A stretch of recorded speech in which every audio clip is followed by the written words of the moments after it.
fake it, you're not good enough. There's a million other people with the same stuff. You really think you're different? Man, you must be kidding. Think you're gonna hit it, but you just don't get it. It's impossible, it's not probable, you're irresponsible. Too many obstacles, you gotta stop it, yo. You gotta take it slow, you can't be a pro. Don't waste your time no more. Who the fuck are you to tell me what to do? I don't give a damn if you say you disapprove. I'm gonna make my move, I'm gonna make it soon. And I'll do it cause it's what I wanna fucking do. Cause all these opinions and all these positions, they come in millions, they blocking your vision. But no, you can't listen, that shit is all fiction. Cause you hold the power as long as you're driven. There's no way that you make it. And maybe you can fake it, but you're never gonna make it. Are you just gonna take that? Make them take it all back. Don't tell me you believe that. Are you just gonna take that? Or will you fucking fight back?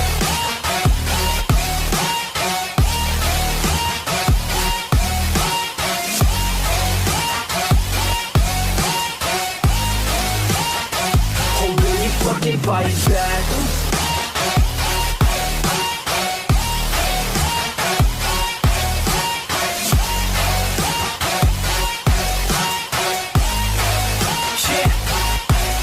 You ain't gonna make it, you ain't never ever gonna break it. You can never beat them and they're better than you face it. Thinking that they give a damn, you're not, think a straight kid. No, they don't give a damn, you got what I'm saying? I'm not fucking playing, I'll give it to you straight, man. There's too many others and you're not that great, man. Stop what you're saying, stop what you're making. Everybody here knows that you just faking. Nah, I don't wanna hear it anymore, I don't wanna hear it anymore. All these fucking thoughts, they are not what I need anymore. I'm about to shut the motherfucking door on all you poor ass haters with your heads in the clouds, talking out loud so proud. You better shut your goddamn mouth before I do more speak out. It's about to head south. Never gonna make it.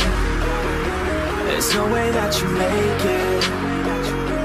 And maybe you can fake it, but you're never gonna make it. Are you just gonna take that? Make them take it all back. Don't tell me you believe that. Are you just gonna take that? Or will you fucking fight back?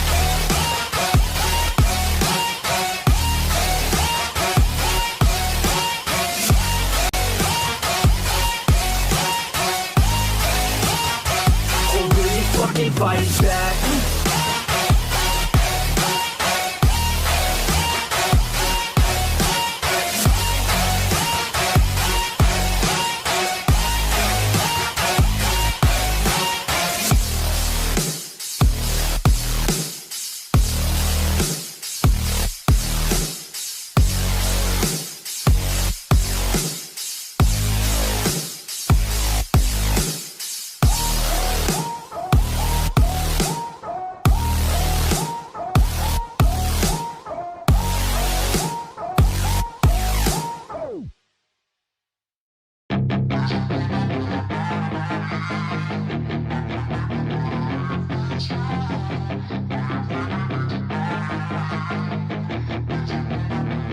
Yeah, she's got some nice long hair, and you know that she's a bad chick. All the boys stare, can't help it, it's a habit. Clothes that she wears, short skirt and a jacket. I just wanna get her all alone on a mattress. I just wanna have it, I just gotta have it. Rumors all around say her body is fantastic. All natural, not a piece of fur is plastic. Head to her toes, yeah, they say that she's a latch. Yeah, the whispers all around say she has a reputation. Don't believe it till I see it, so I want a demonstration. And I've always learned it better with a hands-on education. So I need a private session if you get what I am saying. And they say that she's not easy, no, she's really complicated, but that only makes it better, and it's got me so fixated. And I'm not the type to wait around, I've never hesitated, but she's got me captivated, so the game, I'm gonna play it, yeah.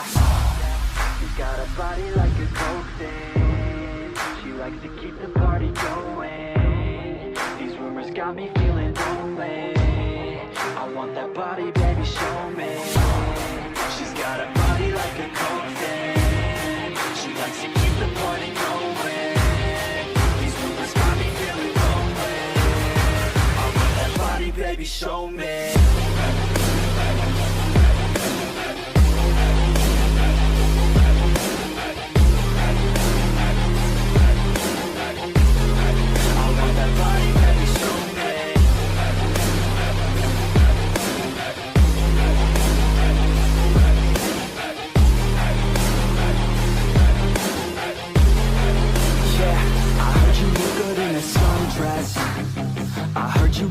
when you're undressed. I heard you like to get away. I heard you like to stay out late. I heard you had a couple boyfriends. I heard they didn't treat you right. I heard you're hated by your girlfriends, 'cause all the guys want you tonight. Yeah, they say she's too hot, they say she's too cold. Where she came from, nobody really knows. They say she looks young, but say she acts old. From everything I've heard, she gets out of control.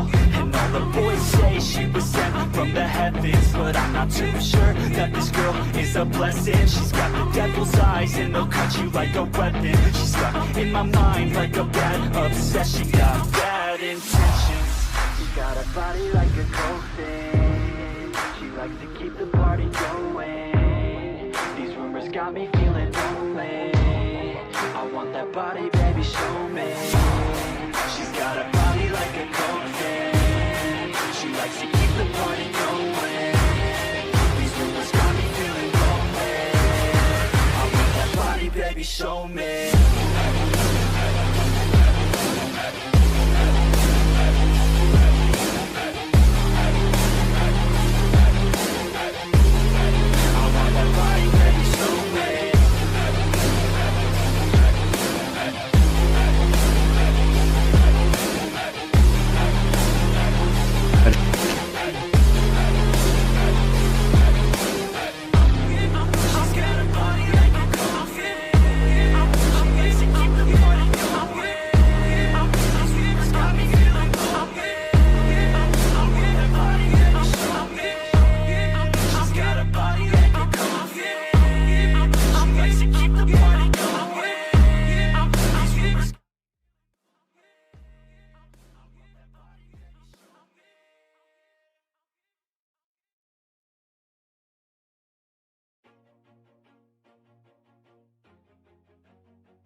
Always do it on my own, so I gotta get through it. And the only thing I know is to love what I'm doing. Never give up, never slow, till I finally prove it. Never listen to the no's, I just wanna keep moving. Keep my head up when I act, head up, that's a fact.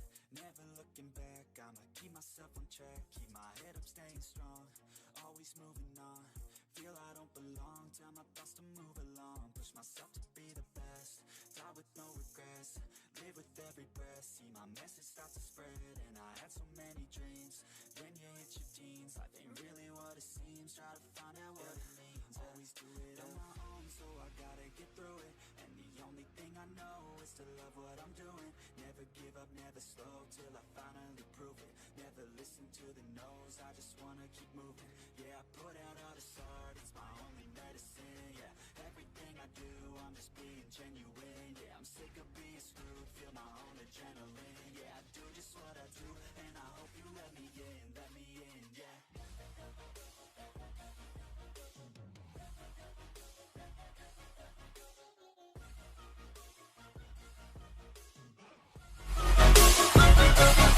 I'm grateful, oh yeah, able, oh yeah, I'm stable, oh yeah, no label, oh yeah, you know me, I have only a path, I'm lonely, but damn, I'm going to win. I want no fake love, I want the real stuff. Everybody listen up, cause I'll only say it once. I'm gonna show you all the path, if you want it bad. I'm gonna show you where it's at, yeah, how you can get it back. Yeah, cause I ain't never done, I'll be number one. Working hella hard until I get just what I want, yeah. Rises like the sun, yeah, fatal like a gun.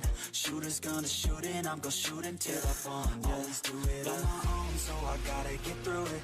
And the only thing I know is to love what I'm doing. Never give up, never slow, till I finally prove it. Never listen to the no's, I just wanna keep moving. Yeah, I put out all this art, it's my only medicine. Yeah, everything I do, I'm just being genuine. Yeah, I'm sick of being screwed, feel my own adrenaline. Yeah, I do just what I do, and I hope you let me in, yeah.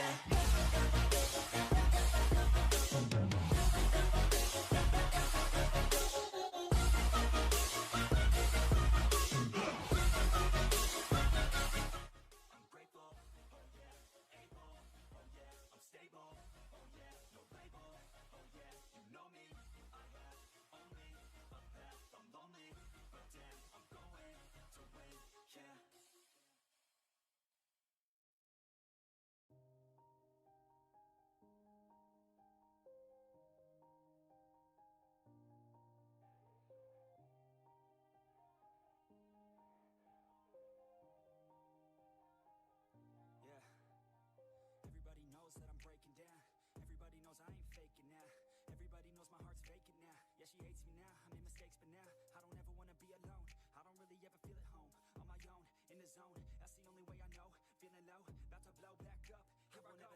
doubt creeping.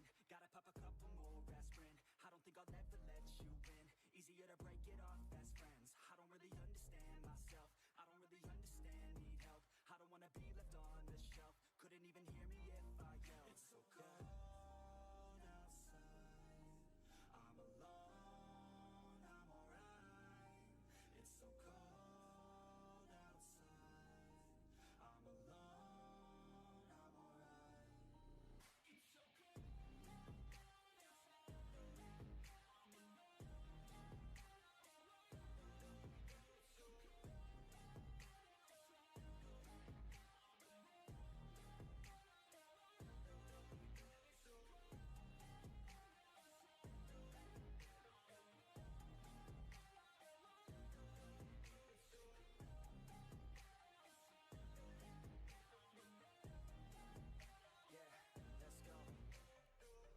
Break down, always feel like I could break now, but I never let it take me to that place now. I won't ever let my thoughts get away now. I got better things to do, picking fate now. I just wanna be the best, call me great now. I don't know if I'm okay or insane now. I remember better days on the playground, hoping I can find my way to even when I'm feeling down, I fight. Even when I don't know what is right, I'ma pick a side and I'ma take pride. I will decide my fate and I will never let them tell me who I am. If you try to shake me, I'll be damned. Planet on the ground is where I stand. Never give up, that was always the plan. It's so cold outside. I'm alone, I'm alright. It's so cold outside. I'm alone, I'm alright. It's so cold.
Yeah, I don't believe in destiny. I just do what's best for me. Don't listen to my enemies, they're just full of jealousy. Yeah, this legacy, you gon' see what's left of me. You gon' see success in me. You ain't seen the rest of me. I just wanna be the best at what I know. Better than the rest, just watch me grow. Put me to the test and watch me go. This is my quest, I'ma make it known. They call me obsessive, oh I know. Call me selective with my notes. Call me aggressive with my flow. Call me offensive even though Joe, I ain't gonna lie, life's tough. Life's tough. Try to do it right, it's not enough. Even though you try, you still mess up. But I'm still gonna fight for what I love. Still gonna die for what I love. Still gonna try, I won't give up. Still gonna fight until I won. They say I'm way too obsessed and I've got nothing left. And I'm not quite there yet, but those words they'll regret. Cause I've got something left and I'm not giving in. I will not let them win. I won't stop till the end, no.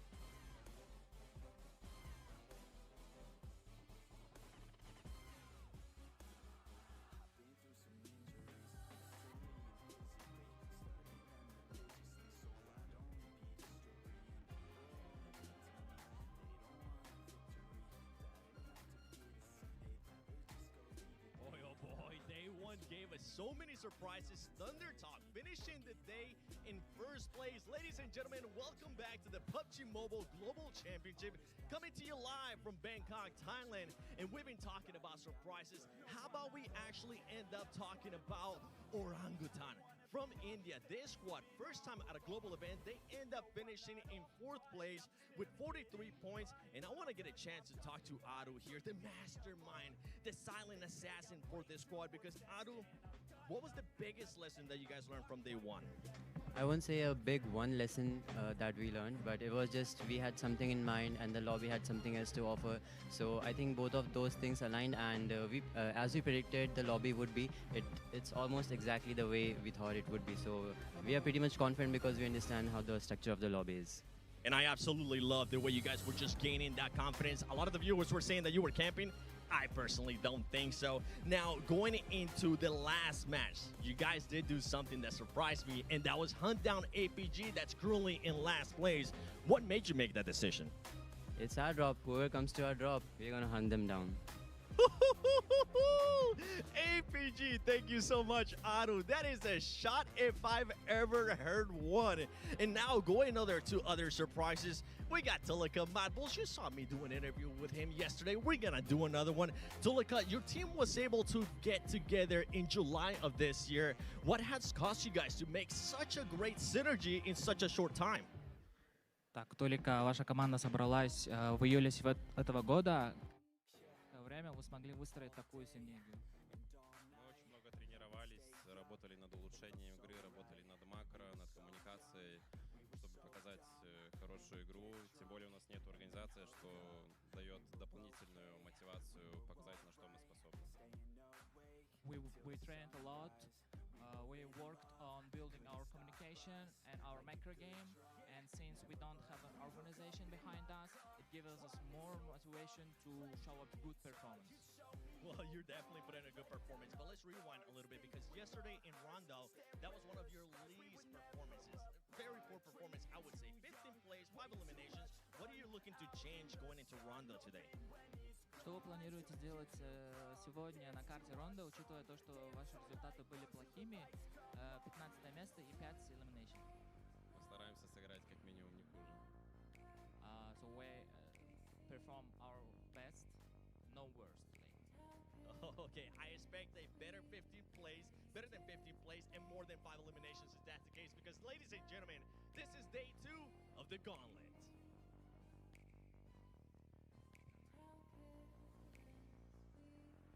It's too late now. I remember everything. That's right, Sev. It is day 2 out of 3. The time for excuses is over. The time to perform is now. What's up, everybody? I'm Hot Jukes here with Maxman and Neptura. Man, day 1 was insane. Thunder Talk leading the charge with 77 points. As a matter of fact, we have a 39-point lead over that 8th place team. That's Big Xavier. I mean, did we see this coming, Max? No, genuinely, when I look at the PL teams, I'm maybe looking at Weibo, right, with Bordeaux, with Zook, and it was like Thundertalk, the fragging potential, it's a little bit inconsistent, but yesterday, Sitting popping off, Jin popping off, King popping off, AJ popping off, they're all popping off here, Hot Juice, and I wonder, can we see that continue entering in the second day? Because if they can do it again, chances are they're locking in their position for the top 7.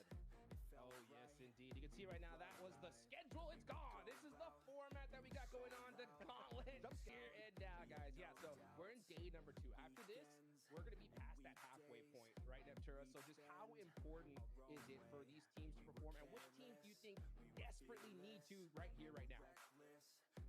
I mean, it would be a very easy answer to say, oh, Alpha Gaming need to step up today, but it's because it's true, right? After game 3 today, we pass that halfway mark, we start going downhill, we start going to the closing of the Gauntlet stage, and so this is where these teams need to step up because tomorrow is going to be too late. I would say even once we get to the Miramars today, it's going to be way too late to try and do a lot here because these other teams that have done so well yesterday will most likely continue to do well today. They're just going to be too far ahead, Jude. Yeah, $3 million is on the line right now, guys, and I'm telling you, there's all these crazy teams in this lobby right here. They do not want to go to the group stage, right, Max? So with 7 slots available, I think we definitely had some surprises. I do agree with Alpha needing to step up big time today. Who else do you think needs to step up? Oh, I'm looking at Regnum Courier. 13th position, currently standing with only 19 points. Their best game was the first rank of the day with 6 elimination, 4th place finish, which is, you know, pretty decent, but it's not decent when you look at the rest of the games where they keep going out super early on. I'm talking 13th, 10th, 16th, 15th, 12th. This is not the Regnum Karya of older we're used to seeing here in these international lobbies. So Regnum Karya, day one, a little bit of a fumble here, Hot Streak, but I truly believe that they're going to bring back some good action here because it's Regnum Karya, the most consistent team in the world on global stage. They got something up their sleeve, I'm 100% certain about it. Yeah, and I hope so, because honestly, they needed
momentum going, R8.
and hold off some of these monster squads that are on the second half of the leaderboards. What I've actually seen for Orangutan, going back yesterday, rewatching the games, what Orangutan can improve upon is avoiding mid-game fights.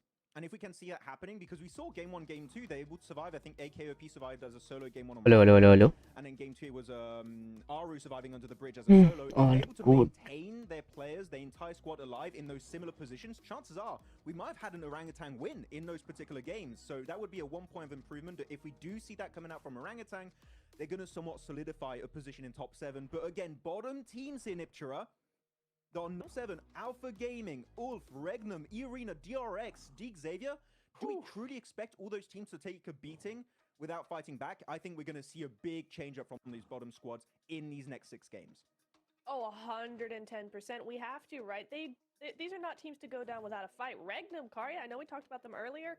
Alpha Gaming, I mean, these are two powerhouses of the global stage, or not even regionally, just globally. And yet here they are in the bottom, the bottom 8 here. So I think we're going to be seeing a lot before this day is done. Oh no! Mezzy. What? Marzi is Sing DRX. No, if you guys don't know, in India, Marzi is like he's like me. Mezzy किसको all the best कर रहा है? Get destroyed. He picked reject during BMIC. Marzi, how can you do that to DRX? I blame Marzi for this. Oh, no. Guys, make sure you guys are checking Crazy out. OP, big shout out to you. Thank you for subscribing. Put in your input as well. Make sure you hit those QR codes, and then hopefully we can feature some of your comments. Mezzy ये किसको all the best बोल रहा है? We got to show some big love to the Infinix GT30 series, the official gaming phone of PMGC 2025, engineered for precision, performance, and victory, empowering every gamer to be the one and outplay the rest on the global stage. So guys, man, things are heating up here, right? We talked about all these teams that need to perform, and OG with 43 points on the day are great. My big concern, Neptura, right, when it comes to OG, is some of these teams, right, that have a good solid day one will come back and say, you know what, maybe we should change things up. Maybe we should start getting a little bit more aggressive. We saw a little bit of that more aggression towards the second half in day one. ये लोग What do you think OG should do here, right? Should they kind of replicate that kind of more, OG trophy लेके आएगा घर. India लेके आएगा trophy. India. I think that day one was enough to build the from the interview, they're sounding very confident. I need to see them rack up those points in the eliminations, because the rest of the lobby, they had day one, everybody was playing probably a little bit more quieter. Well, they're going to start ramping up that heat. OG need to bring the same sort of level. OG hopefully can do it this time around. Moving on to the stage here, looking at all the players, they're fully locked in here, Niptura. But actually, talking about teams that should be a little bit more aggressive here, I'm looking at the side of Ulf. This is a team you mentioned a few times on day one, right? As they're playing way more passive. For the players on this roster, this is very unusual. You have Solis, you have Ketch, you have especially Erin, the rising star of Turkey. This is a team that I am expecting to level up, because day one, for me, they were just invisible. We didn't see anything of true value coming out from this roster. Yeah, it's really, really strange. I mean, we've seen so much from them over this being very, very aggressive. This version of the roster is a lot more passive, is a lot more controlled in how they do things, but this is a little too far, because at this point now we're not seeing anything. They're being so controlled and so contained that they're not doing anything. So definitely need to step that up. I don't know what the idea should be, though. I personally am always a fan of being a little bit quicker to do things. This is a team that is slower to rotate, and maybe if they were just a little bit more snappy with their rotates and their decision making, they might see more results. Well, you know what? I'll tell you one thing, though. We're going into Rondo right now, Max, man, right? And we saw some crazy hot drops in day one. We saw R8 versus Alpha 7. We got about a minute on the clock. Why don't you break down some of those hot drops that are about to happen here? I mean, Alpha 7 R8, of course, as you just said, the main one that is going to be happening. We'll see who's going to be able to take the dub this time around. We had Ulf fighting Virtus Pro in Stadium. There was a very big fight. The Virtus Pro did end up winning and did get rid of all of Ulf in that position and did force a recall, so that was very well played. But we keep talking about Orangutan here on the pre-show. Niptura, Kara versus Orangutan did happen, and it did result in them going down to a solo player. I believe it was Aru who then went for the full recall and revived his entire team, which was great. Are they going to contest it after they built up a bit more confidence yesterday? That's a very big question that we're going to see answered very, very quickly. Yeah, I think it's entirely possible. Honestly, I wouldn't put past anything past OG at this point. They're feeling so good after yesterday. I just hope they can contain that and put that energy, put that confidence. Match start होने वाला है 40 second. Plays and not just make silly decisions because they're being really overconfident. That's the balance that you've got to keep here. So I just really hope and pray that that's what we're gonna see from them today, and it's not gonna be a little bit of a car wreck, because we need to see that OG. We've loved what we've seen from them so far. We just need them to bring the heat. Well, the heat is coming, Max. Oh, that hot drop, man. It's coming. We know it's only a matter of time, guys. Can OG hold it on? Can they get those eliminations? Let's see if it's going to happen right here, right now. Let's go ahead and take it on over to Blake and John Allen. Hello, hello, and welcome to day 2 here of the Gauntlet. And we've got another rondo to bat. It is going to be big. It's going to be messy because we've got those recall beacons back in action. They're engaged, just like us. We're jumping straight into this one, Blank. Yeah, I'm locked in. Not the tomatoes, not the onions. Stop throwing them, please, please. I can only take so much. He's in the stocks, bro. He's in the stocks on this. I got put in the stock haze yesterday. It was crazy. But we're straight back into things over on Rondo here. Northern Plain Path. Should be a good one. Hopefully less of the water in this one as opposed to yesterday, because yesterday's finish was pretty insane, and I think we were theorizing behind the scenes. Probably shouldn't have been possible in the first place. I think it was fairly cruel. And there's only so much water in Rondo as well, right? You got a little bit down towards Rinjiang, and then most of it's over towards Tulingjiang City. We managed to head right there, which was very unfortunate. Already though, we're getting those hot drops coming through. The 3-mans going up against one another, trying to get as many points as possible in the early game of Rondo. We saw those big pickups right at the beginning of yesterday. I think it was 6 points earned off Alpha 7, right? That was pretty incredible stuff. OG हाँ दिख गया DRX के साथ शायद fight हो जाए. That was R8, I believe, who were able to be the main profiteers of that one. We are going to be heading up to the northeast side on the circle as our hot drops continue to unfold. I'm sure we're going to have more than just GS and Geeke on our plates very, very shortly. But of course, remember those recall beacons. We harp on about it enough. You guys should be familiar at this stage with just how it will work. And you can see a little bit of maybe trepidation for these teams right now to kick things off. Kind of crazy that you've got Safji from Geeke all the way up towards the northwest side of the map, south of Minhu. This is practically on the other side of the world right now to the rest of his squad. Obviously, Nerzed in the mix with the rest of them. So Ragnarok and Kevin. I think this is a pretty good mix as well in terms of firepower versus GS. But GS brought out some surprising gameplay yesterday, some pretty strong stuff. Alright, Moth starting things off versus Revo with the knock, takes him down instantaneously. That's what we're talking about. Oh yeah, looks like maybe we're on for a repeat over there. Brazilians getting bandied about. Oh. Meanwhile, APG looking to try and hold the door frame. Nice. Quite land the spray with the UMP around the corner. The step in with the micro Uzi is good, but it's going to be all right for Alpha Gaming. They are actually very, very split. They're on a 4-way split. Every single one of their players dropped solo, and they will have plenty of opportunity to go for these recall beacons. But that seems an interesting choice for APG. Yeah, it's super weird as well, considering like Alpha Gaming strategy is to drop as a 4-man on Rondo. Come to globals, it's like, well, let's drop as a 1-man in 4 different locations, which I don't think it's ideal. I mean, all 4 of these positions are not in the circle either, so this is a complete I want to say waste of time from Alpha Gaming, but it's not great, let's put it that way. So to regroup here, you'd have to battle through R8, A7, DRX, even OG's in front of you here. Could be a bit of a menace to you. So I think that overall, this is a bit of a difficult scenario right now for APG. Not sure I'm on board with the strategy just yet. We'll have to wait and see. The one thing I think may have happened there is that they were trying to camp multiple recall beacons, right? And I'm really giving them some slack here. I feel like it's very tenuous of a link, but yeah, it's a weird. What the heck? ये क्या मारा बे? अरे भाई ये क्या मार दिया? इसीलिए तो टॉप 3 में बैठा हुआ है. Looks like they do get some retribution though. Alpha 7 back in. Yeah, I think Obscure's been playing very well, honestly, for Alpha 7. Out of all the players as well, you sort of expected to be Revo, Carrillo pulling out that magical moments, but honestly, Obscure's been very strong, even just on the nade. Nice. Far at distance here from GS with DS3 and Icon inside the building. He seems to be dipping out a little bit here. There is one nade in the hands of Icon. Could be quite deadly versus Geeke, but this fight is massively slowed down. And again, this is towards the north side of Judena City, so they're not really towards the south. Geeke. Both teams likely would have to rotate on that north side.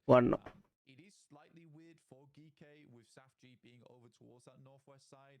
जो भी stream में नया हो भाई लोग like कर दो. I guess not to lose the fight, but if they don't lose the fight, regrouping with Safji might be जो भी स्ट्रीम में नए हो भाई लोग लाइक मार दो like. Put it that way, because they got to push through mad balls. There's Deke Xavier in front of them over towards Concierge as well. Oh sorry. I don't know how that happens. Reefus is down from Alpha Gaming.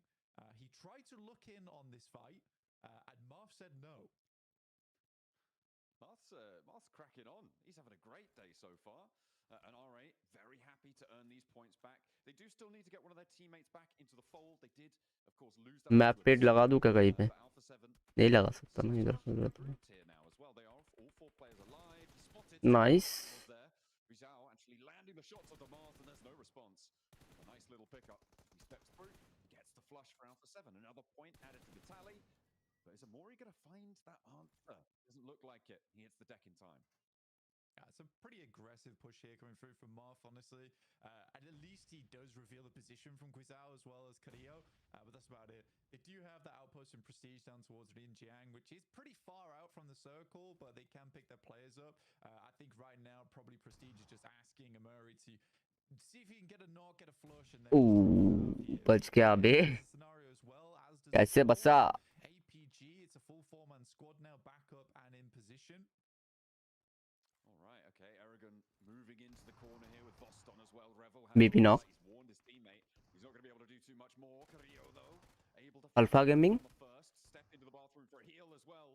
Alpha Gaming यहाँ पे कैसे का? 4 team है इधर ही. Adding points to everyone else's tallies at the start of this game. Alpha 7 popping off though and keeping things going. Carrillo on the corner, an indomitable fortress keeping Virtus Pro's duo at bay. I think the thing is here is that at least Joel gets information there's two teams in this area, and then they all regroup down towards Yulin. So they could push north and hold out both these squads if they wanted to.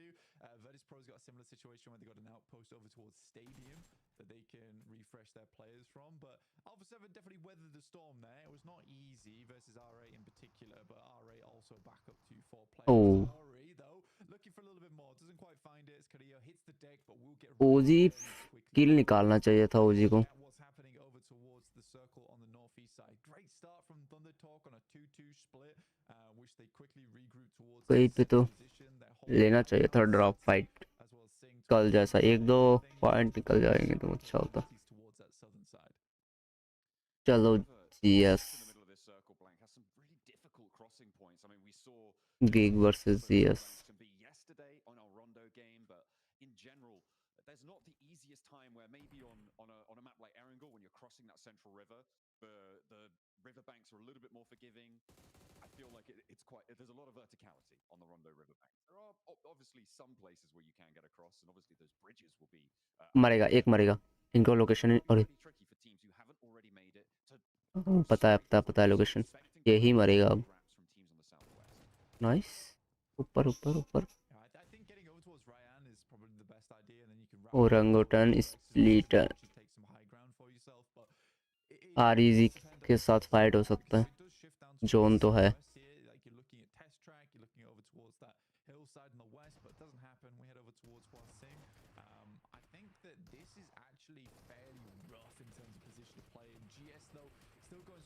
GS तो फंस गया थोड़ा सा. Oh oh what. Doesn't find the first, the second, not so lucky, but there is still that trade around corner. Actually, only one player now remaining for Geek, I think. No, for GS, just Jafar.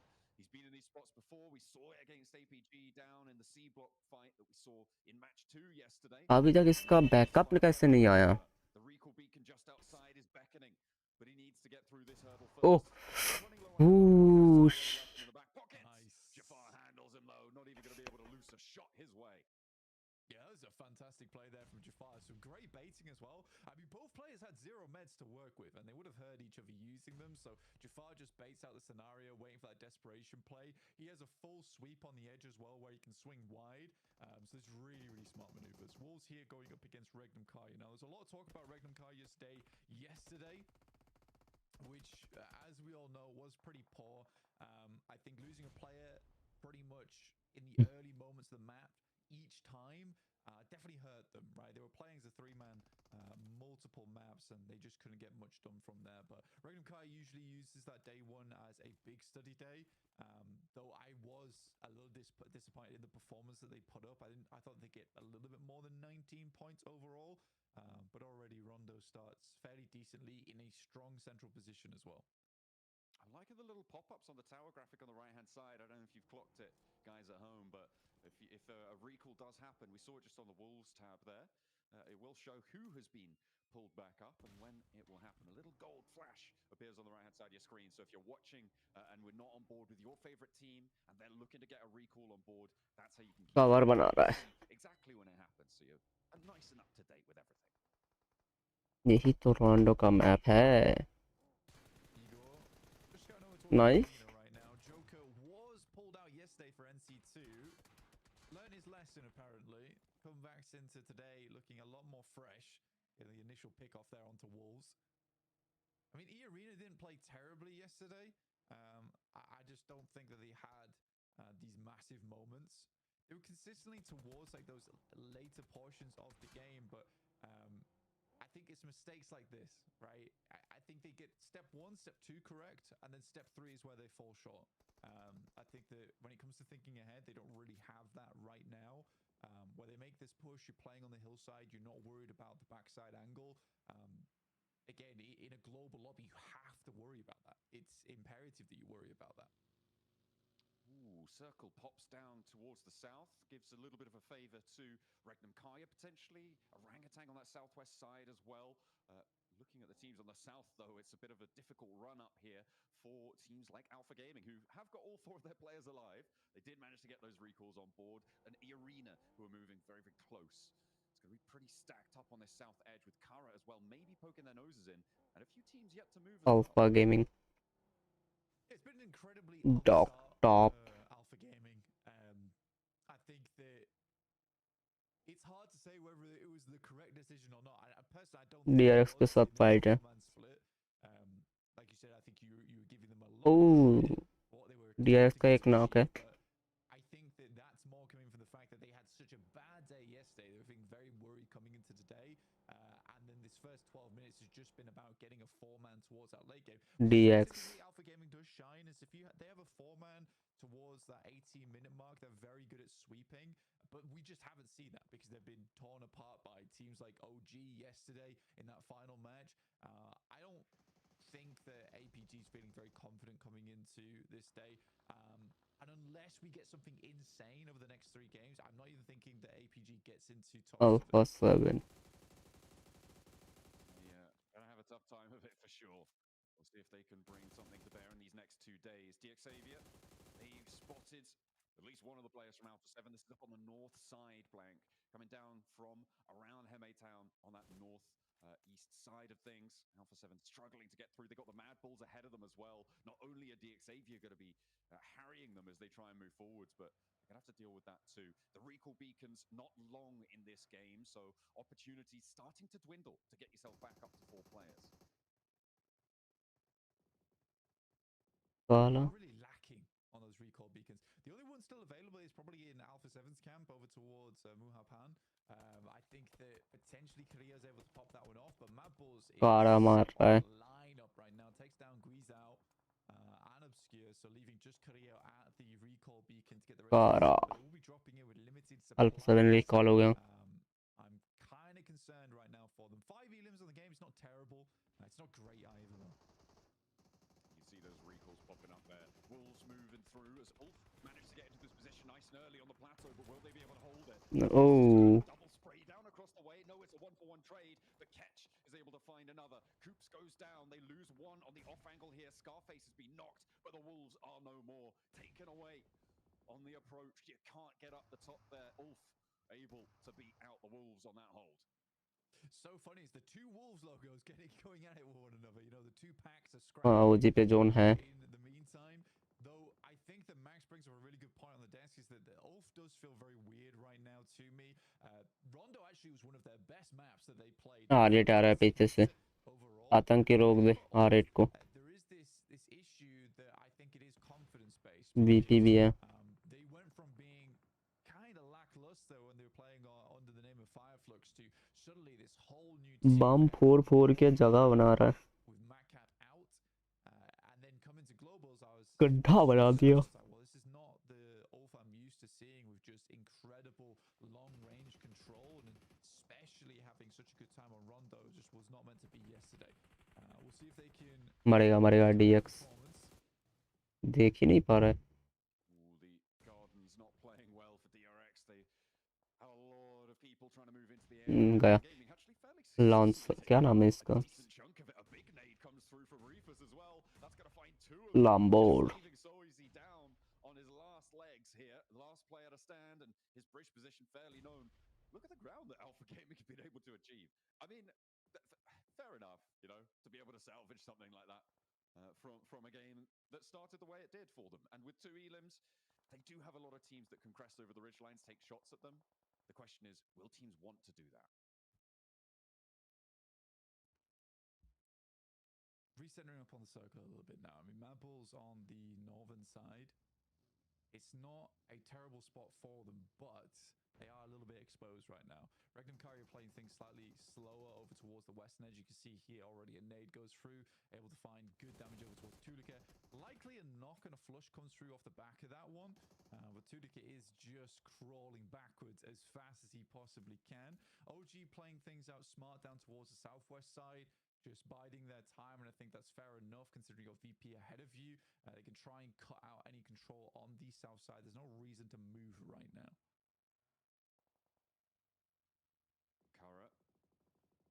And they're on the east side. We saw them trying to crest that ridge line over towards the Alpha Gaming position in the center of the Gardens. And now they're going to have to move off of that hilltop. You can see Poser poking his nose in, trying to establish some kind of inroads for them. I think it may just be a crash onto Alpha Gaming's spot, but GS are going to move in parallel to that. It's going to be messy in the middle there. A difficult time, I'm sure. DX Xavier, they've moved in from the north side. The Mad Bulls have been leapfrogging with them, and Paragin will be the player to go down, but there's an answer, and it's Regnum Kaya to third party out to the west. Fair enough as well. I mean, Regnum Kaya able to gain a lot of control over that northwest side. Mad Bulls continuing to take damage. Loxy finishing off some of the final players there from Mad Bulls. Just one last left alive now in Pusher, who is hiding in a field of Doritos. Oh dear. I've had dreams like that, I'm pretty sure. The Xavier, though, a bit of a nightmare. OG का एक point निकल गया है Behind the tree trunks, but fortunately they're just stepping into the cover at the right time as the trucks to be excavated beneath their feet. Mad Bull's putting them in the ditch. I mean, I don't know how long Mad Bull survives here. I mean, they've smoked out as much as possible, but even so, that's a little bit tough. Now we're looking over towards our final circles. With Ulf playing this high ground, I think they have a great chance at this game. There is equally E-Arena, who needs to do a lot of work now to control over towards that northeast side. OG continues to put presence over towards the northern edge.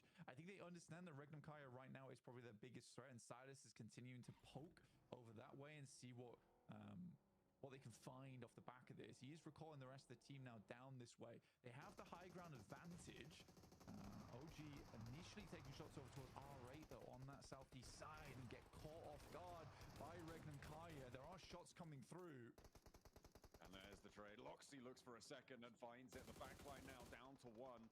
Just a tanky there, looking for the shots, and does manage to clock Silas. Looking for now Loxy getting backed off the angle. Only one player now as the flushes are confirmed for Regnum Kaya. Silas unlikely to get Praful भाई क्या हाल चाल hello noob game play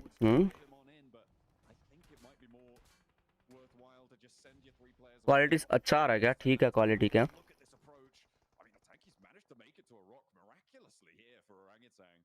See if he could survive and out for the final moments. We know they are able to do it. They've got it in the tank. Let's see if they can do it this time. Yeah, trying to survive on that side of the map. Slightly underneath Ulf, though, so a little bit of a dangerous position for them, but I don't think Ulf is too preoccupied with that right now. They're looking over towards Mad Balls and making sure they hold out VP in the process. process. So it's a good play from a tanky. It is a little bit of a risky one, but if it pays off, then he's able to get quite far into this game, which is nice to see. Regnum Kaya, though, that is a decent start for them. It's to 27 points now. So already 8 points on the game here on Rondo, which is massive news for Regnum Kaya, starting to catch up to teams at the middle of the pack. And a nice start to the beginning of the day is really huge for a team that struggled yesterday. That's what you need to be able to find as well at this global level. Finding that resurgence after a bad day, very, very important. भाई तुम कब खेलोगे ये PMGC? BC क्या होता है? GC है. I mean, we saw how much work they were able to do yesterday, right? Getting so many points and getting so close to what we expect the bubble to be already in just one of their 3 days. Is a beautiful turn up. Silas was picked up, but maybe not for too much longer as he's crawling back behind the deployable cover there, looking for another res. They are in this zone. Virtus Pro might try and put them out of it, though. You can see their VP looking to try and push further up. These nades are getting very close. There's a good chunk of damage. I think that Regnum Kaya is kind of lucky that they don't lose too much damage on their side because the nades seem to stop a little but bit. यार They want to hold them out for a little bit later in the game. ओजी का फिर से एक ही इसमें हर बार एक बंदा जिंदा रह रहा है. जोन तो रहेगा, थोड़ा सा जोन रहेगा जिधर भी जाए. रहेगा जोन, बट जोन रह के क्या हो रहा है? एक ही बंदा जिंदा रह रहा है हर बार.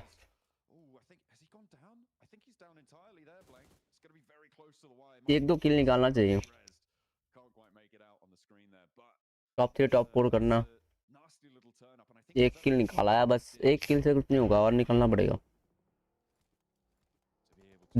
और 3 किल निकालना पड़ेगा.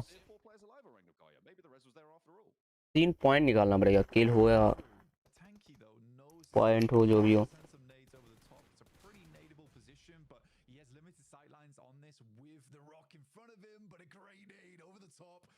Take down one player from R8 there. With limited vision as well. It's a great arc on that one.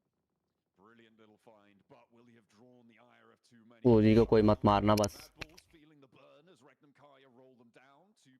सारे फाइट करके मर जाओ. अभी भी 9 टीम जिंदा है. 26 player. Northwest side, they would continue to get knowledge, to get information.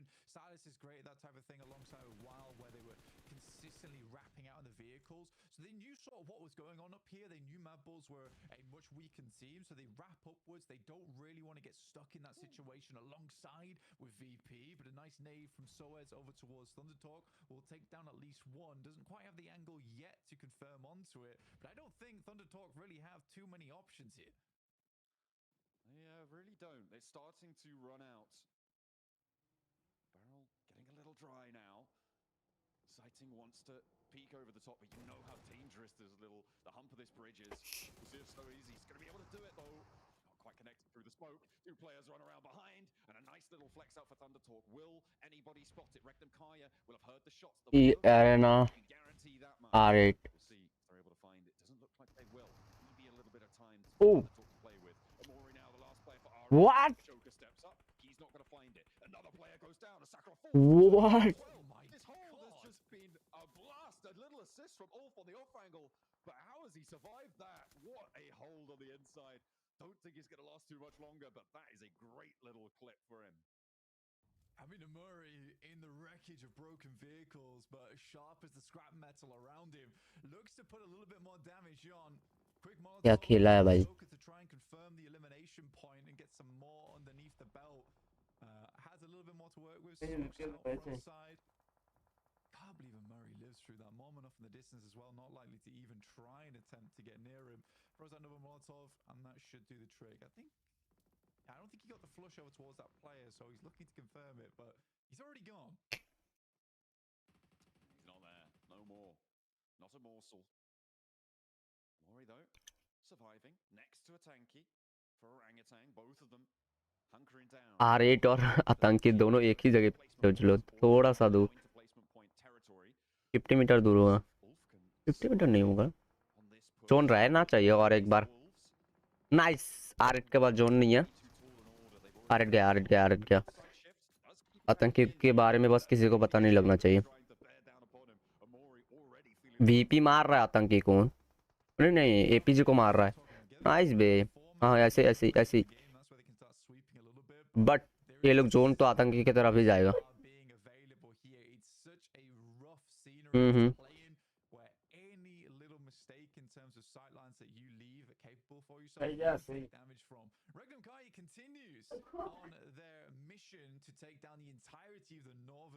hemisphere of this circle and doing fantastically at it. They've already put in a lot of damage over towards Ulf and probably limited a lot of the supplies, but now VP makes their wrap up over towards that north side and Regnum Kai instantly is responding. यार They sent a lot of their players out to that east. Virtus.pro read that quite nicely. Thundertalker actually managed to get a full reset here. He finally may actually have to stand up and take a fight, but the nade is just too strong. अरे मार दिया यार हट One elim for Orangutan there, and they will not be able to survive into the later portions of this game. Thundertalk make it across, and they will be able to do so with two players. They've still got a backstop to deal with, and a player knocked as well. That just came through as a res, so they're up as 4 once more, but can the other two rejoin? This is great damage coming through from Sing right now. They have to drop down the tactical covers, try and keep themselves up, but a double in the back line will take down two. Sai Ting walks straight past the nade there, takes it on the shoulder, and Doc now has to do the impossible.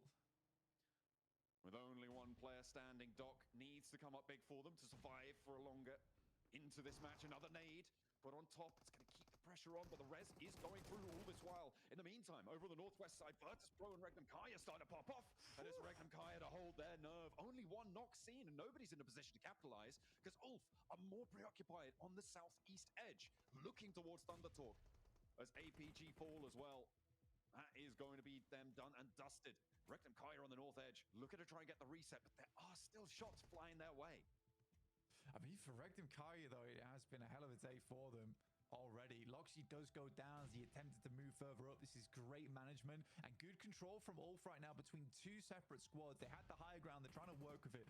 Smokes are flowing through right now, but you can see 0 nades on the cards for the boys on Regnum Kai on the top of your screen. But I think that TT को chicken मिलेगा लग रहा है Well, done well. We'll have to wait and see if they're able to loose any.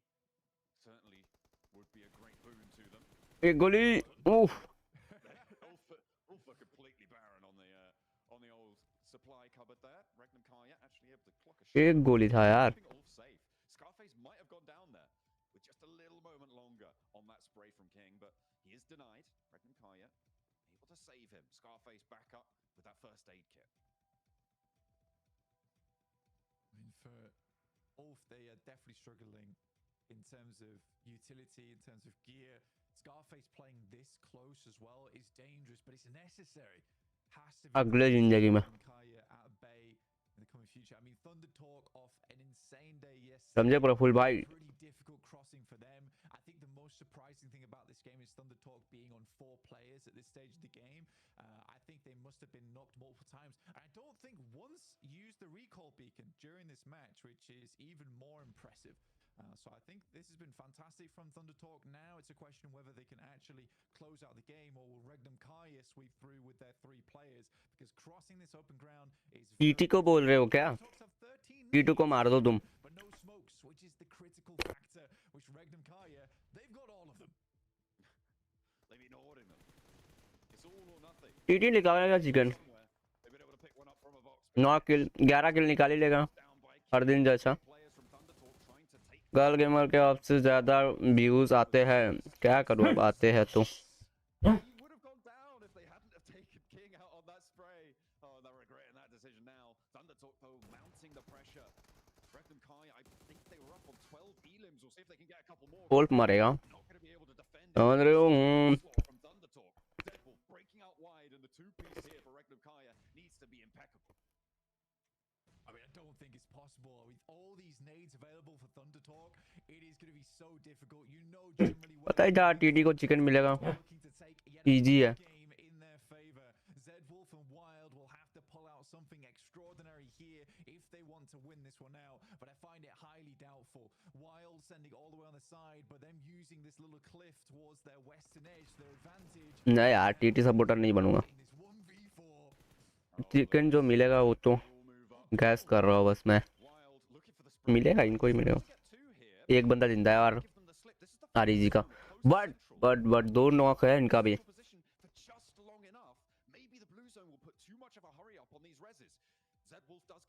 पीछे से ओह नहीं कर पाया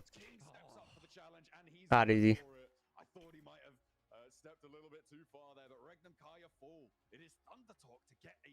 Chicken dinner blank. They're not satisfied with one day. They want 2 at the top of the tables. I mean, it was a crazy run out from Wild, but you got to respect that Thunder Talk already had sightlines down that way. Knew the Wild probably would be rotating to get the clean lineup angle down the edge of that hillside. So really well done. I think Regnum Kai, you can be pretty pleased that game. Not quite getting the chicken dinner does feel slightly rough, but overall, I think that was way better than yesterday. आज भी कितना किल निकाला.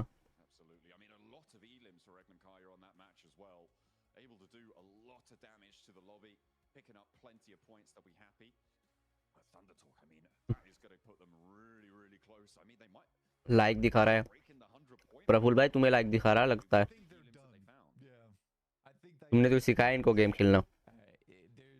It's very unlikely they don't make it into the top 7 going forward. But I also think at this point it's likely that they'll be making up towards first place. They keep playing like this. Let's head back over to the desk.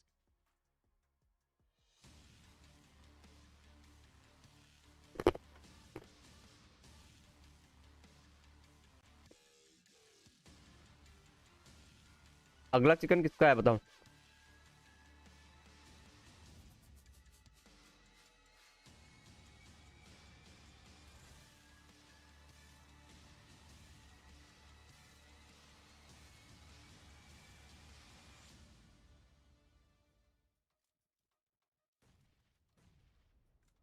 Undertalk get their 3rd chicken dinner so far, and just like that, there's now 6 slots remaining to the grand finals. I'm just kidding. No, but I mean, after that performance, these guys have got to be a lock by now, Maxman, right?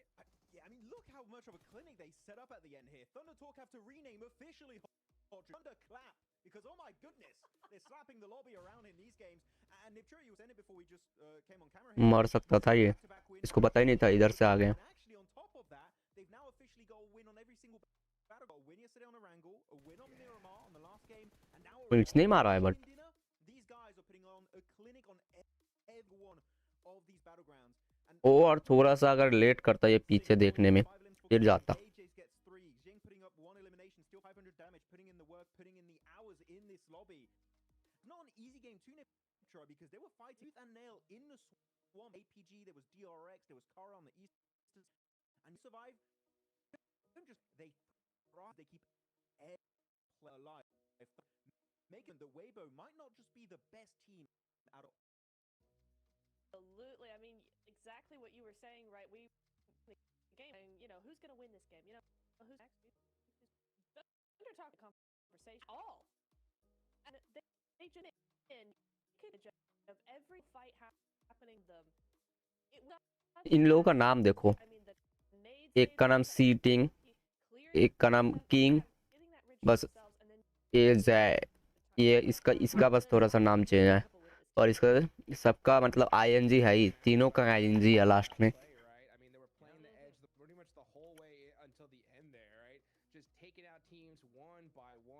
Overall standing दिखाओ यार. ओजी ने बस एक ही point निकाला है. हाँ. They outnaded Doc, which we know Doc the nades, that's a specialty usually, but no, they were able to actually outdo APG on that eastern ridge next to the hilltop of Ulf, and the execution on that was really good, and especially not just the execution and how they fought, I would say, Nipchura, the timing, I would say left, I would say, is when all the teams were at their weakest, and it was extremely well executed from start to finish. The timing was a 10 out of. Yeah, it was fantastic. Oh, and I want to say, I didn't see that. hang on. Wow, I didn't see that. ये आप चिल्ला रहा है देख के. Yikes! That's a clippable moment for sure.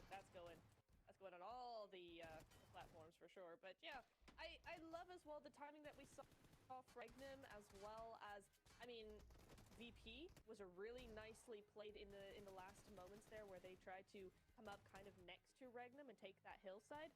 But Regnum specifically, the timing was so much better than yesterday. I kind of want to see something a little bit better from them in terms of those timings, in terms of that, you know, a little bit more direct, a little bit more aggressive in just terms of, you know, how they do things and what time they do things and waiting for the right time.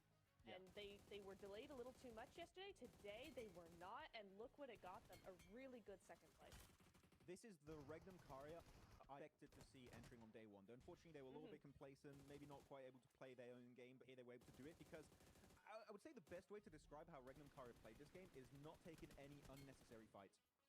Every they took in this Rondo match made sense, and if they won it, they gained value out of it. That fight versus Orangutan on the western side, they clear Orangutan. Guess what? They've got a great scouting spot to check into the circle what the hell is going on. After that, they're sending up north next to Ulf. They got that symbiotic relationship situation where they can hold down the fort together, and it just so perfectly for them. This is one of the best IGLs in the world. Sylat pulling the strings in the back end, and clearly so far, it gets them in the late game. I'm thinking this is the redemption arc that finally begins. Hot क्या हो रहा है ये? I mean, it's about time, right? But they didn't just get to the late अब game. दिखाएगा यार, दिखा दो यार जल्दी. Bunch of eliminations right there, pulling out a dozen. We talked about how they pretty much needed to double their performance and then some at the top of the show, right, Neptura? And I mean, I don't think you could have asked for a better start, right? No, 100% not. Such good numbers coming out of them, and APG as well. I had them slated to win the whole thing. Y'all didn't. It was, you know, it was on the edge. It was off in the swamp. It wasn't looking particularly good, but, you know, it wasn't a win, but they came out with a much better performance. And is it not a win? It's not a win, but it's a top 4 and a solid top 4 that sets the tone for the rest of the day. Fingers crossed. Game खेल दिया थोड़ा सा.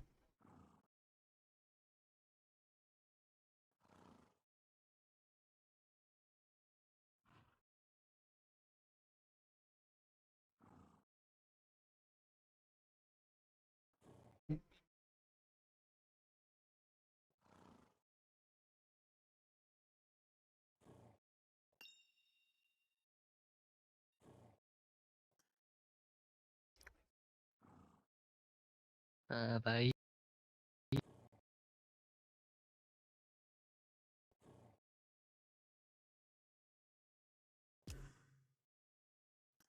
रुको रुको, headphone लगाना पड़ेगा game के लिए.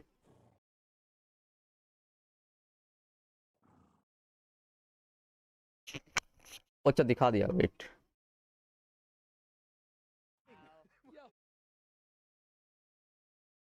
9-point difference from being Xavier here. That is absolutely, I mean, wild. I mean, I did not expect Thunder Talk to pop off this crazy, Neptura, but man, did they show up. It was good to see some other teams. TT और top 8 के बीच में 59 का difference है. क्या खेल रहा है ये लोग, मतलब TT क्या खेल रहा है.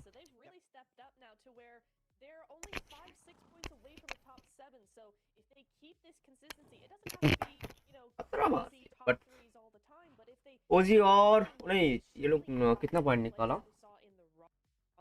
3 पॉइंट निकाल लिया ओजी. 1 पॉइंट और निकालना चाहिए था. बस टॉप 3 पे सॉरी टॉप 4 पे रहता फिर. 19-20 का फर्क इसमें और उसमें. अभी ये ही रिकवर करने में टॉप 4 रहे ना तो ठीक है, मतलब हर मैच के बाद अगर टॉप 4 में दिख जाए. टॉप 7 रहना है ऐसे भी. टॉप 4 काफी है, ज्यादा ही है टॉप 4.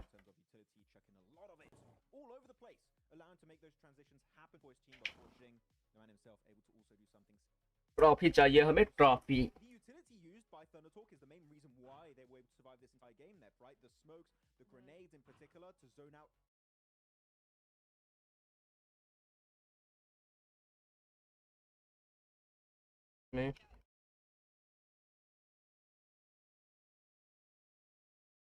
दो वाव में बना लिया.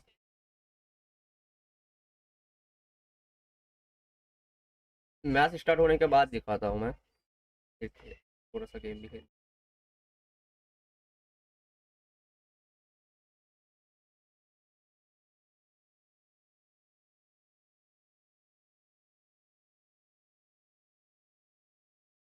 तो वाला अच्छा चल रहा है यार, जा रहा है।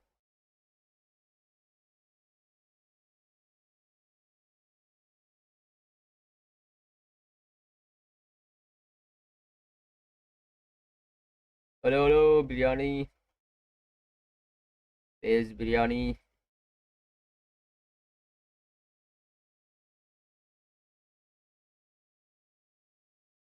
खेले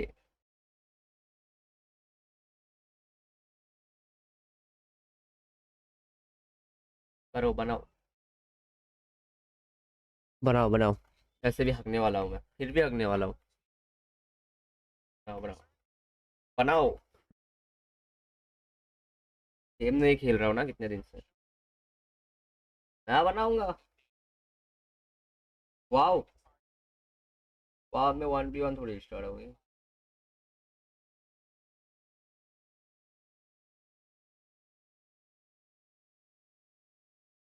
पूरी 2 कर देगा ये फिर। कौन सा? मेरा वाले में नहीं हूँ। दिखाओ दिखाओ।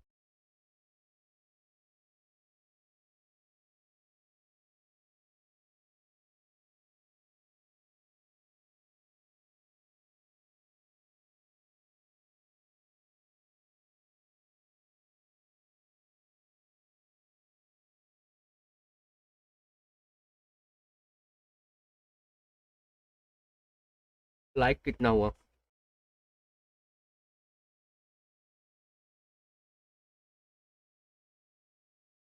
भाई लोग लाइक कर दो यार, मैच देखेंगे अभी मैच।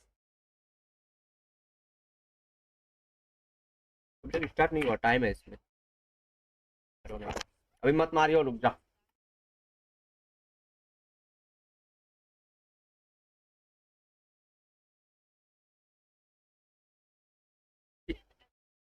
अटैक क्या कि क्या सीन है? ओ शिट, तेरा स्क्रीन ही नहीं दिख रहा है। वेट वेट वेट, स्क्रीन अटक गया है। Wait wait wait wait.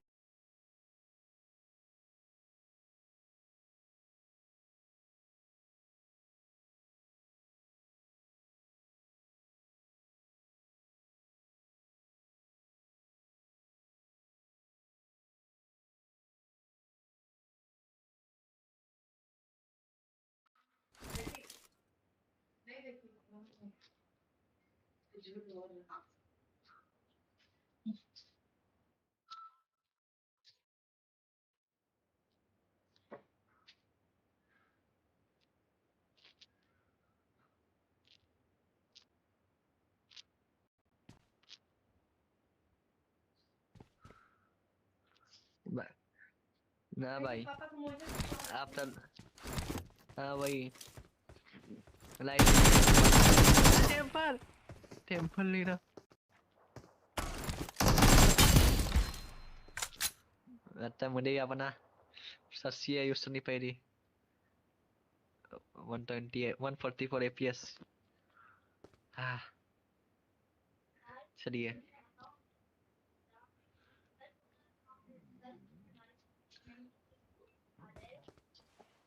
हाँ स्ट्रीम क्या होता है, फ्रीज हो रही है आई थिंक, फ्रीज हो रही है स्ट्रीम, बैन हो दिया। हाँ अभी भी सही नहीं हुआ है, नहीं हुआ अभी सही।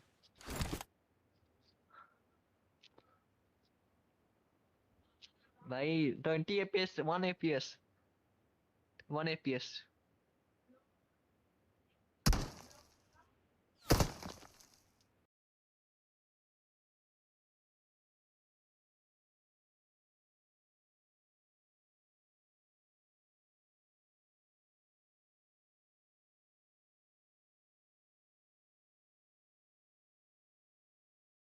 एक सेटिंग ठीक कर रहा हूँ, शायद ठीक हो जाए। सेटिंग के लिए लग रहा था मुझे। नहीं यार, आपने माइंड बने लाइव स्ट्रीम में। अभी देखो बहुत लग है यार।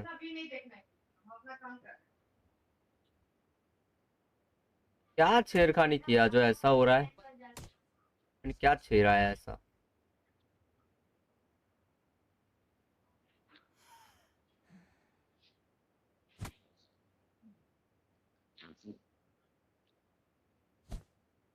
रुकना।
मैच शुरू हो गया।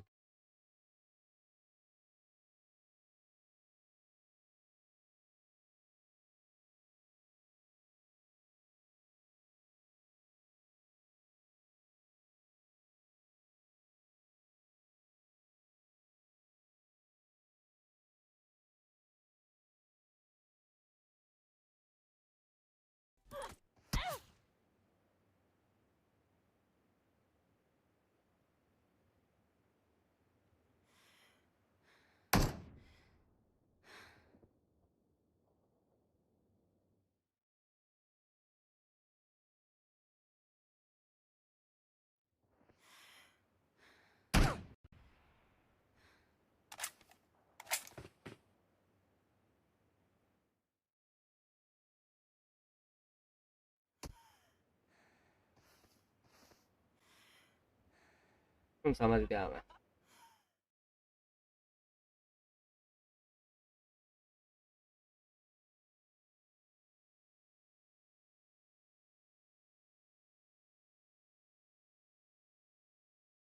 बस की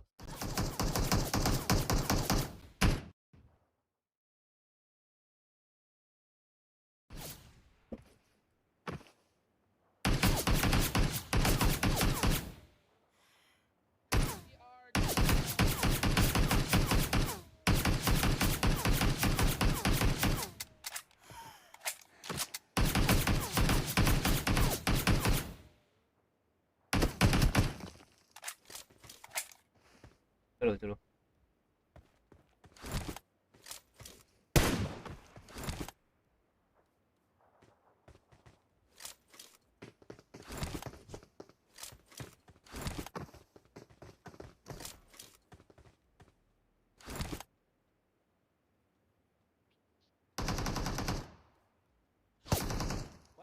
इसमें डिले आ रहा है क्या?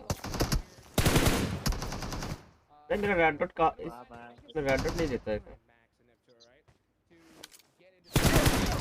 स्कोप नहीं देते इसमें।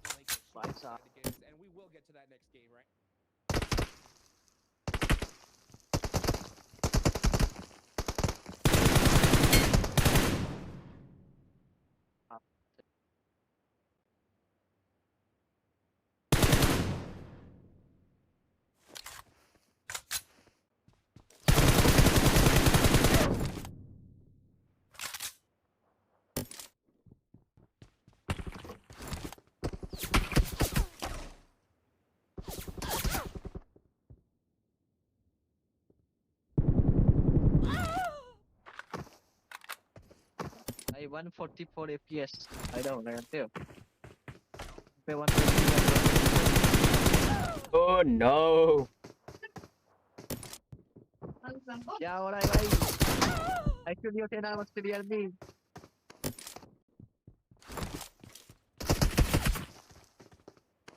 वो गन ज़्यादा पहले ही मिल गया यार। Actually, your 10 hours to real me. P4. डाल दिया। ये दो ही मिनट। कौन किसका? देखो। मैं बिना हेडफोन है खेल रहा है।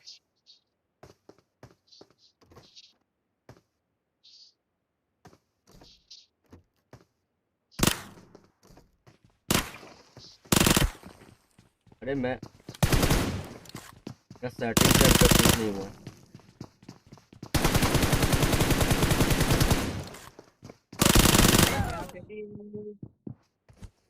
स्ट्रीम सेटिंग्स ठीक कर रहा हूँ मैं।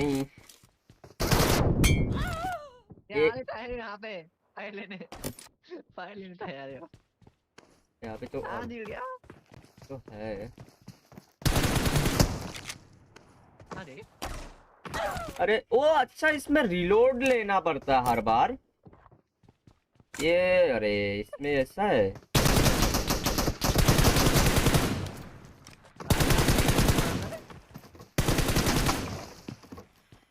अरे माइंड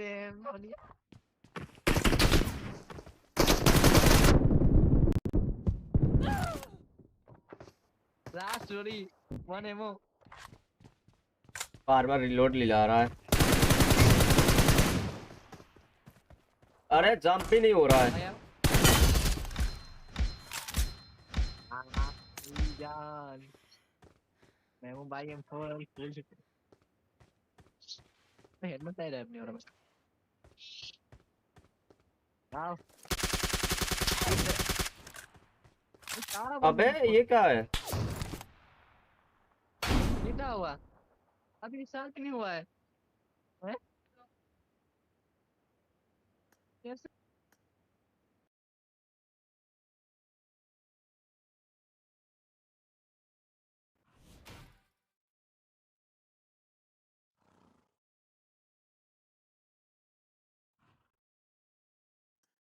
अभी स्टार्ट नहीं हुआ, खत्म हो गया। क्या नहीं क्या लगाया ये क्या तुमने? था? मैंने ही बढ़िया रहा वाव तो ऑफिसर है। मेरे को कुछ समझ BGMI में ही नहीं आ रहा है। क्या पी रहे भाई? जगह लगा और एक बार। और एक बार ये सेटिंग भी नहीं। चलिए मैं ये पहली बार खेल रहा हूँ। मैच कब स्टार्ट हो रहा है? अभी स्टार्ट नहीं हुआ।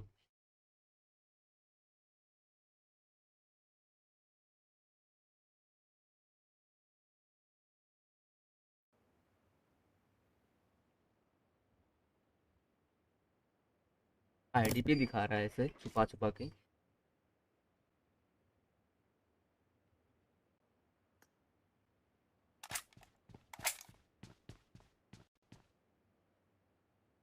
हेलो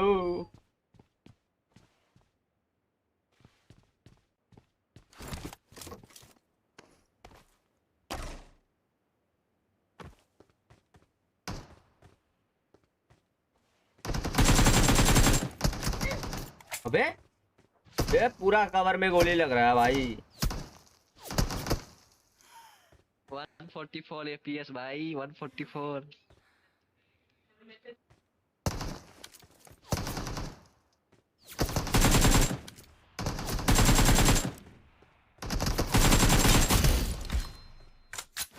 ये M4 में स्कोप नहीं होगा ना, हार जाऊंगा। स्कोप ही नहीं देता है M4। पर ये M4 में ही अटकता रह जाता हूँ बिना मैं। 17 अबे मुझे ये नहीं क्या आता है। ये कैसे आ रही है? मुझे बिना स्कोप चलाना ही नहीं आता। मार रहे हो? देख भाई कितना अंदर में गोली लग रहा है। 144 FPS भाई 144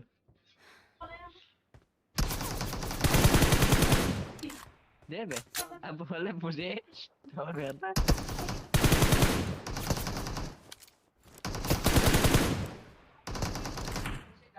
नीचे गिर पीना गया है तो मेरा क्या तो पीना है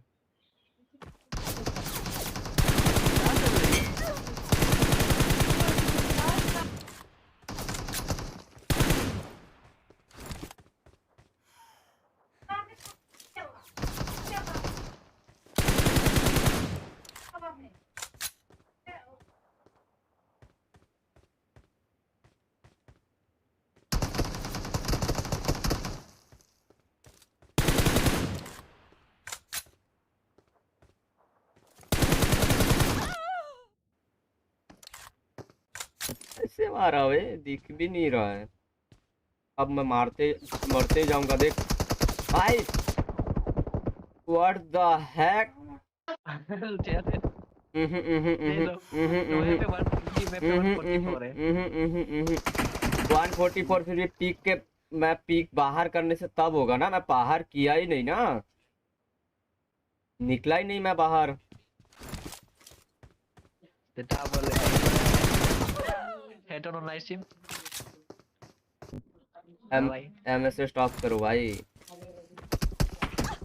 ले ले ले ये कवर में गोली नहीं लगता ये मशीन ऑफ ही है इतना इतना ये मशीन ऑफ ही मेरा चलो नो आईडी में नहीं लगता मेरा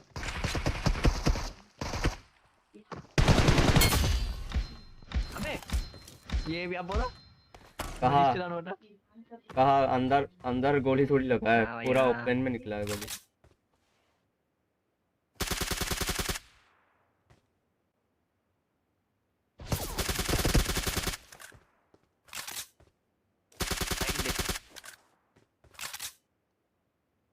मैच अभी तक स्टार्ट नहीं कर रहा अबे यार तो कैसे मार रहा है तू तेरे को पूरा ट्रिक पता है इधर का इसीलिए तो ट्रिक पता है तुझे तेरे को ट्रिक पता है इधर का पूरा ना भाई ना मैं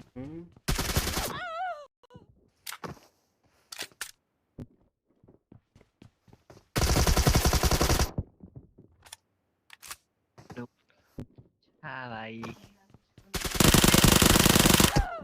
मेरा गोली प्लास्टिक का है क्या मेरा गोली प्लास्टिक का है लगता है हाँ भाई मुझे भी लगता है तेरी गैलरी में है भाई तू जितना भी बोल भाई गोली सीधा घूम के आके लग रहा है गोली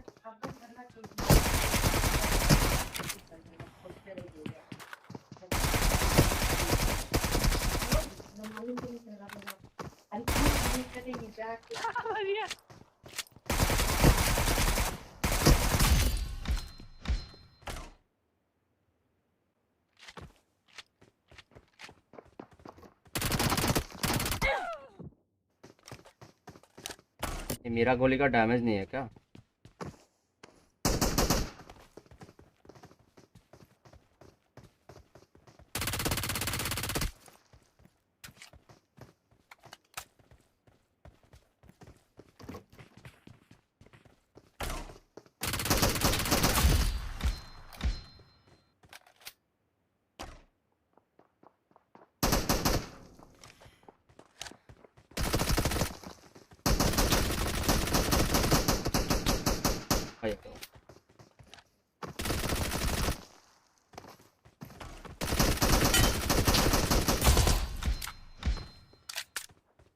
मैच स्टार्ट हो गया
भाई क्या हदे हो आप, ये बताओ।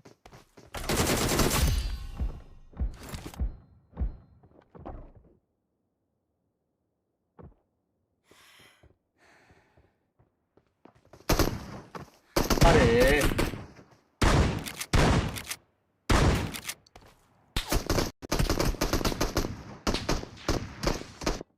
देख, तुझे पता है ये ग्लास टूटता है, मुझे तो नहीं पता ना भाई। ग्लास ही तोड़ दे रहा है। लगा था भाई, लगा था गोली। ए 1 HP 1 HP।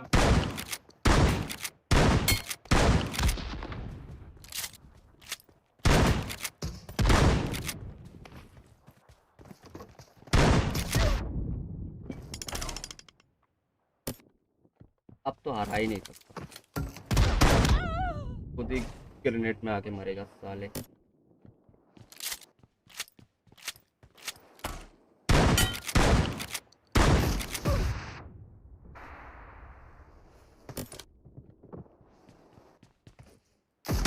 ले गोली मार रहा हो भाई।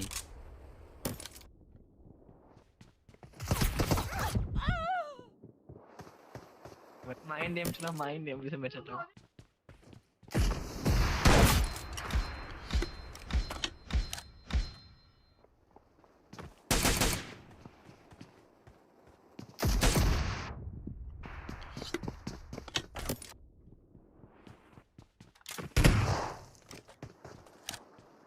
अरे क्या साउंड क्या आ रहा है अभी?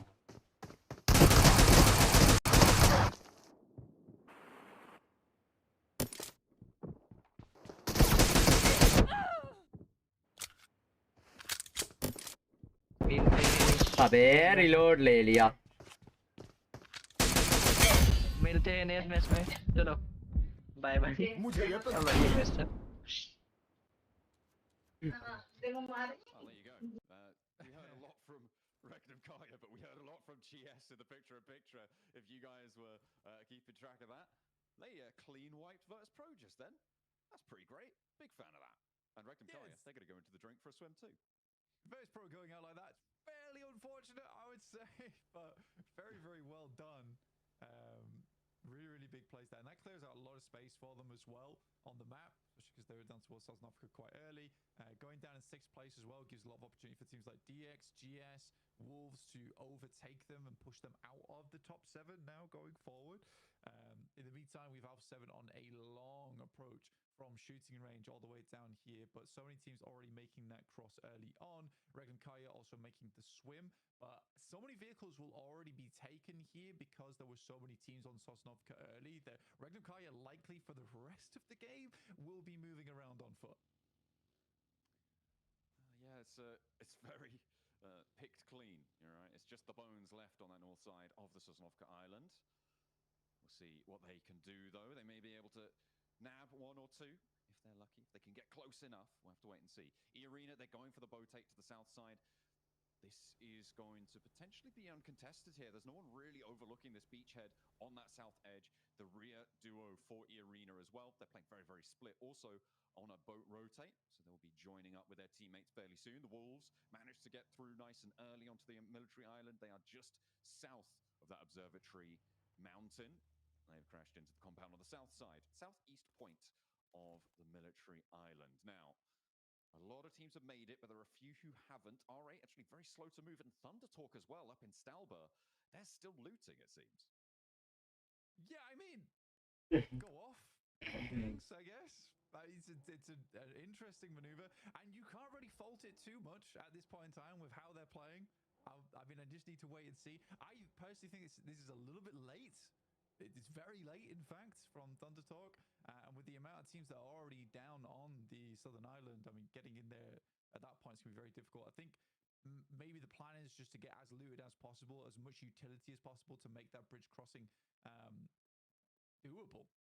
But I don't know. But you can see here, Regnum Kaya, as I said, no vehicles on foot, which is what we expected to happen, John, but it doesn't look fun at all. I mean, hearing a vehicle at any time and having to drop to the deck here, this is some very sad gameplay where you pretty much have to hide it out as much as possible. I mean, you've got to feel real jealous as well of teams rotating past you in vehicles. You're like, oh, man, if only we had that. We could do super well this game. And Regnum Kaya looking to convert on their last match as well would be a brilliant result. As we're looking over towards those bridges. Actually, the crossings so far have been basically uncontested, Blank. I mean, it's only Virtus Pro who have gone down, but that wasn't on a crossing position. That was on just a fight for a compound once the crossing had already happened. It was. Only 5 teams remain to cross. And that's what they're looking for at the moment. Mad Bulls, R8 off in the distance up towards South George. Alpha 7 just passing Lopovka now. Orangutan as well, getting past Prison, past Shelter and Milter. The bridge on the east side currently, I mean, it's Gike, right, who are going to be overlooking it from that observatory mountain. I think for Gike, it's actually a really strong spot to be playing. We've seen multiple times multiple teams win from that position on the map. It does require you to get a bit of an eastern shift on the circle, but this is already quite eastern anyway. A lot of water off towards Novorabnoya, so it's likely this is going to cut back in towards the mainland. So there is a high chance that it ends up around Observatory in the end game. I don't mind Kara's position too much. I mean, what they're doing is essentially just holding out teams like Alpha 7 who are going to be coming in from that side. Still no sign of Thunder Talk just yet, by the way. Still on the northern side of the map. Looks like they're bowing out this match, it seems. You know, they've been playing so much more than everybody else at this point. You know, they needed a little break. They're making their way down from Stalba. It is still stage 2, but those crossings, I mean, especially now, you've got to wonder if Thunder Talk are going to be able to make it. That southeast coast is going to be lined with landmines for them to step on if they try and make their way in there.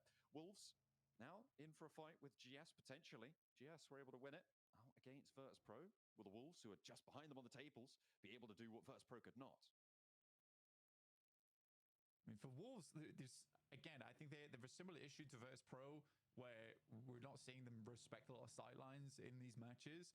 That's the thing that worries me is that, yes, the gameplay is not too bad. The rotations aren't too bad, but there's a lot of these moments where they're making some careless maneuvers, which I would like to see improved overall from quite a few different teams. I mean, Alpha Gaming even falls prey to this as well, where I don't think they're respecting other teams very much at all in these matches. And I think that's what is coming back to bite them.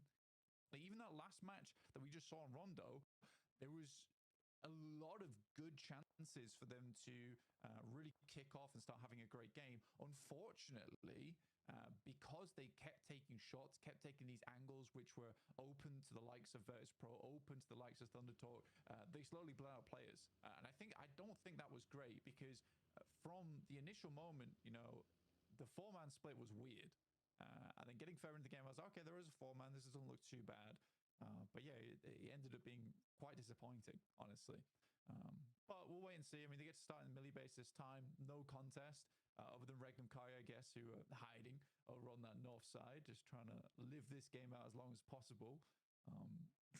Mainly trying to find some set of wheels, basically, Joe.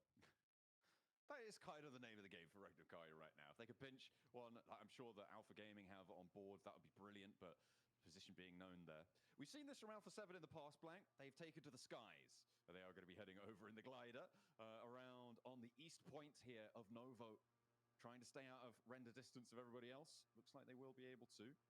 Just a little bit longer. Very dangerous place to land, though, because Kara have outposts all over. You've got to think they're going to spot this, and if they don't, somebody else will. I mean, Kara absolutely should be able to look at this one, but you can also see that Alpha 7 is currently trying to play out a render distance as much as possible here. You can see that Obscure is hello. very, very wide here, down towards the south side. I think they're trying to look for a point where they कहाँ quality कम है? Perfect quality तो है. along the southern coast. I think it's going to be hard to find a runway and land here. I think most likely it's going to be a crash landing from Alpha 7 in the near future.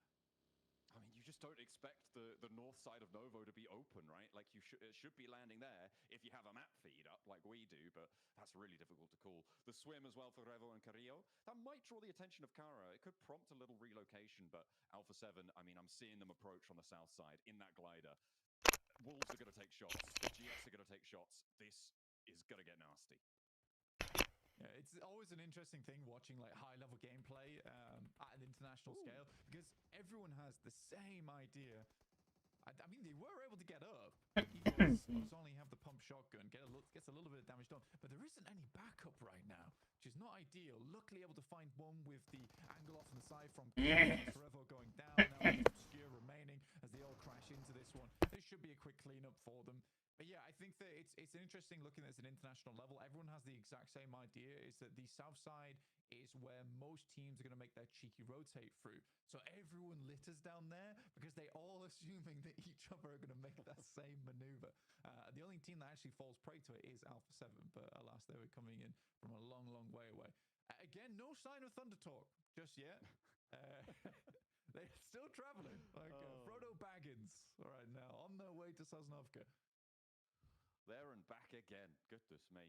They are really going to have to get in fairly soon because it's getting to be the blue zone's going to hurt a lot. They started obviously in Stalber. They were slowly rotating down. Also, R8 were struggling to make their way on through as Alpha Gaming seemed to have spotted Regnum Kaya making their way on foot. And unfortunately, I think Regnum Kaya, they've lost a player there far from ideal. And they'll be playing on as 3. Still fairly split and still very, very slow. Yeah, I think for Regnum Kai, it's a rough one. I mean, I think what you have to do there is commit a little bit earlier to an eastern crossing. Oh, तो अभी भी जिंदा है. The swim is that bad, but under the assumption the circle is so far off towards that east side that it's likely going to center up on Observatory, which it is currently doing, by the way, so we were correct in that assessment. I think that you have to risk the eastern crossing as opposed to trying to play on the beachhead and the three building compounds around that area. I think that's what Regnum Kari are trying to go for. It's a very European approach, I'll say it that way, but I think in this instance it's not correct.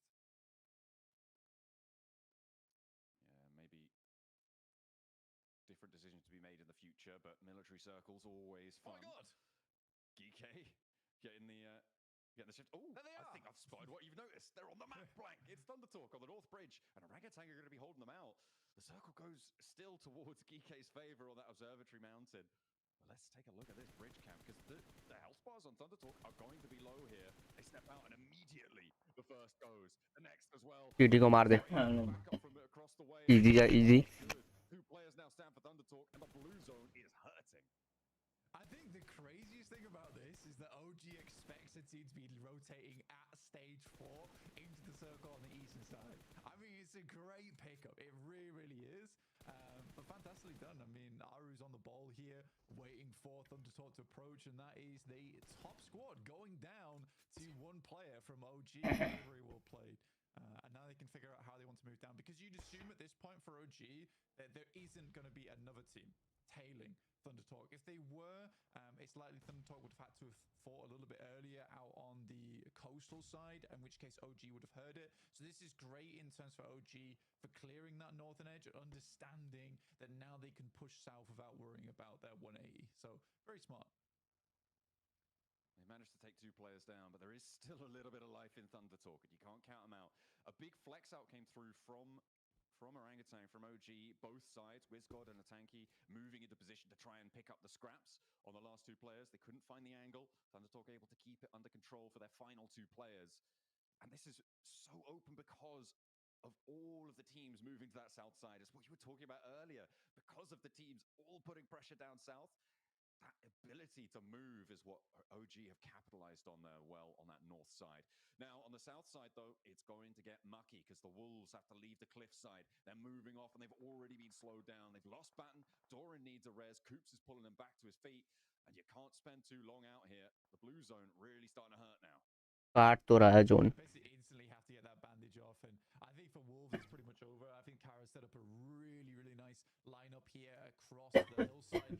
I think that Wolves is pretty much gone. Egos is likely to go down as well. At this point, Kaido, it's one of those situations where do you just deny the point?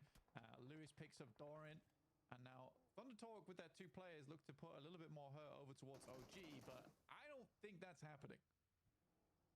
Ooh, spray down, King spotted. And Atanki able to clock the shot. AJ last to stand, and OG have only got 1 Ajay last. to fall to take down the top dogs. Spray around. Nice. Not quite fully connecting, but it's going to do. Nice. And it will be closed down. The roll down on the crates as well. OG want the spoils of victory. Pulling that into the back pocket. They'll clean out the north side. Yeah, that's clean. Very, very clean. So now OG Ah, has a again. huge amount of control over the north. Doc moves up, does get shut down by Mahmud, but RA is still having presence within this engagement. Reefus seems to be the last player alive here for APG. The DPS should do the trick as Lemon weaves in and out of the blue there. But now RA look to weave a very different picture for Mad Bulls, one of dread and ruin as they move over the hillside. Trying to push in on the western edge. The route out of that military base is treacherous. R8, they're going to fold back, look to res Marth. Mad Bulls disengaged. They're sending across, heading towards DRX and the remnants of DX Savior as well, closer towards the middle. We're not going towards the mountaintop this time around, Blank, though. It is going to go down south towards GS and towards this ridgeline that we're seeing being fought over throughtly by Kara, who are keeping their nerves together here. 7 elims already.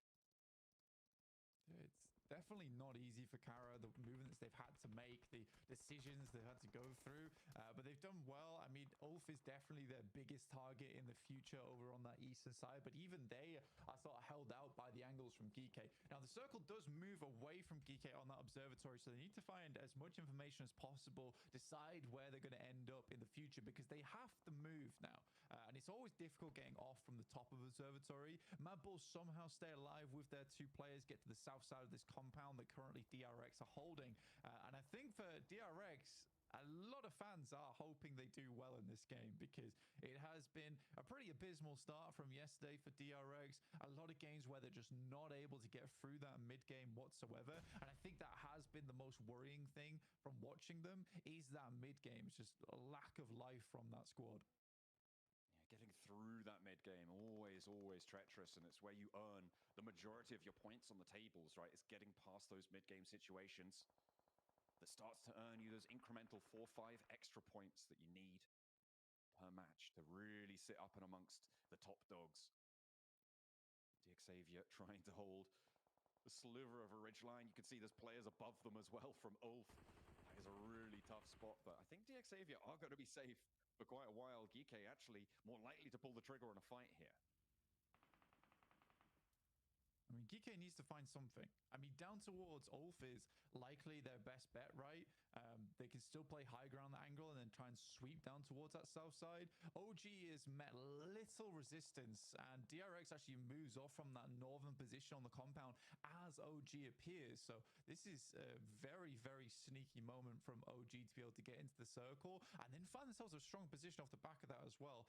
The question is whether RA's been watching this rotate and if they'll be able to find some shots over towards them. But again, so far it has been some fairly well calculated decisions from OG.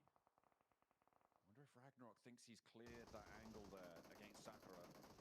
Did have a good old look there, spotted the horse, but didn't see a leg, didn't see an ankle or anything peeking out. Geeke, they're going to take shots over towards Ulf and back them off the angle. Actually, Ulf putting more pressure in towards the middle.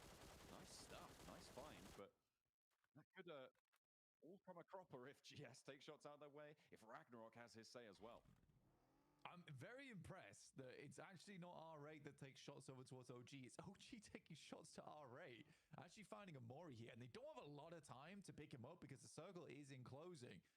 No, R8's put in a very, very difficult position where OG knows at least 2 players are on that northwest side. Rotate out. Wiz got it. Oh, I thought he was sending it there. I think he was breaking out. 2 of them trying to flex through. R8 looking for that regroup, and they find it. They manage to pull themselves back up, grab in the vehicle, not go for the res out wide. Instead, use that little defilade that they've now been able to claim. Prestige backing out as well. Back up to that high ground. Wants the long-range oversight, but will have to move back in with this circle shift. Ulf as well, putting pressure in. A potential scout towards GS. Ketch will get that info back to his team. And for Rectum Kari, you've been able to get quite far into this match. I mean, only have 1 player left remaining, and that's Wild, but Wild is typically the lone survivor for the squad. OG really taking good use of this hovercraft. No one's really looked at them, so they're having this hovercraft far into the late game is really quite a big deal. Nade's starting to pour out over the top now. A little bit of damage surely should be done, but the nades just bounce a little bit too far. Nade swings back down the top side, dribbles down just a little bit. Another one goes through. More damage on towards OG now. One player fairly low in Aru. And R8 can maybe leverage this, but a good off angle right now from OG is keeping them at bay. Oh, another nade, another knock. There's no punishment really being seen in return. Finally, Marth goes down. There was a third party as well, I think from Geeke on the high ground to take a shot over towards one of the players from OG who has now been flushed away. Trying to flex out. This is where the off angle from Prestige really needs to come in clutch. Stopping this fight. The smoke's over the ridgeline. They want to keep this momentum going, but R8 back off the angle. The nade's not quite connecting where they need to. Mars potentially? No, it goes too long. The cook not quite right there, but that one's good. A tanky sends it back his way. And Aru again, so low, but not going down just yet. That is a cracking grenade from Amori over the top towards WizGod, who was trying to get that off angle towards them. They've laid the smokes down, trying to keep R8 back at this point in time, give them the heavy hand. But right now, it's just not working out. WizGod likely to go down. Finally, Prestige enters the fray. Moves in from that off angle. That might actually give OG an opportunity here, but another flush comes through, and R8 now into a 2 versus 4 in their favor. A tanky needs something big, but he only gets one. There is no answer from the backline, unfortunately. Aru out in the open, caught with his trousers down there, and R8 are going to send them away. 5 elims though on the game, Blank. That's a pretty good result. Yeah, it's not bad. Gets them back up towards 4th place now, and there really isn't anyone chasing them too hard on the tables. Alpha 7 went down as a VP as well as Wolves earlier on, but there is now teams like trying to make up points with this massive point vacuum at the top from Thundertalk. You're going to start to see these things get very messy towards that top 7 towards the end of today. Ida finding solace as well, so R8 not done quite yet. They want a little bit more. On the 70-point tallies, we're talking a lot about Thundertalk's security in towards those finals, but over those 70-point margins, that's also looking pretty safe, Blank, all things considered. They've done a lot of work, and they've put in the effort, and at the moment, they're way over the average that they need to be able to see themselves towards those finals. Kara got 8 elims so far this match, and they want more too. Marceau hops out, looks for the flush, confirms that one, locks it into the bank. As DXavier hold their divot, they've been in there for a long, long time. And actually, Geeke going down. Okay, the descent from the mountaintop, not going to pan out. I mean, Kara's played this game phenomenally well. I think that's, you can't deny that from Kara. From their initial hold towards Novorabnoya and then the slow sweep down towards the south side. It has been a real patience game for them, and at times really tough, but they've done well off the back of it. Lewis finding catch now as well from Ulf as R8 looks to assault that position. They really only have one option here, which is to try and send down to the rocky outcrop on this south side before they head over towards DRX. DRX has had a bit of circle look. And no one really has had a shout in, but similarly DRX hasn't really found any points from this position whatsoever. Likely the thing is that if they go down in 2nd place, this game will not be as profitable as most would think. They sort of need to finish this game out with a chicken dinner if they want to have a decent performance off the back of this one. Otherwise it is just sort of another meh game back in their pocket. I mean, he's got 3 more nades, but finally someone takes a look out his way. And that is going to be the shutdown, and DXavier will fall finally. 5 teams now remaining, Blank, and DRX with this center position. Kara, they've moved 2 players up here. They'll need to regroup back down to their bottom side too, and push in a little bit closer. They might be able to hold the top of the rock for a little bit longer, though, and maybe they'll be able to farm some more eliminations along the way. I mean, Kara being at, what is it, 14 eliminations now is very impressive. I think the R8 likely are our utility because they had to throw everything in the kitchen sink to take down OG. They were very resilient during that engagement. But I do think for R8 it might be a little bit tricky going forward. Depends how much they're able to steal away from OG, and that's one thing they certainly did steal away is the hovercraft, which is going to give them a little bit of safety going forward, and especially in these final moments. Again, because OG held onto it for so long, it didn't take any shots. Now it's super useful for this late game as a bit of maneuverable cover. That's a long nade. Feels like the bounce is not too bad, but GS does go down to the circle itself. Aaron gets shut down by Marth, who has just been on a tear all day today. A huge elim count being racked up still. They want still more going for Kara, and it's going to be Marth actually starting to take those shots out the way.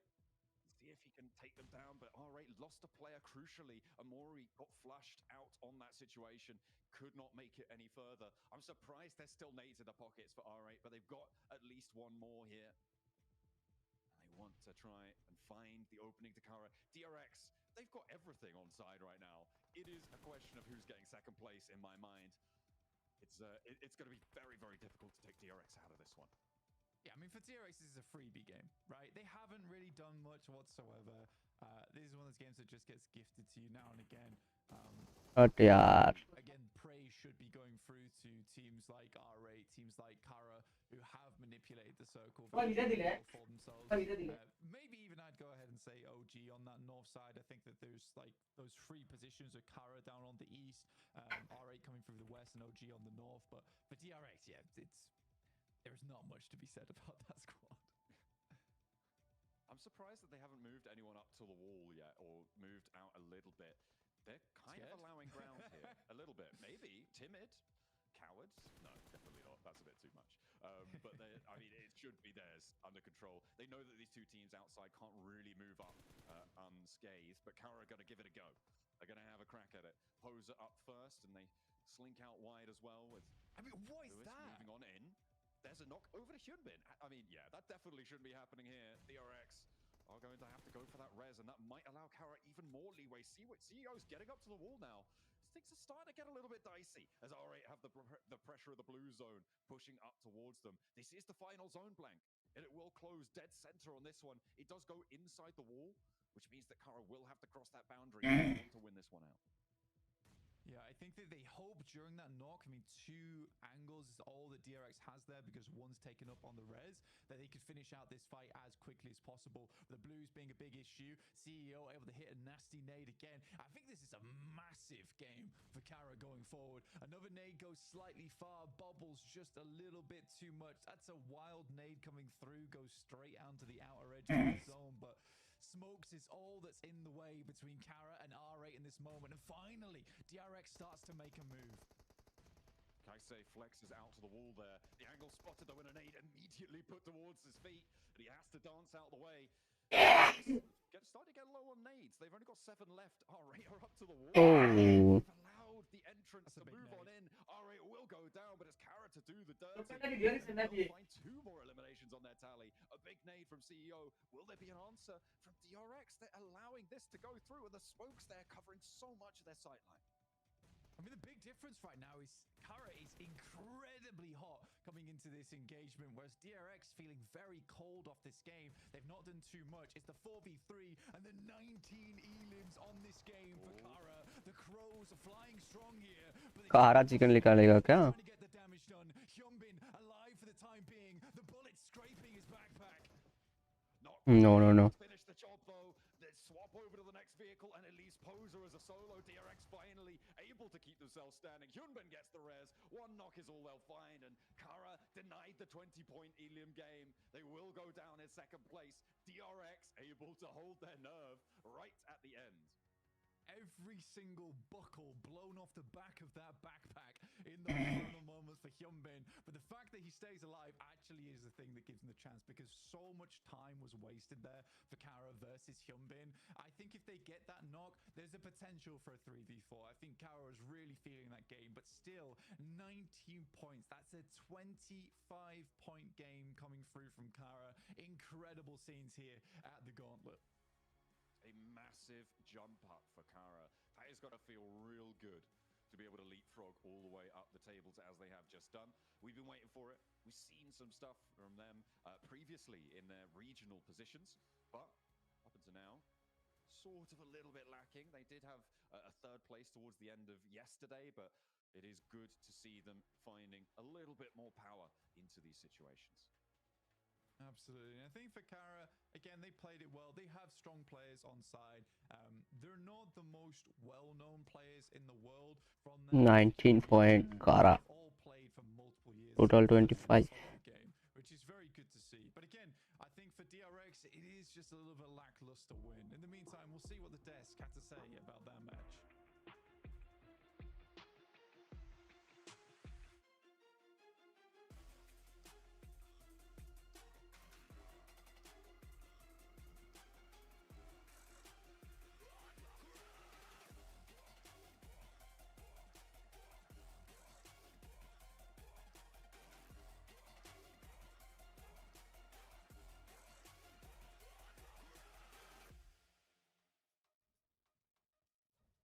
DRX down in 15th place, so desperately needed a chicken dinner, and they get one right here, right now. Maxman, why was this game so different for DRX? What made them get the chicken dinner as opposed to the performance pretty much for the rest of the tournament so far? Oh, I was hoping you wouldn't ask me that question. They got circle gifted, okay? you want me? Unfortunately, it is a win they desperately needed, okay? Don't get me wrong. They were in 15th position before this game. They were circle blessed. Luckily enough, they do go for that big push onto the side of Kara, as you can see here in this finishing blow moment. And they do get himself some really good swarm moments around Poser, get himself the wrap-up, and get himself that chicken dinner. But it was definitely circle blessed. And it is not the win I wanted to see, Niptro, to be completely honest from them. A bit more presence when they do get eventually a chicken dinner. But you know what? As you stated before we got on the desk here, that give them a little bit more of a confidence boost to finally initiate that ascent in the rankings. I 100% think that's the case because of the way they switched the flip, or flipped the switch, that's the one. They flipped the switch as soon as they decided, okay, now's the time to go, they went for it. That was the DRX we're used to seeing. So I think now they've got points, they're out of 15th place, they can relax a little bit, take a breath and go, okay, we've got a win. Yes, it was kind of handed to us, but we took it in the end. We've come back to where we need to be. Now let's go forward the way we want to play. So I really am hopeful for them now.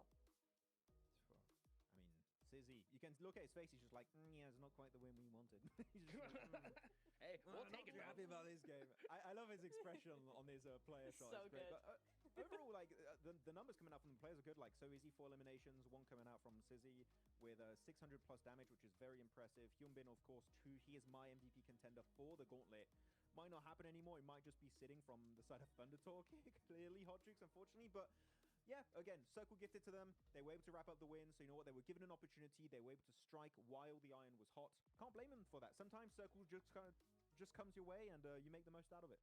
Hey, you know what? That's exactly what they did. I'll tell you one team that made the most out of it, even though they didn't get that such a circle blessing, and that was Kara. Oh my gosh. These guys went crazy in Neptura, especially that beautiful nade from CEO onto R8 to take out that side. Oh man, I mean, these guys went crazy. How do you feel about their performance here in this match? I love it so much. This is the Kara I was expecting to see, Jukes. I mean, look, I saw them yesterday. I went, they're not playing the way they usually play. They usually play center to edge, and they just weren't doing it. I was like, why? Then yesterday in the Miramars, we saw that a little bit more. Then we get to this game. Big split on the edge, 2-2 split mid-game to actually clear as much of the other circle, or the other teams in the circle as possible. Exactly what I wanted to see. They went back to their play style. They stopped letting, you know, PMGC be a big pressure on them to change things up, went back to how they play, and look where it got them. Well, you know, a team looking at these had a really bad time. It was Alpha 7. The glider rotation into also 2 players swimming into Nova itself didn't work out. Unfortunately, they were trying to get scrapped here and they got nothing for their troubles. As though on the northern side, we still did see for a bit Aru clapping back versus Thunder Talk. That was a really good double spray and getting 2 eliminations right away. Aru popping off as the IGL and clearly can be a fragger from time to time.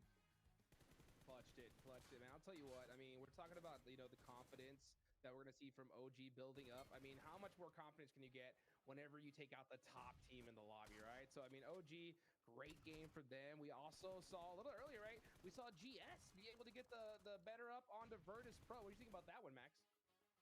That was fun to see GS actually not go for APG. They understood we can share it, but Hodrix, what do you want to do when you have a perfect military island phase 1 circle? It's just like, well, we're going to have people are going to want to try and contest those locations away. But yeah, GS just showing themselves as a true contender. This is a team, Niptura, that qualified outside of PMSL MENA with a singular point difference, barely qualifying into PMGC.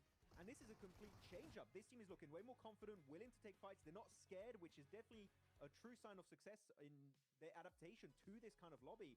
And I do wonder, can they maintain it for the entirety of this PMGC season?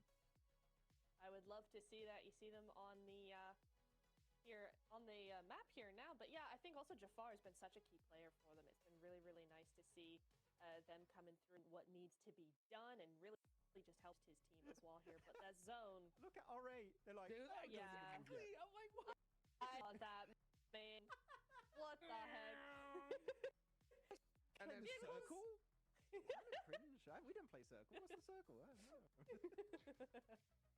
Oh Dude, they're still over there when the circle's that small is wild. That late Wow, I'm rotation. surprised they got as far as they I was got born then. in it. Molded by it. And they picked some really good fights. Prestige had a really good off angle in that fight, North versus Orangutan. It really set them up for success. And once they do clear Orangutan, they start holding on the western ridge, which gives them not only just a really good angle to third party, these southern fights. I think you had Ulf, you had Kara. They can easily get a third party opportunity on that. It also keeps them relatively safe. And you can see here, they don't really take too many casualties until they have to push over the ridge, which at that point here, Hodgick, we saw the nades of CEO were on point. And because of that, 25 points for Kara here. Outdoing DRX that got the chicken dinner. Kara, maybe this is the start of a great comeback. Got to be the start. I mean, come on, right? I mean, these guys, we were waiting for them to be able to put up a big performance. We're waiting for DRX to put up a good game. This is what we were talking about, Neptura, right? We knew that we were going to see some squads perform, and they did not disappoint. They haven't at all. It's nice to see Ulf as well in the top 5 of these points, right? That's another team we wanted to see more from. And, you know, DRX, we talk about, yeah, you know, they got the win. It was a little bit handed to them, all of this. It's still 17 points. And when the leaderboard is kind of close, as we've seen it, that is really what you need. So 17 points going to push them pretty far up those leaderboards, I think, and they'll be able to now use that as a springboard into the next match. So very excited to see what they've got coming for us. Yeah, Kara, they landed over there in Novo, right? And they just started playing that edge style you were talking about, right, before Neptura.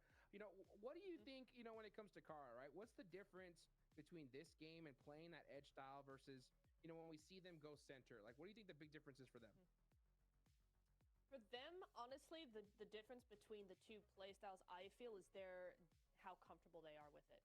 Because they play center early on in the game and then switch to edge. And what we were seeing them do is play edge from the very beginning. And that only meant that they were getting left behind by all these other teams. So I really Next match कब है? they're going, oh, okay, wait, let's switch back. Let's do what we normally do. They're more comfortable and they can be more creative with it. Now, as so easy. It's not, hey, it's not Sitting. For once, it's not Sitting right. being the MVP of match 2. Look at this pentagram. It's like healing 0, and then you just have a line 29 minutes survival time. You can barely see it, and then 0 assists. This is the weirdest pentagram graphic I think I've ever seen in PMG's PUBG Mobile eSport history. This is an odd-looking one, but 0 healing again, showing that they were circle blessed. They didn't take any unnecessary fights. They weren't over peaking to like take fights that just didn't make sense. They're just like, we're given a free ticket into the late game. Let's use it here, and it worked out.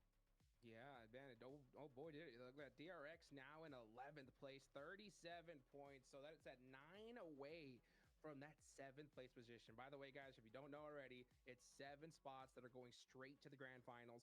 Everybody else is going to be going to that group stage, right? So looking at these leaderboards, Max, okay, we're about to hit that halfway mark, right?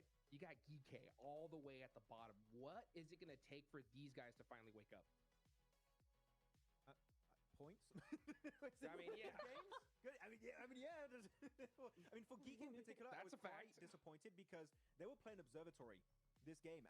They didn't do much with it. They were very hesitant, very slow, and Kara just saw an opportunity to kind of do what Geek should have been doing this game. So Geek needs to see a step up, a little bit more confidence being displayed here in these lobbies. And same for any of the bottom teams. APG also, I didn't even do much this game. Neptura, we need to see the APG comeback, and as of right now, it's almost a halfway point, as Hodgick said. It's getting a little bit late to initiate that comeback. I know it is, isn't it? And, you know, even as we look at those leaderboards earlier, right, like even a win like from DRX is going 15th to 11th. So APG need to have a lot bigger of a game.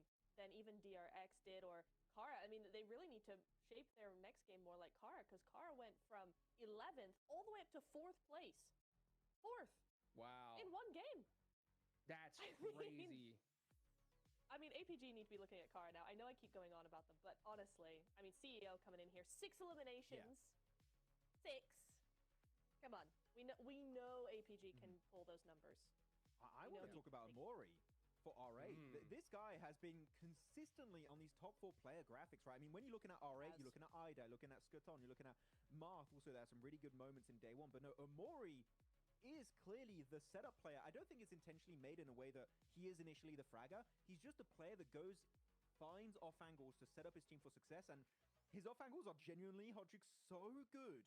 He just gets 3 points, 3 eliminations every single time. So Amori is genuinely a genius when it comes to the off angle plays, and so far it's been really paying dividends in these matches. Well, you know, that's an interesting point here, right? Because Amori, he is definitely finding those off angles. You know, we saw in that later fight, though, one off angle that was from Prestige, right? Prestige was holding that huge off angle. I think that really set up that fight for them, right? What do you think about Prestige holding that off? कोई बात नहीं प्रफुल्ल भाई, कोई बात नहीं. Team towards the end, right? But do you think that he should have held that there back a little bit longer, or do you think he joined up right on time with his team? I think it was used perfectly, actually, in that fight there, Hodrick. The way he was playing it, relatively passive, I would say. He was just trying to keep Orangutan in check and stop Orangutan from bleeding over that ridge. If Prestige is not in that position, I think Orangutan keep hitting some of those great nades they had in that fight, and they just completely overwhelm R8. Prestige's off angle is the only thing that kept Orangutan in check. So Niptura looking at R8, everyone, it feels like, on the team can pull off angles. I know Marth can do it since spring of this year, so they're just all off angle players. Maybe that's the strat. Honestly, it is kind of the strat. I mean, you see time and time again when you look at fights, very rarely is a fight won by 4v4 just right in front of each other. It's always a sneaky little off angle. It's always somebody wide wrapping that just provides that cover, you know, pushes a team into a corner and stops them from doing what they need to do to defend themselves well. So, you know, it is, if you have a team of all off angle players, honestly, I find that that's probably like one of the best strats you can possibly have, just because it gives you that flexibility to do whatever you want and surprise them however you can. Yeah, definitely. So looking at this graphic of the top 4 players, we've been on this one for a while. I kind of like how CEO is grabbing his logo. I don't know, it's just like that had to be intentional, right? Yeah. I mean, you look at this performance of CEO, it makes sense why he was on SGG. If you guys don't know, by the way, a little history lesson for CEO. He was on SGG. He was part of the biggest org in Turkey. That shows how much potential this guy actually has. He was part of the rising older generation of PUBG Mobile eSport, and he's still putting up numbers. So CEO, I wouldn't be surprised if he's able to, again, put up the numbers and contest the likes of maybe Regnum Kari moving forward. Yeah, I mean, they already passed them up, so they're feeling pretty dang good going into these final matches. I'm looking right now at the leaderboards, right? Because with this next match, we're going to hit our halfway point here, right? So 7th place is that cutoff, Neptura. Looking on down, it's pretty close, right? I mean, we can see pretty much, I mean, even Alpha Games बंदी है in 14th place with 27 points. That cutoff right now is GS with 46, right? So, you know, how many more games do you think Alpha Gaming have बंद है here, you know, before they need a chicken dinner? Or do you think, like, this Erangel match, it's time for them to put up some points? What do you think? I honestly want to say, like, maybe one more game, but the way that the rest of the teams have been playing, I feel like we're starting to see some teams step up that haven't been stepping up so far. They're starting to come alive. They're starting to do what they need to do. So maybe one game is too late. I'm not entirely sure. I think it really does depend on how this next game goes. So yeah, maybe they do have one game. Maybe, I think. Because Regnum's starting to do stuff. Ulf are starting to do stuff. The RX, Wolves, they're all doing it. So APG, like one max. Okay, 1-1 for breathing room, Max. Do you agree? I would agree. I think that's a decent sample size to have for them to try and do a little bit in the lead. Next match OG Chicken. APG, of course, trying to initiate that comeback. I'm going to look at the team that's below them right now. Yeah. They're in 15th position. They're just 1 point behind APG with 26 points for themselves. It's not impossible for them to catch up to top. I was very impressed with how E-Arena, the players individually especially, were playing back at PMWC. They OG. NCA season, and I was very how they were going to play here. Unfortunately, they've just not been able to follow through with those initial promises we had earlier this year. I'm hoping Arena can make it because it would fit. Already we don't have Bigatron, by the way, from SEA, which that alone feels weird. But if we don't see Arena make it, and maybe Xavier, if we go like worst case scenario for SEA, I would be so sad, Hodjux. We need to see one of them at least make it to the finals. Please, I'm begging. Please, please. I can't tell you. I was talking to you about this at the start, before the tournament even started, right? I was like, man, how do we not see Bigatron here, right? And it is the first PMGC in Bangkok, Thailand, right? It hurts to see, but hopefully EA could definitely happen here. I mean, it's definitely not too late, even for a team like, Geekay, who's all the way last place right now. 18th, I mean, I don't think they have any room at this point. I mean, I think it's putting up double-digit points here and now if you want to have a chance at top 7, because, I mean, you're right, Neptur, a lot of these teams performing so dang well. You really can't wait towards tomorrow for sure. Oh, absolutely not. It's going to be far too late for that. I mean, we have seen big things from some of these teams in the final day, APG in particular, that like to just bring out an entire different APG to how it's been the last 2 days, but I wouldn't count on it. I think the lobby is too stacked. These other teams are pick up too early. That we're seeing things from Ulf. They're starting to make more moves. I mean, EA are starting to do. We've seen some things from them. It's a bit early just yet. No, they haven't been doing exactly what we wanted them to do, but there is still time for it. And I think so. There's a lot of questions, I think, for the lower half of the leaderboard, because there's going to be the top half of the leaderboard that are just going to take advantage of that slowness now because they've already stepped up to the plate. Now that makes it more difficult for the others. I want to touch upon your point of Ulf stepping up a little bit, doing a bit more. They are definitely a little bit more present in the later stages, but they're still not as aggressive as I would like to see them be.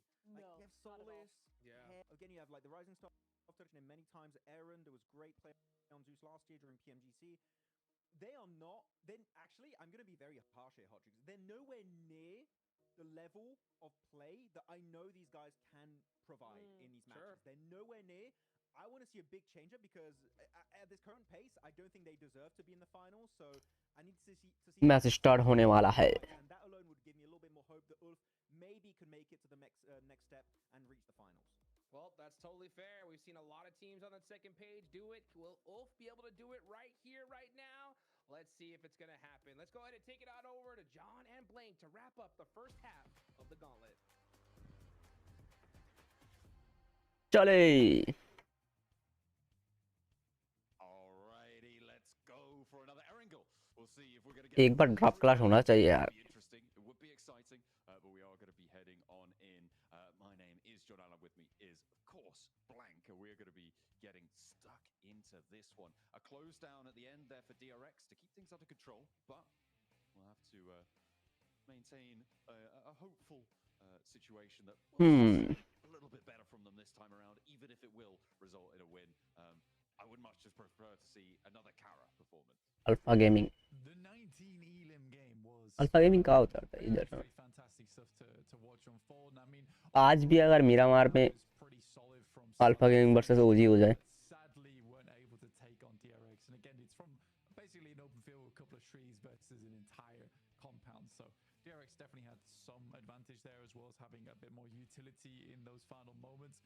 The fact they're able to hold them off for so long, it's like one of those situations where Kara, if they don't get that initial couple of knocks on towards DRX, they don't finish off R8, and I think that both get swarmed by DRX in that end game. But this is a west to east lane path. Very kind one, first kind one we've seen today. We'll see where the circle ends up here. Thunder Talk taking a slightly different approach from last game, luckily for us, because that last one was a bit weird, honestly, overall. But we are heading over towards the eastern edge of the map, around Rozhok, Potato Hill area, just south of Yaz. So still Yaz Field in this one, John, but plenty of fun compounds to play this one out. Yeah, we are going to see maybe a little bit of a diversion for Thunder Talk. Of course, they are close to Kara, though, so maybe a little bit of danger there. In general, we'll be keeping an eye on that Milta area. The circle a lot more centered towards that Potato Hill zone in the middle. A little scrap for Alpha Gaming, and actually, they're going to be able to win this time at the start of the game against one of the players from Wolves. They can't quite get there in time to pick him up. As Coops will be taken down. We are going to be heading to a little interview with Poser himself from Kara after that incredibly massive game. 19 elims. Let's find out how they did it. Oh, maybe not just yet.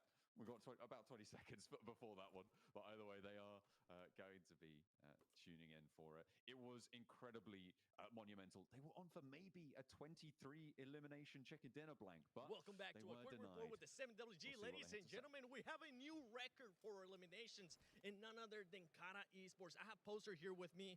You guys were working those 2-2 splits wonderfully this last match. When did you decide to go to E-Arena? Bu son maçta 2-2 oynamakla çok güzel oynadınız. Nasıl, ne zaman Arena'ya üstüne saldırmayı düşündünüz? Nova'nın içindeyken alan bizden çektiğinde İARENA ile oynarımız aynıydı. Ondan sonra ilk önce kıyı temizledik, sonra da onları temizledik. Adım adım iyi oynadık. So the circle actually go on our gameplay with Arena. So when we saw that, we first clear the edge and then we jump on them. And with this performance, I mean, it's going to shoot you up the leaderboard. What does that mean for the team? Valla bu puanlama sizi sıralamada üst kısma çıkarttı. Nasıl hissediyorsun bu takım için? Şu an özgüvenimiz daha da yerine geldi. İhtiyacımız olan böyle bir maçtı. Henüz potansiyelimizi göstermedik. Daha yeni başlıyoruz. So we got our confidence backs up, and then with this, we will show our performance that we can do better. Hey, I'm hoping it continues on. 19 eliminations. I know the Turkish crowd is going to be hyped. Back to you guys. Absolutely. It would be brilliant to see if they can carry that forwards. It is, however, very rare to see teams have two performances like that in a tournament. Stream में जो भी नया भाई लोग like कर दो They definitely had more than one of those performances. जल्दी It is a rarity. Thunder Talk definitely a rarity in our games overall. 100 points hit the century. Weren't able to get anything done on the last match, but again they hit triple digits and thought themselves, let's take it. OG top पर रहना चाहिए आज भी मजा आएगा यार अभी भी मैच है. Let's take a look at the leaderboards right now. There is that big jump off from third place down to fourth, with Mad Bulls in third place dropping down towards Kara with 55 and OG at 51. But as you can see, it's around 10th place where we see our next real big fall off from 44 to 37. So there's a lot of teams battling out for this top 7 here, and it should make for an incredibly fun final day tomorrow, where all the teams could be dipping in and out from that top 7. We get a little replay on Doc getting the spray down onto Coops. They couldn't quite get away unscathed with the vehicle. Doc happy to have that point onside. A nice pickup found there. As we hop towards the middle of the circle, though, we're on board with Regnum Kaya, who have managed to take a very, very central compound, really important position as well, with a lot of sight lines out to control all the teams who are very likely going to be moving in fairly soon. We're now into our 6th minute of the match, and we'll see just who's going to be on the road nice and quickly. Hopefully, yeah, Thunder Talk, they're already moving. So we're not going to see another massive delay until, what is it, like zone 8 or something like that. And they decided, oh yeah, we should probably get towards the circle. R8 did it too, though. So, you know, it's not just them. It isn't. I mean, it was possible. I mean, it was fun watching that little breakdown of the paths taken with R8 really on a bit of a journey themselves down from that northwest side, starting just underneath Alpha 7 there. But having way more success from their position. I mean, even just getting on that western side anyway was very, very tough. I mean, there were so many teams there at the start of the game. I do think Virtus Pro going down so early actually opened up a little bit more possibility for space taking on the western side of Sosnovka. So some fortuitous stuff did happen. I think for Kara, they didn't quite get that benefit. They really did have to fight it out for that position, indicated by obviously the amount of eliminations they were able to pick up in that last game. We got OG here on our screens, just the western side of Shelter. Just waiting to see what they want to do next in terms of scouting, where players are coming from. Regnum Kaya left fairly early from their position, headed around where Dip is. And we'll just hold that out. With Ulf coming in from the northwest side, that is something they'll have to worry about in the short future. Alpha 7 moving in on that north edge.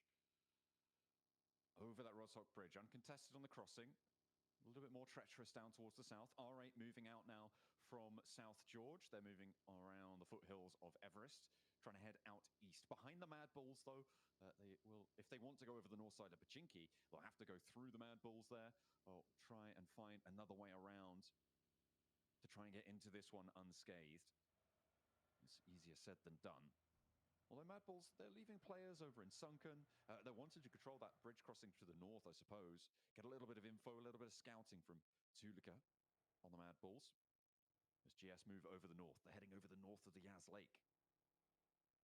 हाँ आज video में stream क्यों हुआ ऐसे ही कल तो short बोला था चैनल क्रिएटर अब अपने सब्सक्राइबर और झूठे बात करने लगा है अरे नहीं यार पता नहीं है इसमें कैसे स्टार्ट हो गया तो मैं बंद नहीं किया मैं करने उसमें वाला था स्ट्रीम लिंक की डल गया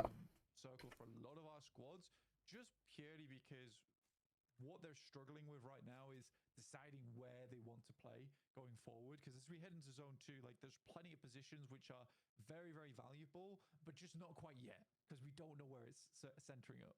Now we know that you kind of want to take some of these farm compounds nice and early, potentially even some of these positions underneath Potato Hill. Even playing over towards the southern side of the coast is not bad here. I mean, it makes the decision-making process a little bit easier. The execution phase, though, a lot more tricky for our IGLs, for our teams to try and enact their plans now. Everybody on a mad dash south, trying to get into a very limited set of positions. Ulf got to be charging in from that north side, a little bit split. They've got a backstop there for Solus, trying to regroup. Regnum Kaya clashing with DRX on the inside of a compound. But you've got Ulf putting pressure on the north. You can't afford to go for a crash, as well as on the south coast entirely. In the warehouses, DX Xavier, Wolves going back and forth here. Lamborn needs a pickup now.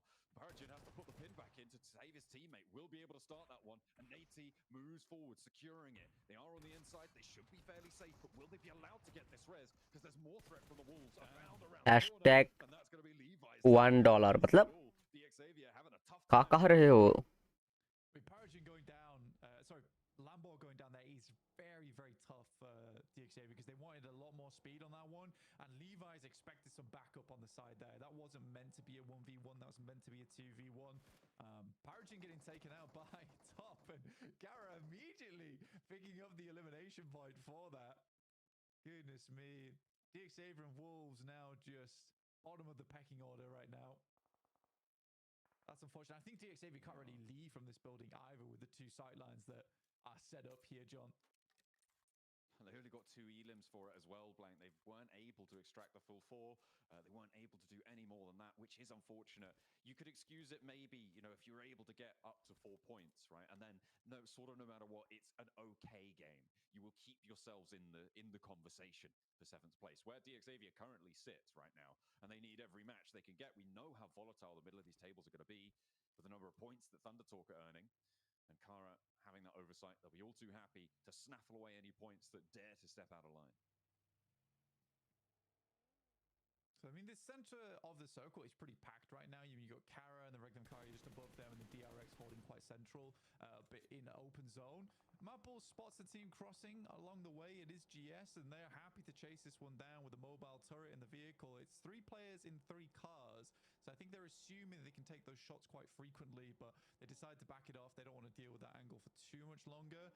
And a building gets taken up by GS. It is on the northern side of the zone, though, so it is not massively likely it's going to end up there, but it will give GS a little bit of a long... भाई voice का है किसका voice चाहिए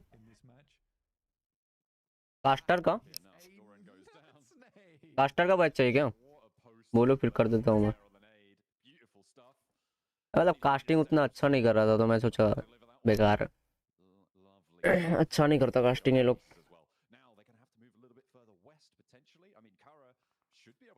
Jonathan है क्या match में अरे Jonathan कैसे रहेगा जोनाथन नहीं है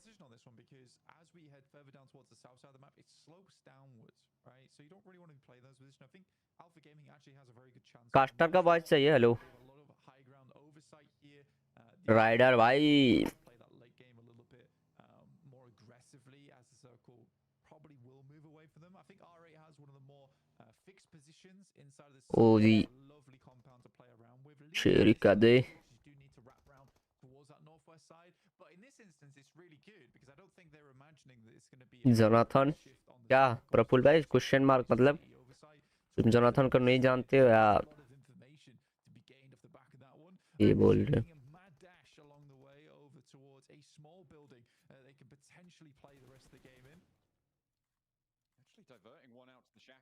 ये लोग फंसेगा चारों तरफ से पड़ेगा अब इनको ओजी को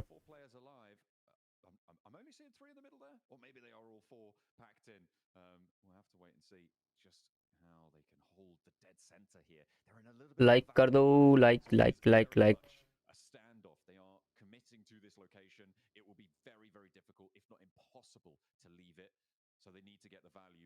अरे जोनाथन को जानते हैं हाँ तुम तो जानते हो फिर जोनाथन क्वेश्चन मार्क क्या डाल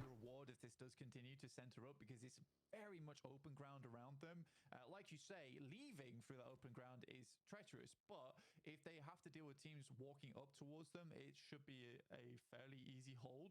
So I think for OG, it's a case where you play this position and like you say, you are just committed to it now. But it is fairly central. They had no real other options other than playing sweep on the edge. And I think they're more comfortable playing this anyway. They're quite decent when it comes to holds. So we'll see what OG can do from this spot. It's a slightly early commit though at stage 3. But because it is so dead central and in a compound, yes make that far here and now.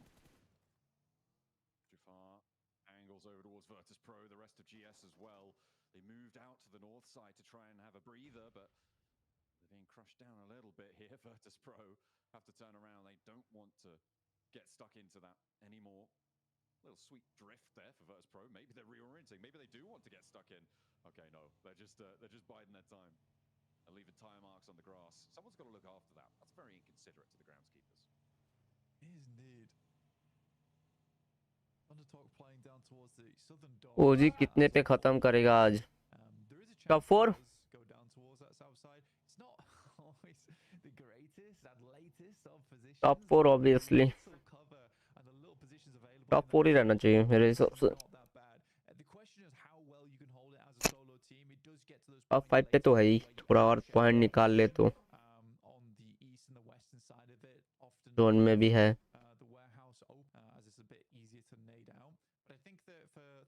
E arena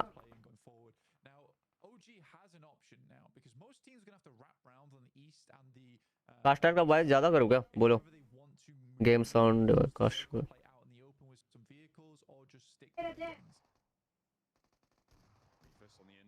Not going to win that one. Arena able to find it in an immediate shutdown. Alpha Gaming not in a position to go for the backup there, and Ziol caught out in the open by R. भाई video upload नहीं ये channel पे यार थोड़े दिन से मैं of ही हूँ ऐसा समझ लो Not off but off here.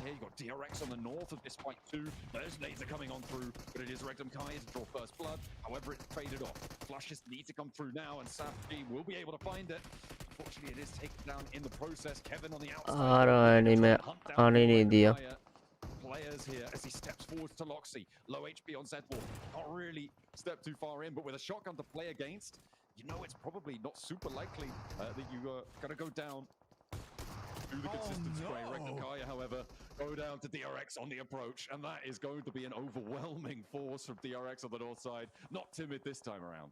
Video upload क्या करूँ यार? By the way, from all the way down the southwest side, able to pick up Loxy as he jumps out the building. Regnum Kai just melted under the pressure there, and DRX actually pick up a fairly decent spot for themselves, all in that short moment of time. I think they'll be very pleased with how that one turns out. In comes Ulf over towards Thundertalk's position. Again, like I said, this is a large area, difficult to hold as 4 players, and they're trying to gauge where exactly the को मार दो 0 point में इस बार भी. Alpha gaming नीचे मारो भाई. And some fantastic nades are being lobbed up their way to secure some more points. Goodness me, Ulf, they try and move into the hills. on the north side of this compound, but they're denied entry. Everybody with the third-party angles. Eren, though, has actually managed to make it for the south side, so last player alive for Ulf. In the meantime, Doc now has more arena players to worry about. 3 players actually taking shots out his way. You can see the rest of them trying to move through. He's forced out wide and taken down as soon as he moves. Sakura clocks him. And now Top has to try and find something in response because Doc is not getting back up. Yeah, it's a good third party coming through from E-Arena. They noticed there was fighting going down on this side, but it seemed to be only one player. But RA currently in an engagement between them and VP.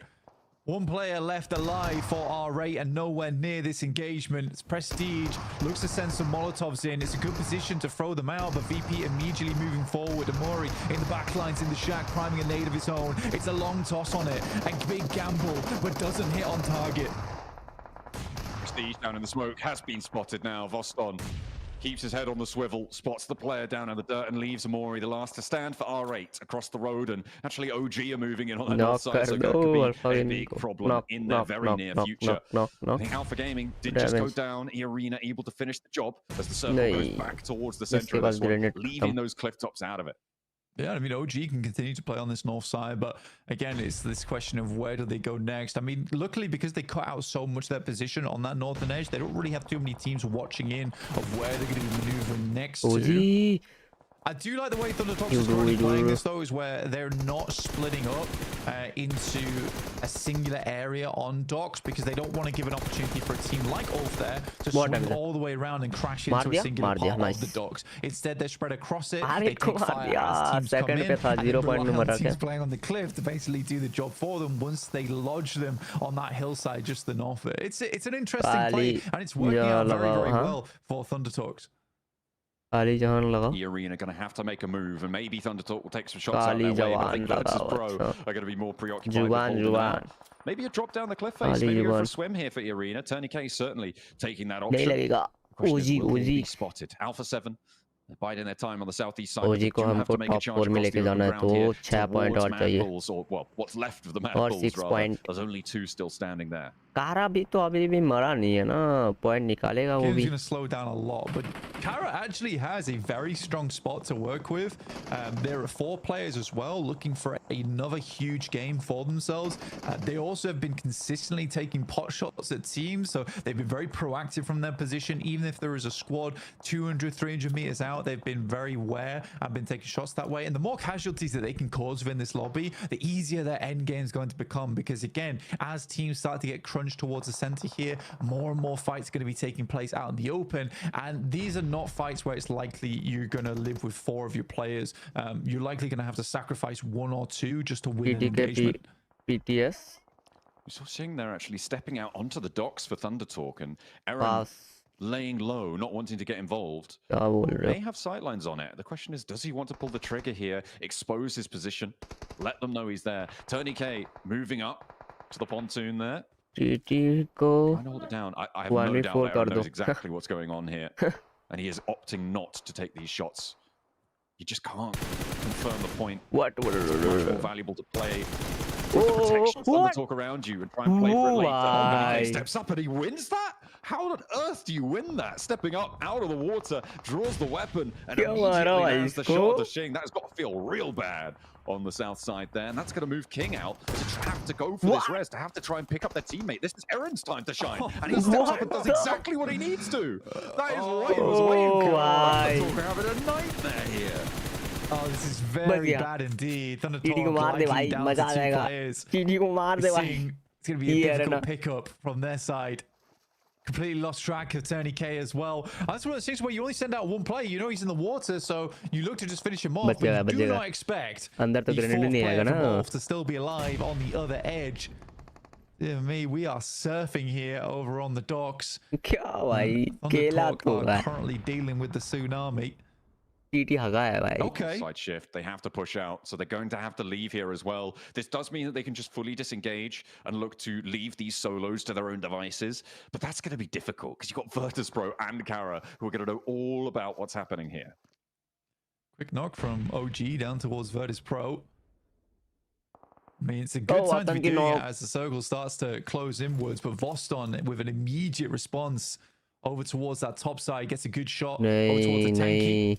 leaving just him and Aru there. And the question is whether उन लोगों का भी Verspro एक even knock want है, to in go लोगों for का a भी एक wraparound knock है. on that side. I mean, OG has to call for some slight reinforcements here. ये रहना मरेगा मरेगा ये रहना ये वाला मरेगा लगता है. It's good news, I think, on the north side for बच OG. गया. And they've got enough to play with that cover, that re-knock over मरेगा towards अब Virtus मरेगा. Pro. They didn't मरेगा. need to get the flush there. They just बच needed to गया slow Virtus भाई. Pro down. आओ Force them into an मरेगा अब unfavorable fight. मरेगा. Tourniquet may have bit the dust, and he will indeed go down to the nade from AJ. Only the one player to go down from Thunder Talk, and it could have been worse. But Eren really bided his time well there. He played the time perfectly, and actually maybe afforded an opportunity to have a chance to get another point or two. Yeah, currently we're in the top 10, so 3 more teams would have to go down before we start hitting placement points. DRX holding on to their position quite nicely as GS attempted to assault their position. What? On the top Nice, stairs, do knock है. looking for Icon right now. Oh, कौन knock खाया ये? In the meantime, the आतंकी भी roll-up knock खा versus गया. Pro is getting dismantled on that आतंकी northwest finish side. खा जाएगा. Unfortunately, there is a knock sent back over towards them. GS finally going down there, but it is going to be OG holding quite well. The और reses एक that grenade are इस starting तरफ to they they come through. बस. There's the first flush coming in, and there is unfortunately the re-knocks coming in from Virtus Pro. मर गया. They stop though. They move sideways, नहीं move नहीं नहीं laterally on नहीं the नहीं इन fight. लोगों का भी And एक गया. OG not grenade gonna be able बस to they connect they these nades if भाई. they haven't spotted it. Will they put them grenade in आ the ही right नहीं रहा place इतना here दूर. as the nades bob forwards? यही problem On है. the target. Haven't seen the retreat here. Red but zone बना दो. AJ Oh nice, टीटी आ गया. टीटी आ गया. TT TT TT. got in. Virtus Pro now Oh, with what another the team. heck? The vehicles swinging around wildly. What is going on? OG. अरे इसको किसी कोई और मार रहा है. DRX मार रहा है दूर से. तू क्या रहा है भाई ये? And 3 players from Thunder Talk still stand tall, but OG, they've taken a knock. What have Thunder Talk just done? What? I mean, DRX मार रहा है पीछे taking से. shots across the way at OG whilst that all was unfolding. I don't know how Thunder Talk gets away with it, but they absolutely do. किल मिलता, बहुत किल मिलता. AJ with the run down the vehicle, smearing VP across the fields. And now AKOP trying to get his HP bar back up again. A nade sent across towards the tree, slightly lagging behind the rest of the team. A nade sent along the edge, the blue here could be devastating. And it is close, but not close enough. खा जाए यार. Not going to be able to find it there. Grenade Stepping उठा. out towards the Grenade blue उठा. Thunder Talk. Get back in the vehicles. Playing true chaos strategy there on the roll up to VP. There was nothing they could do. आम It तो नहीं seemed. बनने वाला. He's going to be running out of ordnance fairly soon. Drops the last, covers his Drone है. retreat. उसी with pass drone है, drone है. With that flash. Problem उतना नहीं है. Now Thunder Talk to disengage. Play on us 3 from here, which is crazy. Kara, I don't think they're going to be able to do the same thing, but I don't think they need to. With the circle as it sits, they keep in on the south side, and they Kills may भी be नहीं able to निकालने find a दिया chicken ना. dinner this time around, DRX where they पीछे से couldn't मार quite रहा था. before. Yeah, it's a very बहुत kill strong मिलता position, नहीं but again, we are still going out into open ground now. I think OG's got to be a little bit careful because DRX knows exactly where they're playing from, but know they need to move down towards that south side. So DRX looking to set themselves up early. Chicken मिल जाएगा. Just chicken बोल rotate रहा. into the zone building मिल along the जाएगा. way from बीचों बीच Kara. एकदम. Lewis does have a nade. Marso sets himself up. It's a bit of a short ये lob, DRX but it's कर क्या on रहा था मतलब target. जोन के बाहर Soez आके gets मारने का knocked ट्राई out कर with रहा है a भाई. nade to the forehead. कारा को Hit some मार with दे. the swift कारा को मार under they. on there. Nice little knockdown. छह Nearly पॉइंट getting निकाल के hit हम in the टॉप 4 pan. बैठ जाएंगे. Coming in clutch there to stop the DX Xavier shots. The shots from across the way. Taking him her down on तरफ the से rooftop. पड़ेगा ना, Really तब difficult मजा res आएगा. to go for. You have to drop down. It's bad news. DRX have been able to get a lot of elims so far this match. It seems like they heard me call them a little bit cowardly last time around. They're already up to 10 here, blank. And they want to add 4 more to the tally. See if they can break records themselves.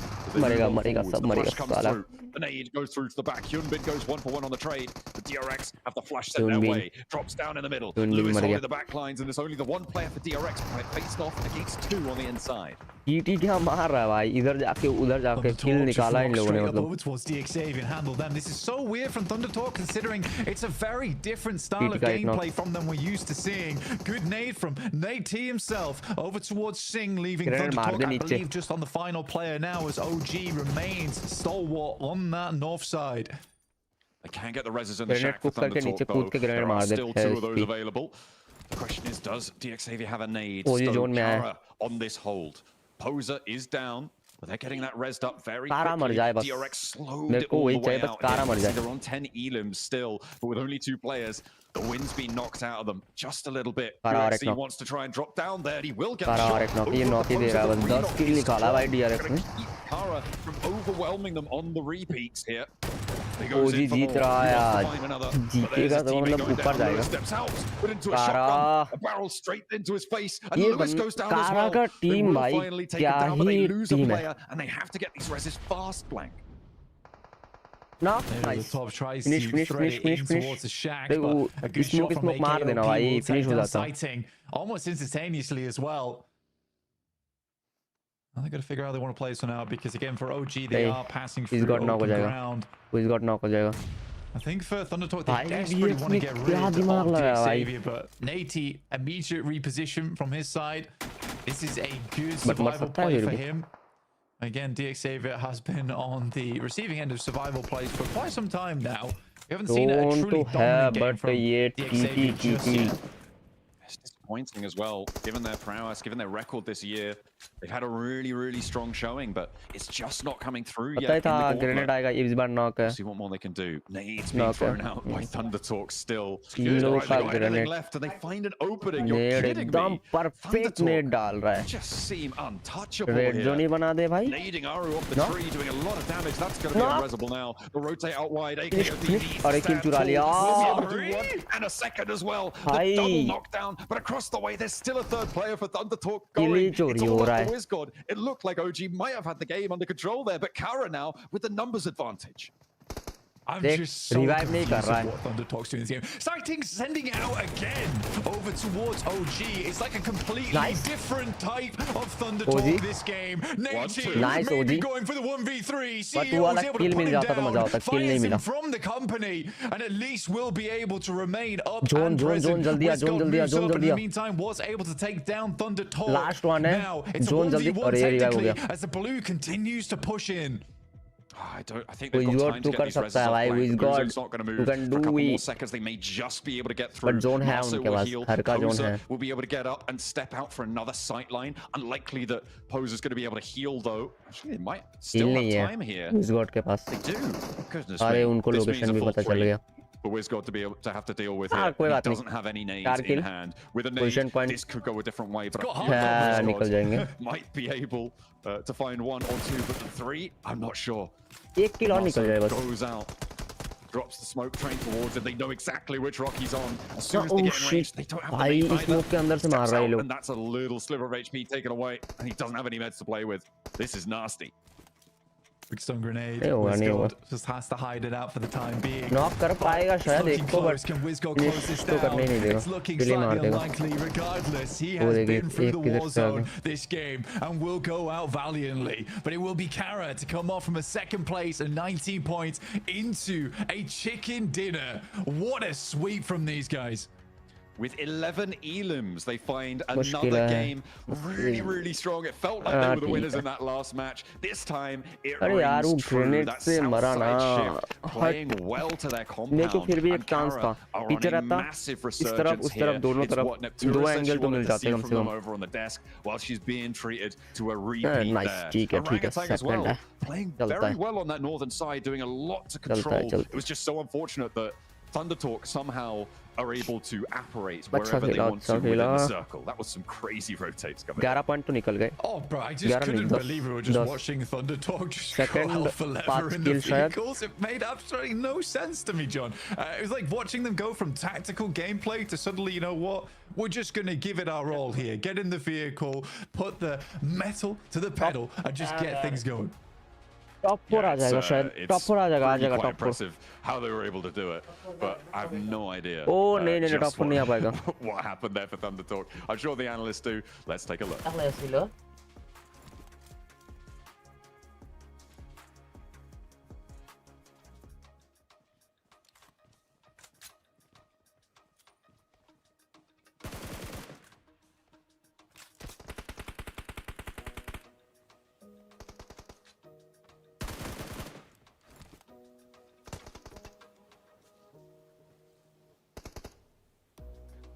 Okay, man, what a game. Are you kidding me? This team had it all. We saw the crazy push from Thundertalk onto Virtus Pro. I mean, these guys are flexing themselves out, but Kara with the back-to-back chicken dinner. Max, man, this is what we've been waiting for. Hey, Kara, back-to-back win. Niptura, you are the reverse curse right now. now for this team. You wanted to see step up, and like the thing is, they drop arm, right? This is their drop location through and through. They love this area, and it was just so lucky for them that the circle ended up going that way. But it was not just a game like we saw for its last match. This is Kara actually zooms away. I build Lewis in particular, top angle versus DRX. क्या भाई कारा क्या खेल रहा है यार? In particular, What? Just putting Turkey on the map when it comes to the Gauntlet. They are the best from their गलत region, which खेल रहा है I कारा. didn't know the Regnum Kara in this Top 2 हो गया शायद कारा. Right? Yeah, prize coming here. I did know Kara were gonna be a foreskin with it. Took a little time to get feet, but once they had कारा top 3. Mad आ गया top 4 में. हाँ ठीक ही तो है. वही सही रहेगा ना. मैड top 3 like था. you said, that roof angle was just demolishing for DRX. Really good game, all right? But कारा अगर no मर match for जाता that angle. तो top 4 होते हम. Rest of Kara just able मरा to नहीं साला support those कारा. angle great shots. Big stuff. ना टाइम जिंदा रहा. You know what, in my इतने mind, निकाल के this was लेके a गया. back-to-back Kara win because they got such a आते खाना खा. I'm like, wait, place. It was DRX that did end up winning. I'm like, but no, it almost was a win in terms of how many points they did bring home after that first Erangel game of the day. They're going through the replays here.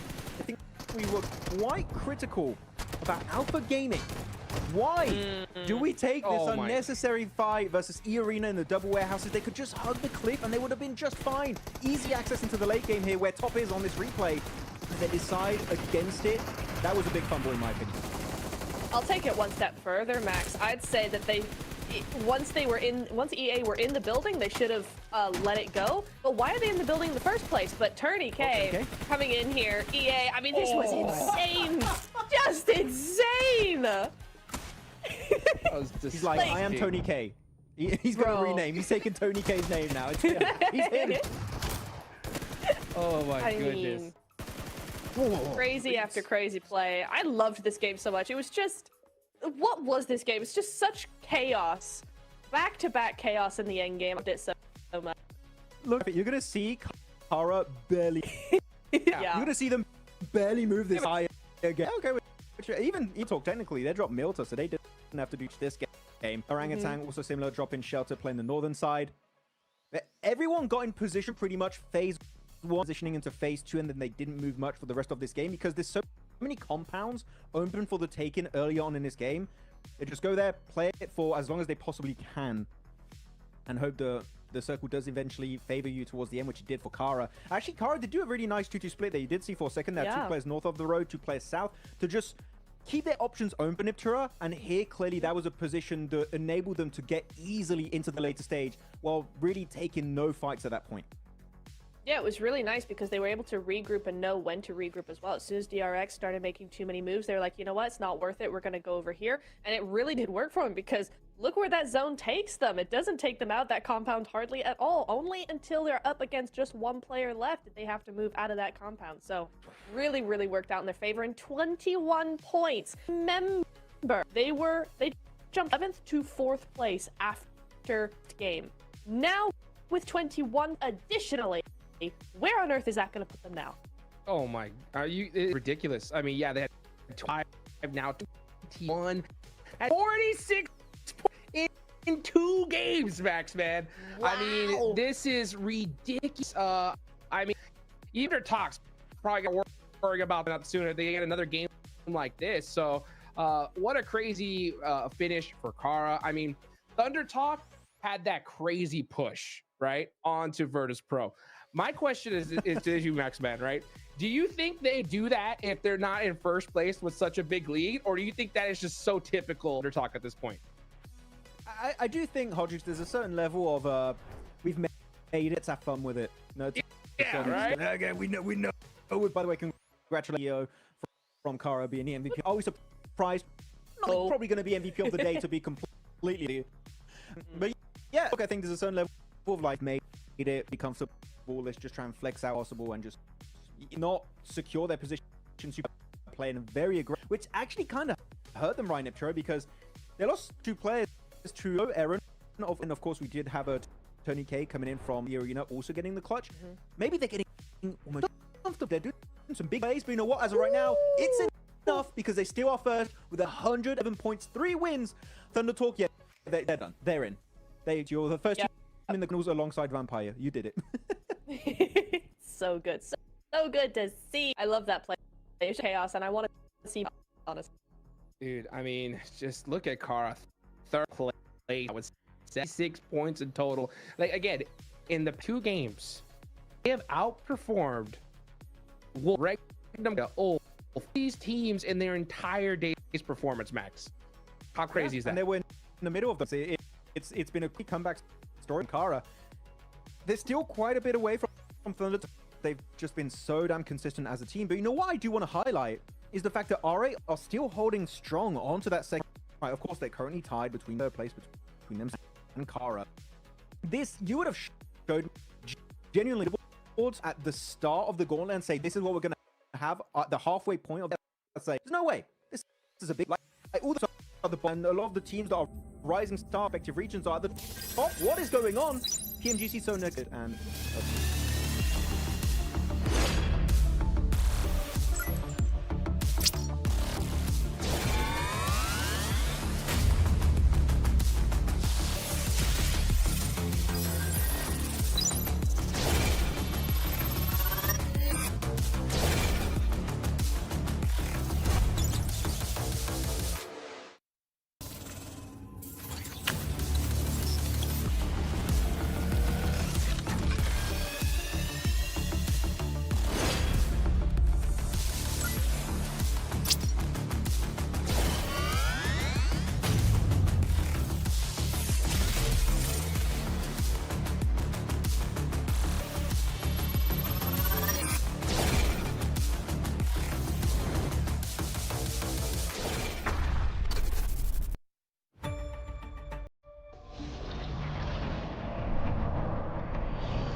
Welcome back, ladies and gentlemen. Halfway through day 2 of the Gauntlet here, and I'm with none other than DRX Yumbin, a team that has been able to make a big jump up in regards to points. They won 11th place, 19 points. Today, they have scored 51 points, especially with the performance here in Erangel. Yumbin, you've gotten a win in Erangel. You just got a good performance as well. What was the biggest adjustment you guys have made in day 2 for Erangel?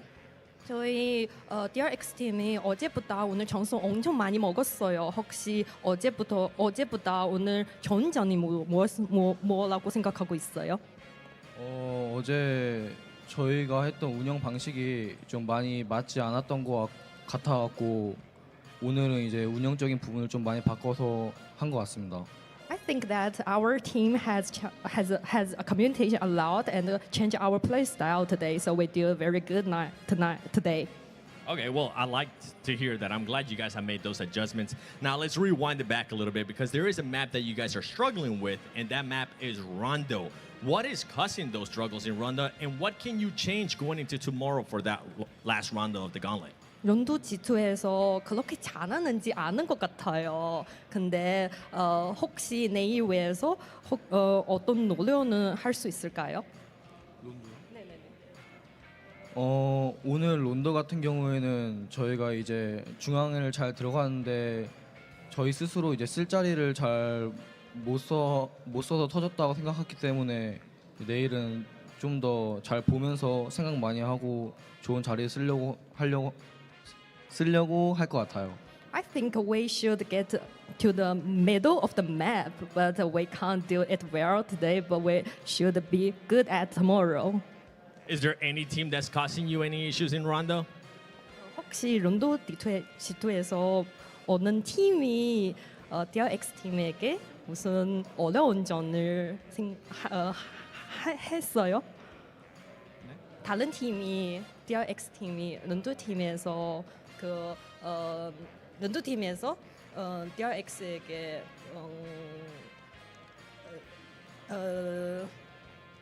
In like the rotation or anything like that? 싸우는 거 아니면 그냥 DRX 팀이랑 무슨 어려운 저희가 어려운 네네네 론도에서 네네네 그냥 저희가 쓸 자리를 잘 못 찾고 다른 팀들한테 여러 번 맞아갖고 죽었던 것 같아요. I just think we can't get our position in this map, so we will be better now. All right, well, I'm hoping you get that position tomorrow. You guys are currently moving up that leaderboard. You're only 1 point away from getting into that top 7. That might happen. Thank you so much for your time. Back to you guys.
All right, we're getting geared up for the next match here. We passed the halfway mark on the Gauntlet, and we are getting towards a bit late in the day for some of our teams to start to step up, certainly from the bottom of those tables. We saw, obviously, Kara have a massive resurgence coming in towards the games today. Those two back-to-backs have been absolutely incredible. We're hoping for more in our last airing goal, though. Yeah.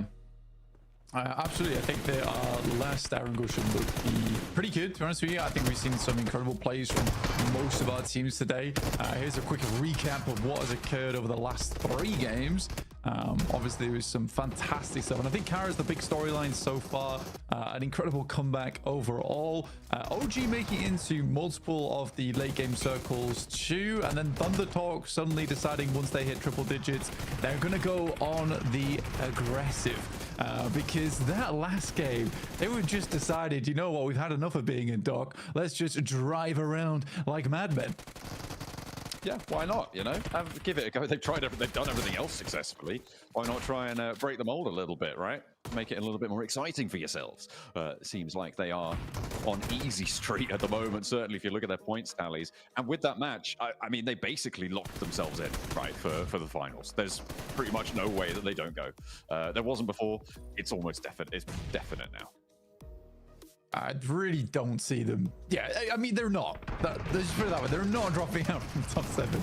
Thundertalk have absolutely stamped their ticket. There's still some more work to be done for some of our other teams here before we can clearly say that they are making it in, just due to the way the points have been set up towards the top side of the lobby right now, with so many squads earning very similar point scoring so far, just because a lot of those points have been stolen on the top side. That nade was just wonderful, by the way.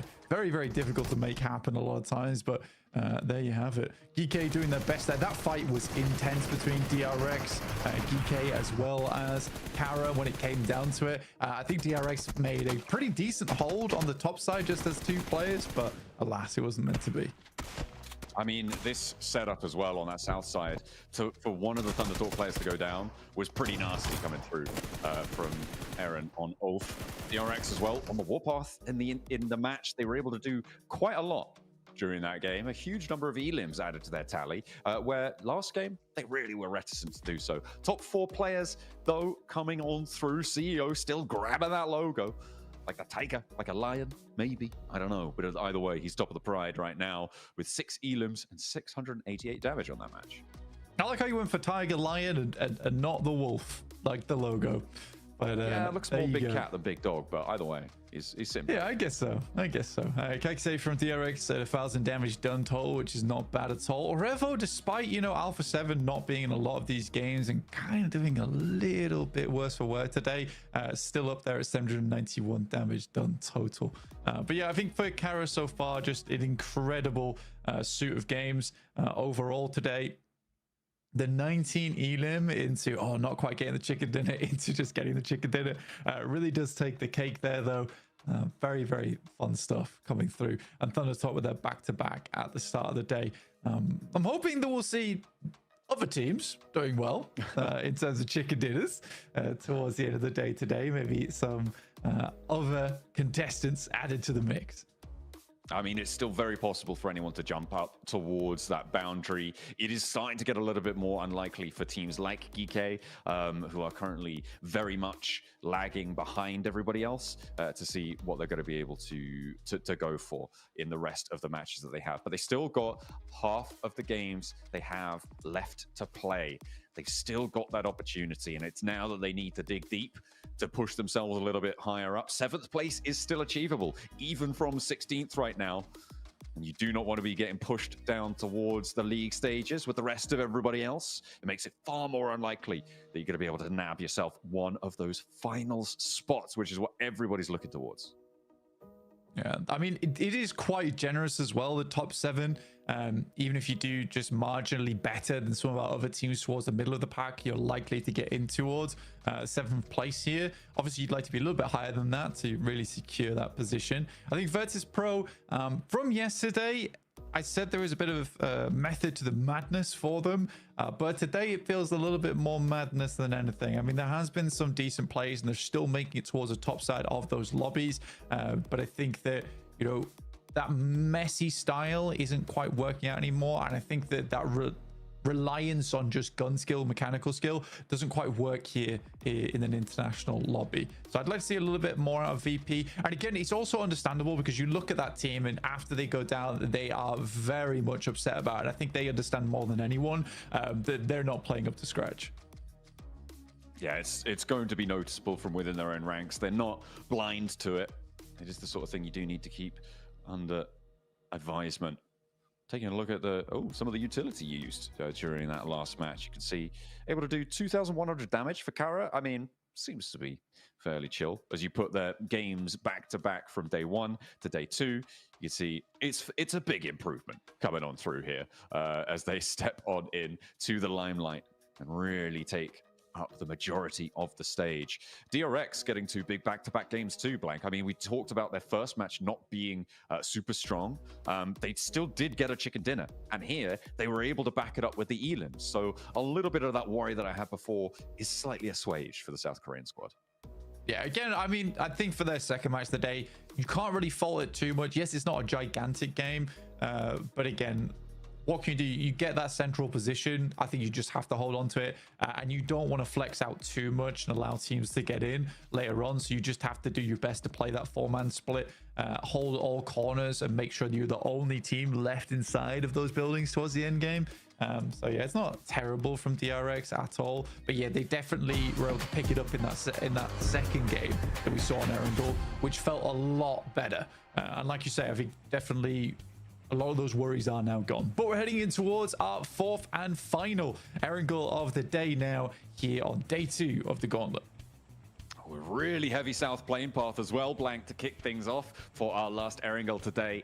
It is all the way down to the south side. Is this the time that we see the C block hot drop keep coming through? GS, are you going to go back down there, see what you've got in store? Alpha Gaming, very likely to be taking up residence in that C block. We'll see just what happens. Looks like GS out a little bit earlier. Not going to get super stuck in just yet. Maybe actually spreading out quite a way, grabbing those vehicles first. Yeah, I mean, they played this last time as well, where they kind of played on the western edge of Sosnovka, and just preferred to play that one out and just gave Alpha Gaming Sosnovka in general, which seems to be working out for them. I mean, they can certainly play that position and get some good vehicles from there and loot up. It's a bit more of a split drop for them, but to be honest, I think come day 2, again, we talked about this earlier, is that I think they realized that APG is quite a stubborn team, despite them not looking extra hot in the tables. You'd rather just not fight them. If there's another option available to you, which there absolutely is with this western drop for them. But yeah, this is one of the harshest circles here on Erangel, very much far on the south side. We'll see where the circle pops up to, directly over towards Yasnaya. So there's still a possibility to move out. Alpha 7 going towards their secondary drop spot in Lipovka, which is absolutely fine for them going forward. I'm curious to see how R8 plays this one out, because they'll maybe go over towards South George with vehicles and then wrap over the top of Severny potentially. I think that would make sense, or maybe not all the way up to Severny, yeah, but towards the Stauber foothills, across that shooting range hill area. Definitely potential for them. There's King for Thunder Talk, getting on the road, dropping around Milter, surrounded by quite a few teams here, Blank, so it can be treacherous, but looks like they've given themselves a wide enough berth from the teams that surround them to be able to find those through roads. So take a look at our top 5 elims. This sighting sat at the top there. CEO very close behind. I mean, sighting has been a real big blessing for Thunder Talk. And I think that many times in the past for Chinese teams, it has been a case that, yes, they're all pretty damn good at the game and have some good coordination, but they really did lack that star player on side who's able to come out with those clutch plays.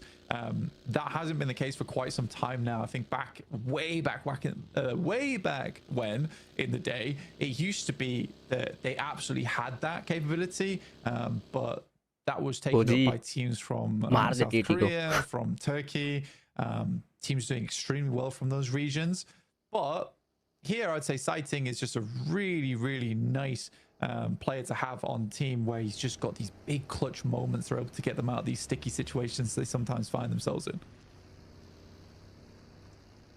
Thunder Talk, proud to have him representing them at the top of those tables as they sit atop the pack as well. 111, and this is what we were talking about in day 1, is that around 110 is where we're expecting the bubble for 7th place to be. And the fact that Thunder Talk have done it in half the time is insane.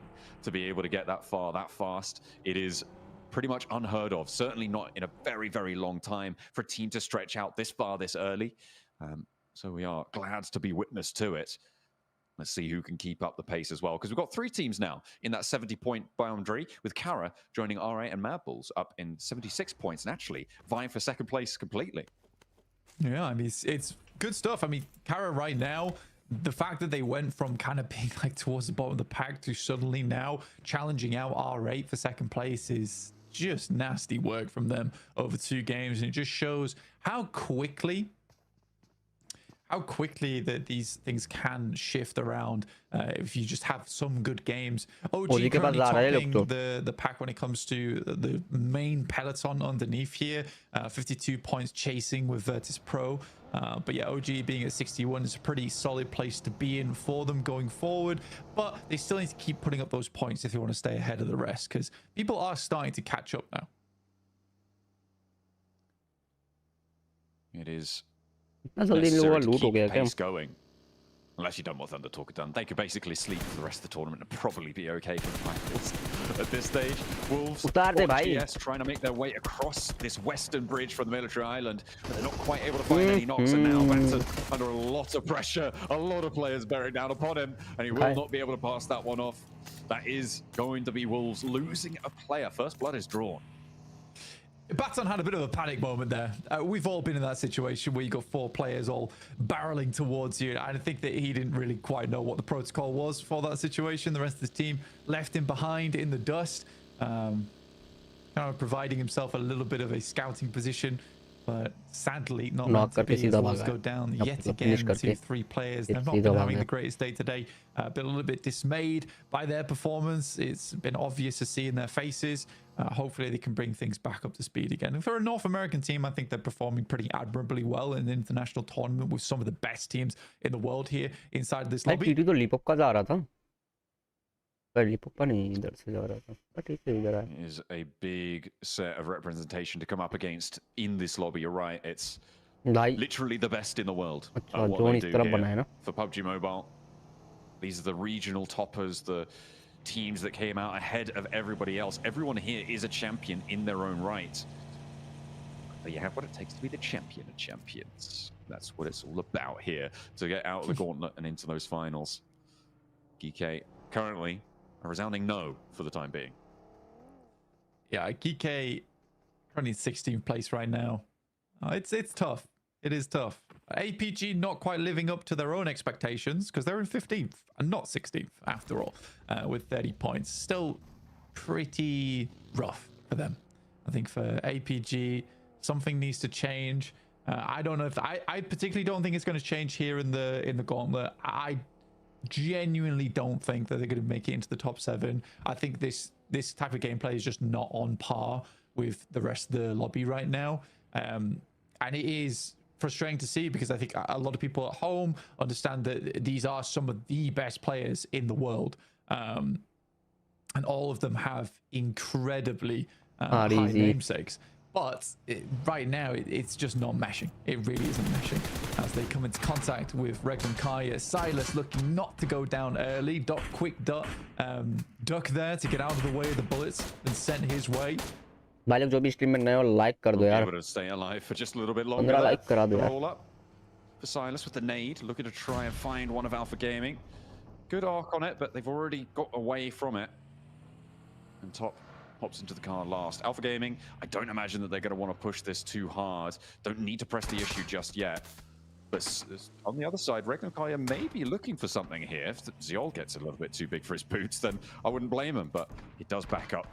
Slam it into reverse, hit the compound with the UAZ. See a little bit more safety.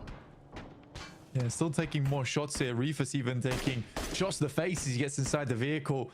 Again, good stuff from Regnum Kaya. I mean, they're kind of low on ammo, etc., but they're making sure to take shots towards the vehicles whilst they can. Even that Dacia starts to smoke a little bit now too.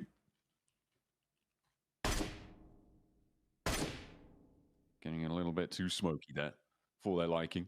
Has to hop out. Regnum Kaya with a lot of control over towards Alpha Gaming, but teams are going to be moving in around them as well, so they do need to stay on the swivel. You can see Ulfa pushing in on that west side. You've got all the teams out there looking for a slice of it, but that is a big shift out to the west. Great for R8. Look at the position that's afforded them. Oversight from the compounds at the top of the hill over towards the Rozhok bridges. Yeah, that's an incredible position for them.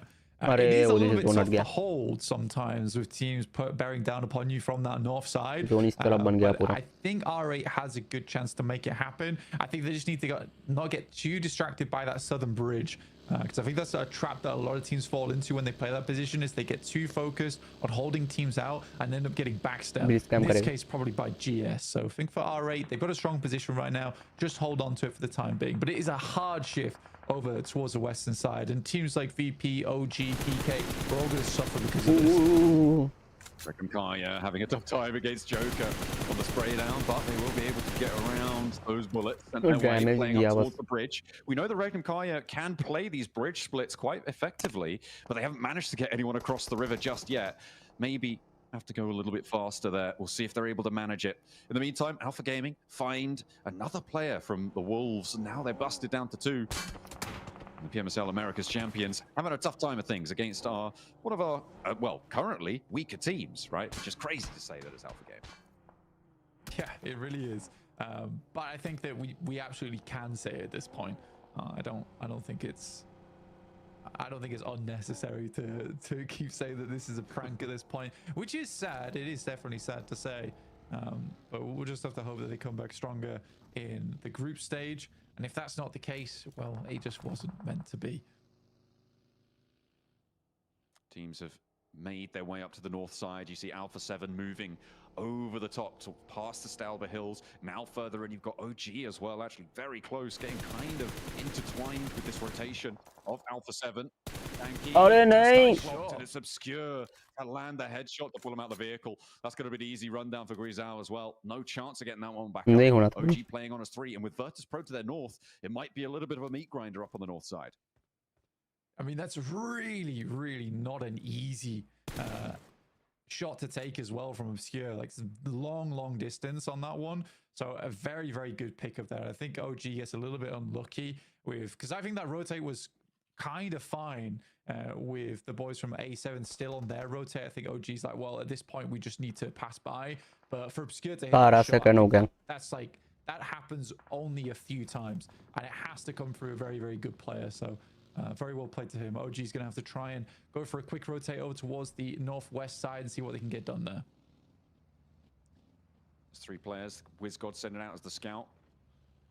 Over towards Carolo, and we know that they are on a bit of a tear. It is dangerous territory on the northwest side. We're going back over to the lake, though. Circle really not helping anyone out. Well, I mean, maybe, except for Thunder Talk here. They are in a really solid spot on the west side of the Yaz Fields. No one really going to be able to approach them from their east side. That west side approach from the bridge going to be so tricky. इस बार zone नहीं आ रहा है ओजी पे zone काट रहा है zone ओजी से that approach from that south side is probably the only time where they'll find it, but that wall keeps them so safe in the compound, and maybe they'll just play in the shadow. Yeah, potentially here, John. I think for Regnum Kai in particular, इन लोगों का क्या है भाई? Towards Thunder Talk, Wolves, as well as Ulf as they make their way through. You can see on our screen, Wolves able to pick up the Wizard Tower. Coops and Doran, the 2 players on the Wolves. PT. Kai trying to get across, trying to play another bridge split, but not going well for Loxy. Not going to be allowed to stay on that far side. Surely they knew that was going to happen. Regnum Kai now have to play on as 3. Yeah, I think he knew that it was happening, which is why he was trying to cross back in towards the rest of his team. But Thunder Talk got there so quickly and set up so fast. I mean, the rest of the team is not even in position yet. This is an awkward circle, right? With Yaz Lake being over towards that northeast side and the river that splits in between, you know, it's very undecided where this is actually going to end up. So I think teams are struggling a little bit. I think I would prefer to be over towards the southeast side, though, just because it's where a lot of the field is. If you can pick up a position here early and it does shift down towards the southeast, you're going to have a much easier time than a team that confirms over towards that northwest side. And you have pushing over towards there is a little bit easier. There's more cover, more hillsides to work with. I feel like one of the sleeper positions here is maybe the bridge to the east of Roshog. If you can get around that and stay safe for a little bit longer, I feel like you have access to both sides of the river where a lot of other teams just won't. It looks like DXAV got to try and careen the remainder of their players down towards that position, but they are drawn short on the approach. The shots ringing out from Hyunbin and the rest of DRX as well, making that a very difficult escape for the rest of DXAV.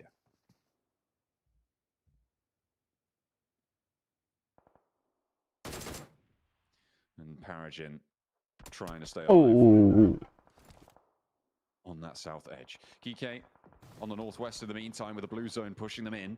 Kara are their guards, and that is going to be a real tough approach. Regnum Kai chiming into the backstop for DXAV. The other 2 a little bit closer to the river. OG.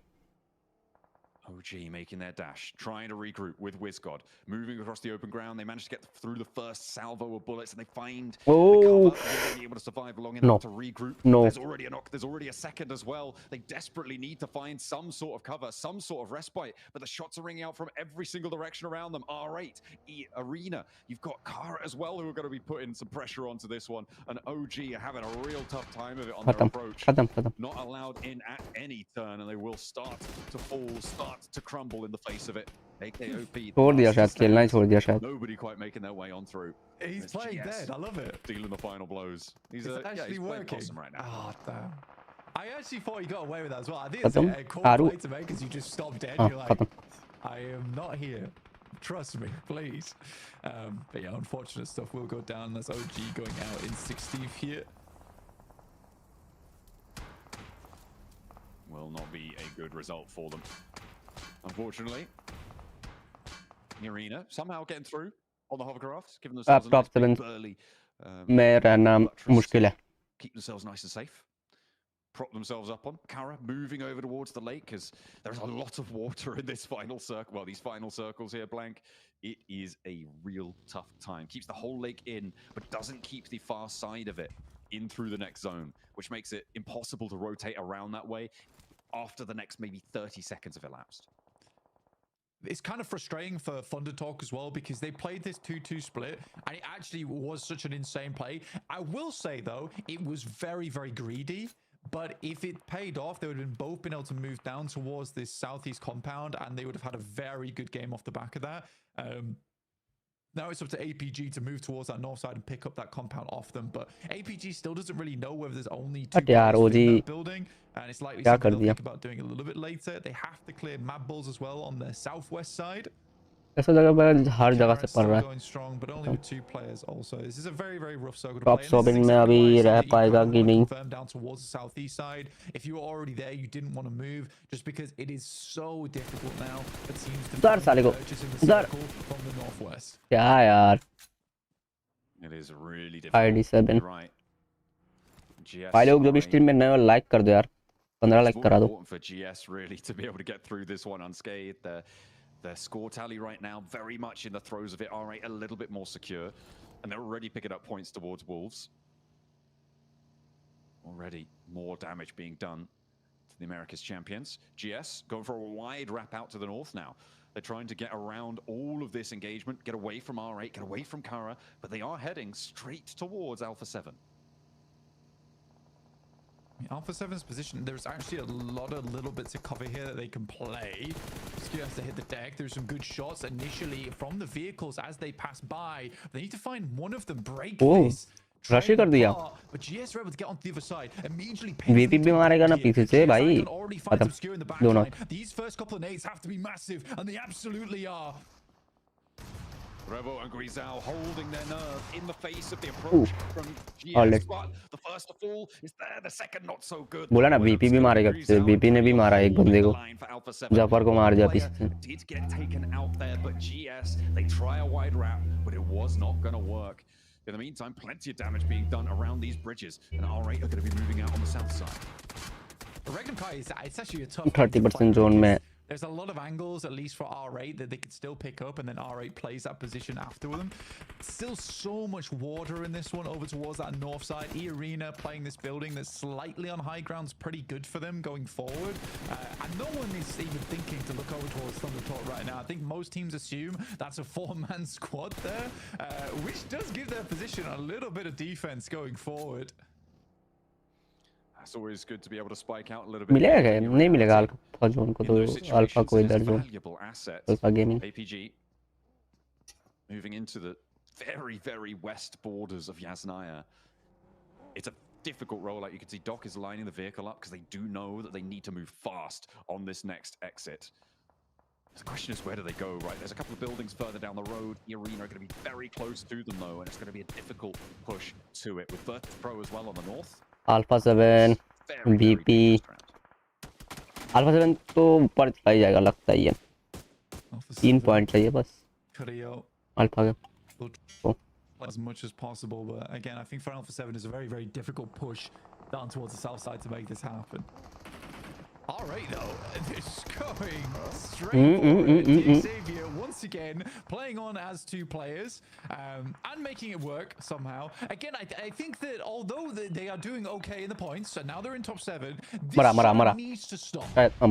The DXavier duo is something that is becoming increasingly more consistent and increasingly more effective. And I don't know why. I would much rather this team played on as 4, but yeah, it's such an odd one where DXavier doing well is when 2 of their other players are dead. It makes no sense, yet it is working.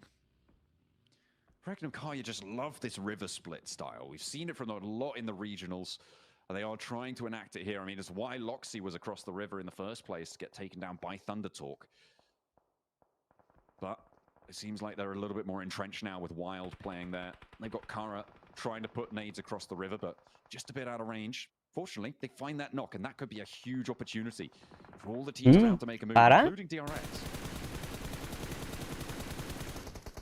Alpha 7 just trying to go for the swim. I think they had little options available to them, but the duo in DXavier have spotted them out. Levi's and Paragon.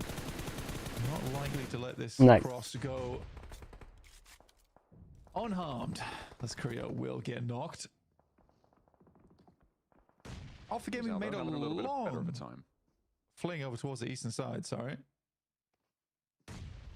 Yeah, it's been a difficult approach, but somehow Doc making that mad dash across the open Yaz fields.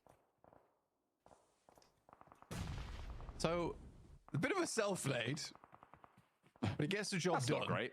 It does get the job. It does take down Lemon, right? Bit of collateral damage on his side. Not sure how he took 99% and Lemon took 100. That happens, you know. Looks like he's not on the meds, though. Otherwise, you'd imagine his health bar would be a lot fuller than it is. That's the nade that'll do it. Final nail in the coffin on the south edge, and that res should be coming on through for the Mad Bulls. Thunder Talk are out, so our table toppers going to be taking DX मरना है, alpha 7 को मार. Alpha 7 का एक बंदा इधर है. लगता तो है मरेगा. इधर आया तो आरईजी मार देगा. DRX उधर मारेगा. ऊपर भी नहीं जा सकता. अल्फा 7 को भी मारना है, DX को भी मारना है. भाई उसको 2 किल भी मिल सकता है DRX का. What the heck?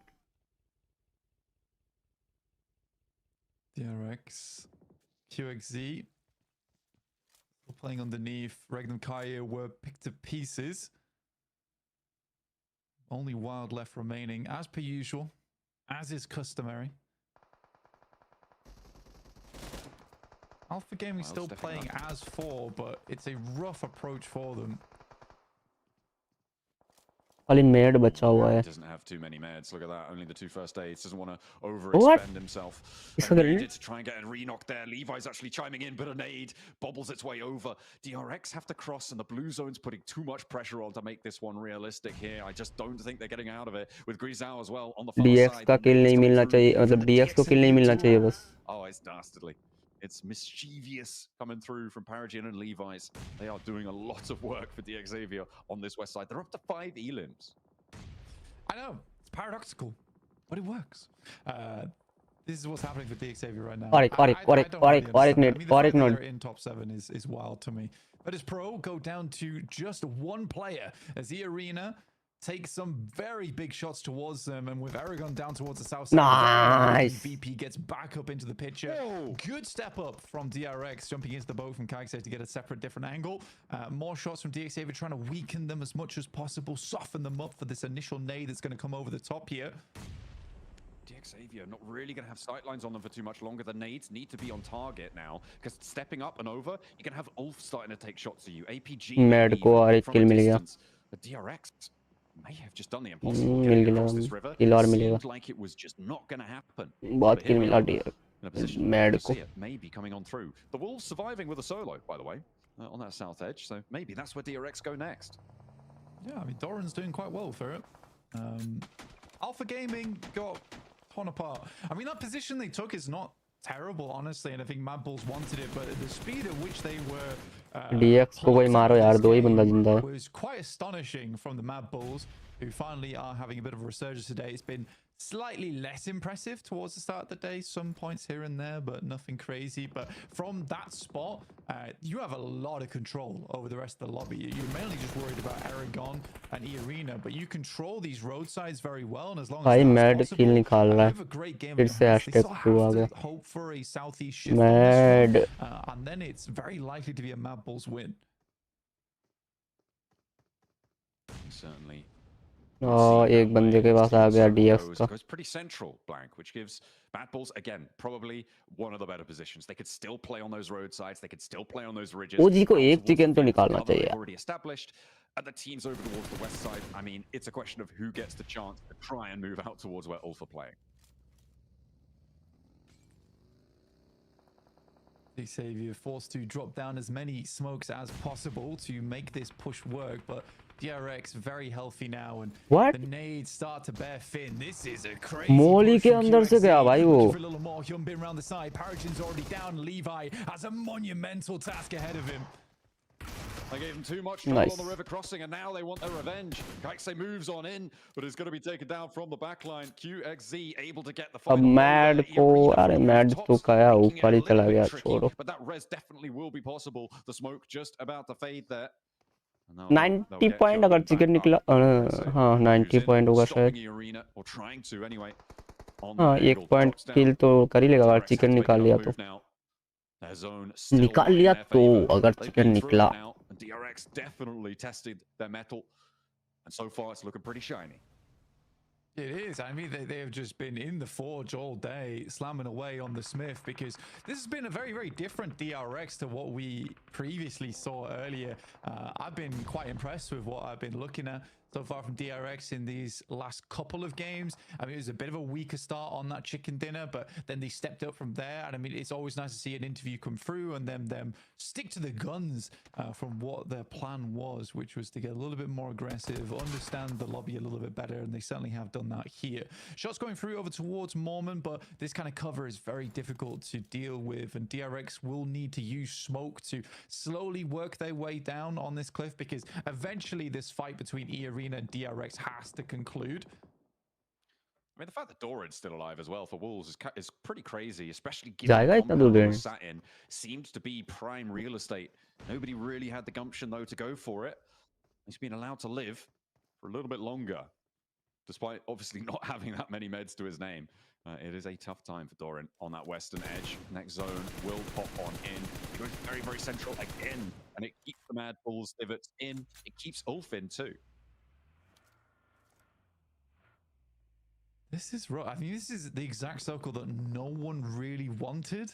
I think E-Arena and DRX probably most favored by this one. For the Mad Bulls, they have a very slim ये amount जोन of का area to फाइट play देखा with. तो था Depends सही whether they've पे got vehicles or not, John, because they could technically swing round the back of E-Arena and play on Knock that. it.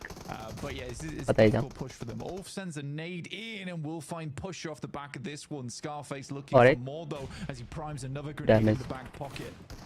Ooh, sends it longer, does tag onto Pusher, but Lemon sails in for the rescue to re-bolster their position. Just making sure that Ulf are a little bit slower on it. There's that second nade, that third nade coming in through as well. Flynn looks to try and back off the angle. Lemon draws attention. The res is necessary here for Mad Bulls to make the move. Lemon doing a lot to distract here, but it seems like Scarface is dogging in his pursuit. The nades will not stay away, and Pusher is burnt out. But it was a little bit of a step too far as Joker able to land the shots to Scarface. That is devastating इनको आगे तो नहीं जाना चाहिए था on this south side. Losing a play like that, it's really quite painful. Aaron's still up and available, taking some pot shots, but more nades pouring over the top as DRX the का arena दोनों starts to realize where they are. DRX down to just one player in QXZ as the rest of the team attempts to crawl back over towards him for some emergency triage. Doran finally falls in 5th place as Ulf remains up and in this nice game. The arena trying to move through. Tony K goes down, and it's now just Joker remaining. DRX playing as a solo as well. If they don't get this res, a nade is being cooked now, and QXZ wants the shot, wants the shutdown, looks for Joker, goes a little bit long with it, but Mormon might not be long for it either. The nade in response, QXZ breaking out wide. In the meantime, the Mad Bulls are making moves too. Ulf in the fight too, and trying to stay alive in and amongst it. Mad Bulls now still have the numbers advantage. The nades, the Molotovs, putting pressure on E-Arena, But what's going on the south side, Blank? Who's going to be able to take control of that roadside? QXZ looking for the full squad wipe over towards E Arena. DRX. Joker on the low ground, starting to move up. Nade sent long, slightly off target though. Immediately sends another, lets it bubble through. He's just literally Mad on the guy ground chicken hai with kya? those mines, but is it enough right now? QXZ needs to step up, knows roughly the direction he's coming from. Turney K attempting to provide the information back from inside the भाई bush. कितना QXZ grenade मारा उसने? extremely low now, needs to step up मरेगा ही soon. भाई. Joker might just make it happen with this final nade. In the meantime, Mad Bulls going toe-to-toe with the remnants of Ulf. They are two पता players है standing. Tulika Mad का likely chicken. to get back up here, and they've got the angle. They step up around the side of the tree. The Mad Bulls were able to claim it from the ditch. Ulf could not hold them out. It looks like it might be a little bit ropey for a time there, but they play off one another beautifully. And the Mad Bulls reclaim their spot towards the top of those tables. I mean, for Mad Bulls, what a great way to finish that out. I mean, taking down the entirety of APG in such short order as well on the position that won them the game. I mean, it wasn't even massively advantageous. And I think the thing that does win the game for them is just how long QXZ lives out in that engagement. The amount of knocks he's able to pull through over towards E Arena as they push towards this position. If not for that, I think Mad Bulls might have had a slightly harder time against a rebolstered E Arena on that side. Mad. But they were so distracted for so long by DRX. Getting that picture line up just perfect. Why not? Make sure you're looking fresh, looking hot. Is everyone giving them the mad dog down the lens? Love to see it. Love to see it. No smiles. They're not celebrating. They're just going to do it again. We'll see just what they're able to do as we head over to the analyst desk as well. Represent, had to do it hella big, had to run it back again, light it up, hella big, light it up, gotta do it. Lemon. Lip.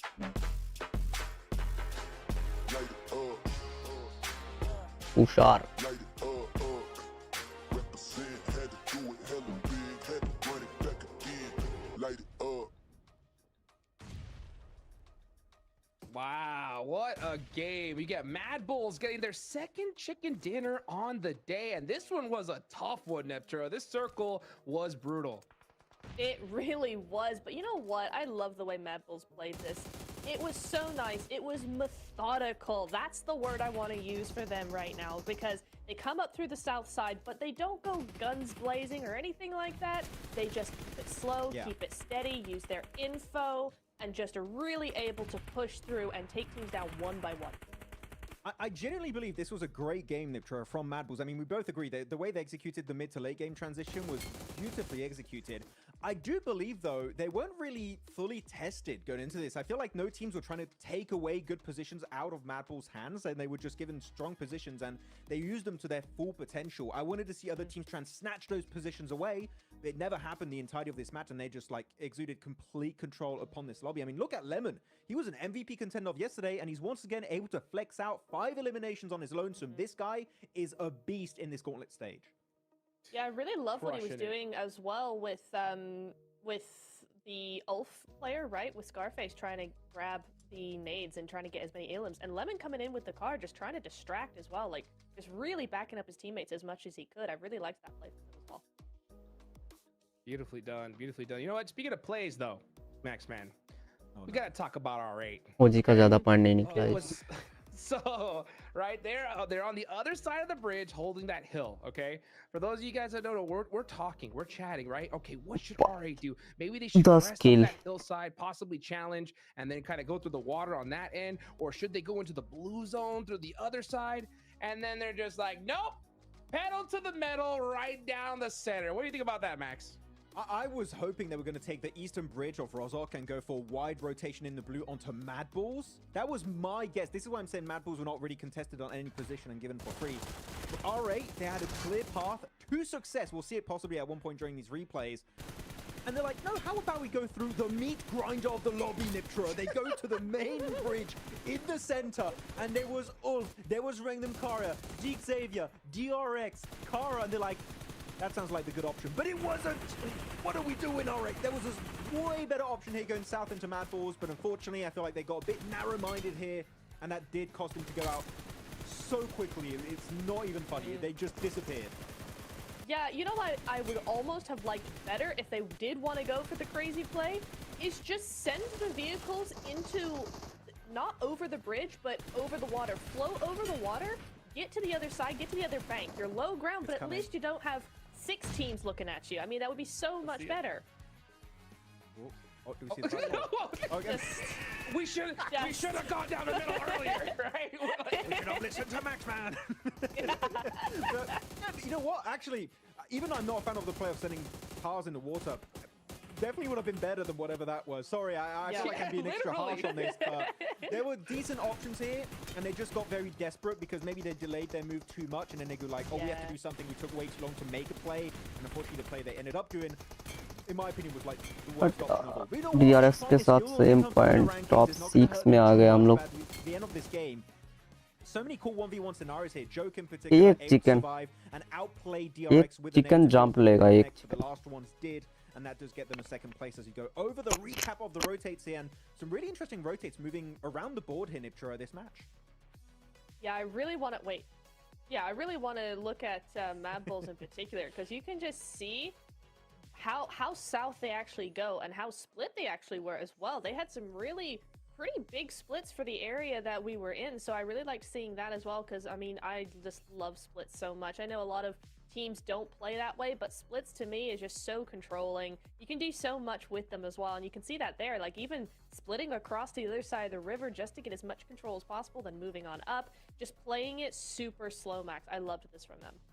Yeah, I love that rotation in particular from Mad Bulls. They see the circle going east of the river, which was a hard shift for a majority of this lobby. Like, well, we can just avoid the big meat grind on the western side where DRX currently are on the minimap, and they just get easy access into Thunder Talk's compound. They snatch it away in that 4v2 and just, again, showcase perfect control in the field on the rest of this PMGC Gauntlet lobby. So very well executed. And there's a 20-point bomb here, Hot Jukes. Coming out from the Mad Bulls. They were looking good after their win yesterday, and here they're going to solidify their position in that top 7.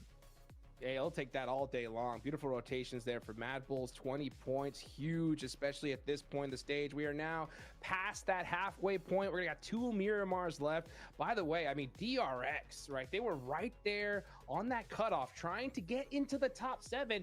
10 points here, I think they did it, Neptura. I mean, they really grinded in order to get every single one of those points, and it worked out perfectly for them. I'm so happy they got the win earlier on in the day. I mean, yeah, it wasn't the big show-stopping win we might have wanted, but it put them right back where they need to be now in the last 2 games, a completely different team to what we saw yesterday. DRX are back. They're feeling good. They're building up their momentum step by step. I mean, I wouldn't be surprised if we saw a second win from them today. Like another Miramar, I could see it. Totally possible. Look at that lemon. 5 eliminations, 644 damage. I mean, great game from these guys. You know what? I do want to talk about another rotation, though, Max Man, right? It was a little bit earlier on in the game, and it was GS onto Alpha 7, right?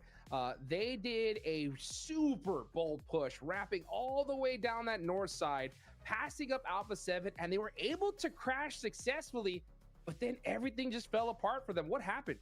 I'm happy you bring it up because I genuinely enjoyed that play from GS. I think it showed that they wanted to try and contest that position away, wrestle it out of the hands of Alpha 7.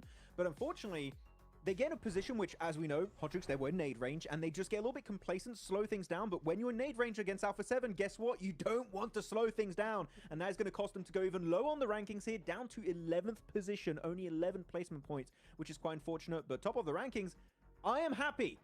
DRX, they're jumping up the rankings. They're getting up in that top 7. Let's go. South Korea is here to play. What a crazy jump. Yeah, I mean, DRX were in big trouble, right? Before, at the start of the day, right? And just like that, they rocket launched themselves. I mean, they were in 13th place with 19 points, right? Yeah. Going with this kind of performance, I mean, they have got to be so excited. They really do. I love this for them. Top 5. I mean, a pretty good buffer placement-wise, you know, in the top 7, right? To be top 5. You're not hovering on that edge there. But points-wise, they kind of are. Because we've got 2 ties. DRX and OG with 61 points. A7 and Dick Xavier with 59 points. There's only 2 points separating them between 8th and 5th place right now. So definitely not in the safe zone yet. But what a start it is for them. And it's really looking very, very good. We see here top 4 fraggers, Lemon's looking good, 5 eliminations. You got Joker as well stepping up. We saw him a lot in that game as well, didn't we, Max? I'm just laughing at Joker's pose, like, gentlemen. Yes. maybe time for a win, possibly. Yes. Maybe. Indubitably. Every one of these players performing here: Lemon, Joker, Parajin, and QXE on their respective teams. But yeah, it's good to see a bit of variety in this team and who's able to dominate and do well. So very, very excited to see how that's going to continue moving forward. But that is it for Wrangle, right? So our Wrangles are done. We get now into Miramar. Excited to see who's going to be taking the Dusty June wins here this time around. Oh man, I'm so ready for Miramar, and one team I'm really gonna be looking at, right, is gonna be OG, right? We heard at the top of the show with Seven saying that, hey, it's our hot drop location, we're gonna take it. The thing is though, Max, right? 0-point game in the last one, right? We're seeing a lot of teams, DRX surpassing them, a lot of big names now starting to perform. Are you starting to get a little bit worried for this squad? I am a little bit, because this lobby, it's very obvious to me, Hot Jukes, we're looking at day 1 compared to day 2, the teams now, they're feeling comfortable. You know, they're fully playing into their initial strategies. They wanted to fully play around going into the Gauntlet. Now day 2, they're just flexing what they can really make in this lobby. The teams at the bottom, except for APG, you could say they've still been kind of invisible these matches. Everyone is stepping up big time, just like DRX as an example. So teams at the top are starting to slip. Orangutan is one of those teams. We said it at the start of the day, right, Niptroy? We wanted to see an Orangutan win to kind of secure top 7 spot. We have yet to see that chicken dinner. I still feel like there's time to make it happen. But again, we're at the halfway point, past the halfway point now. So you don't have that much time left to secure that top 7 position. Yeah, I mean, I'm starting to feel a little bit worried about OG. I mean, we came so close to a win earlier on a Wrangle, right? They got 2nd place with a decent amount of eliminations. I was surprised how they turned that game around, because that first rotation into that building, I was like, guys, what are we doing? This is crazy. They made it work, right? But I think now it's this weird thing of they put up more points yesterday and we saw less from them.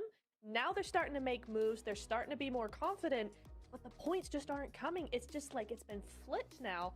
And we need to see that balance come back, where it's like, yes, that aggression comes up, yes, trying to get more points, but you're actually able to make it work. And as we get further and further on in the day, I'm just like, oh, come on, guys, do something. Come on, please, do something. It would be nice to see something change. But I'm seeing Orangutan a lot of the times when they get involved in fights, they're very split. If we can see them just before a fight breaks out, regroup and maybe just like 10-15 seconds faster, I think they would definitely have a chance, because come on, like fragging power on Orangutan is very high. WizGod, AKOP in particular. We even saw Aru get some great bridge eliminations onto Thunder Talk earlier on in today's matches on Orangle. If they regroup here, Hot Jukes, I feel like a win, or at least a strong elimination top 5 is definitely available for them to pick up on these Miramar matches. Yeah, I think that's a good idea. I mean, because especially considering what we saw in, you know, that last Erangel match, not the one before this one, right? We saw OG do that super bold push, right down the center. They get that center position, and it works out for them, right? Because the zone ends up going that way. They try to do the same thing, a kind of similar strategy of that bold push down the middle in this last game, and it didn't work out, right? So I think I do agree with you, Max. I think I want to see them, instead of kind of going for these super high risk rotates, right? Just kind of group up and just push your way in with your M4s, right? They got the gun skill. They need those eliminations. Do you think that's something that we could see a change in here in Miramar, especially considering that we could see a hot drop from them? What do you think? The thing is, the hot drop is my biggest question. Are they going to keep doing APG just beat such down an X factor onto APG currently? They are in such a bad position, possibly. But no, I think that here, Orangutan, yeah, the rotates are good. So I think that we are going to see them maintain that kind of momentum we've seen so far, and just keep fragging out, hopefully, again, tighten up their positions and taking better fights. If they do so, I'm positive we can see a win. Yes, it'll happen. Yeah, hopefully we can see it here real soon. But by the way, we do have a nice interview here coming up right now. So let's go ahead and throw it down to the stage and see what Seven has to say. Welcome back, ladies and gentlemen, with the 7WG quick report here. I have none other than Turney K from E Arena getting a 2nd place finish and getting closer towards that top 7 after, to be completely honest, an awful performance so far this PMGC. What has been the biggest struggle so far? ก็เมื่อวานเล่นออกมาได้ไม่ดีสำหรับเมื่อวานคิดว่าอะไรคือปัญหาที่ใหญ่ที่สุดสำหรับตัวทีม E Arena ก็น่าจะเพราะว่ากดดันกันครับส่วนตัวคิดว่ากดดันกันทุกคนครับก็เลยเล่นออกมาได้ไม่ดีครับ He said probably because everyone's feeling the pressure so it made them play not so good for the first day. That's fair. That's completely fair. I'm hoping that that's going to be changing here coming up because you guys are going into Miramar. Yesterday, 12th place finish, 11th place finish. You ended up only getting one elimination. What are you adjusting for Miramar? ก็เมื่อวานมิลาม่าเล่นออกมาได้ไม่ดีได้แค่1-2 แต้มก็คิดว่าจะแก้ไงสำหรับมิลาม่าวันนี้ วันนี้ก็น่าจะเล่นสไตล์ที่ตัวเองถนัดครับ เพราะว่าเราเสียเมืองก็เลยเล่นยากนิดนึง ก็น่าจะเล่นตามหลายเครื่องครับ So they're gonna play in the style that they're used to because it's a bit hard because they lost their city. So San Martin, they could not get that city. So they had to make a change. But today they're just gonna try to be themselves and play according to what they can play. Okay, does that mean that there might be a chance of a hot drop?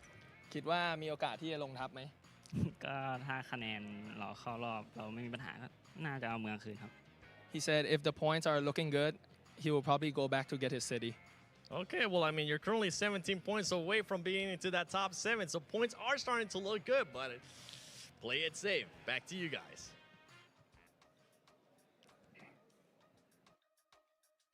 Oh, play it safe or take the risk, Neptura. We're heading into Miramar, 17 points in the top 7. I mean, that is, it's definitely doable. But I don't know. What do you think? What do you think they should do? Play it safe? You go for it? What do you think? I see both ways, right? Because hot drop sometimes is the way to get your mojo back. You come in hot, you get the points, you've got the momentum at the beginning of the game, you're feeling on top of the world, ready to roll. However, wasn't it yesterday the time for all that? Now, past the halfway point is a little bit late for that kind of talk. I'm not sure. It is doable, but it's just so risky. I don't know. I could see both sides, but I don't like look, it. you're looking at E Arena. They're currently in 13th position. They've got, what is that, 42 points total. When you're not comfortable in a ranking, sorry, hot drops does not make sense. It is not. No way. It's not. Do you really think you're going to go from 13th position up to top 7 with like 4 eliminations? Sorry, that barely does a dent in what the points you need. Okay. Mm-hmm. But the momentum. What if you die? What if you go out? What momentum? Your momentum is go back to the lobby, play DPS. No. If know? you get 4 elims, then you get the momentum. But it is insanely risky. I don't know that I'd do it personally. But what if you lose a player? There you go. Well, Counter to that. What exactly. if you That's lose the a player, thing. then you're High not risk, going to high get the reward. win. I don't know. It's a tactic, but is it a good one? I don't know. I'm just saying. I don't like it. No. Yeah, I don't love it either. No, I would have to fully disagree. Oh man, he's flexing. Oh, hey, let's go. Them guns They in should game be. and out of game. Look at that. Yeah, literally. Yeah, you know what? It's so crazy. You're right. You know, if you get that successful hot drop, yeah, it is just, you're so hyped, right?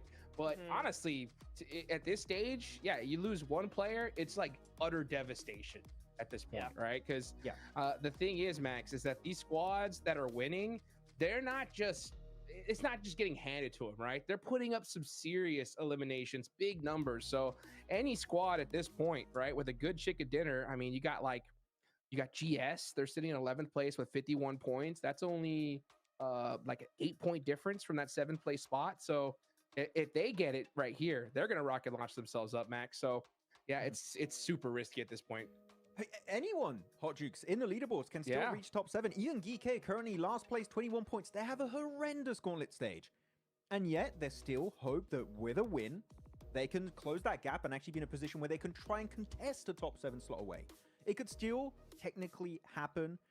Are you hungry enough to go the entire way, though? Do you have what it takes to try and be not only good enough to get a win, but then follow up with consistent points to then play catch up and get in top 7 and reach the grand finals? That's the big question mark here. As of right now, I'm doubtful if that's going to be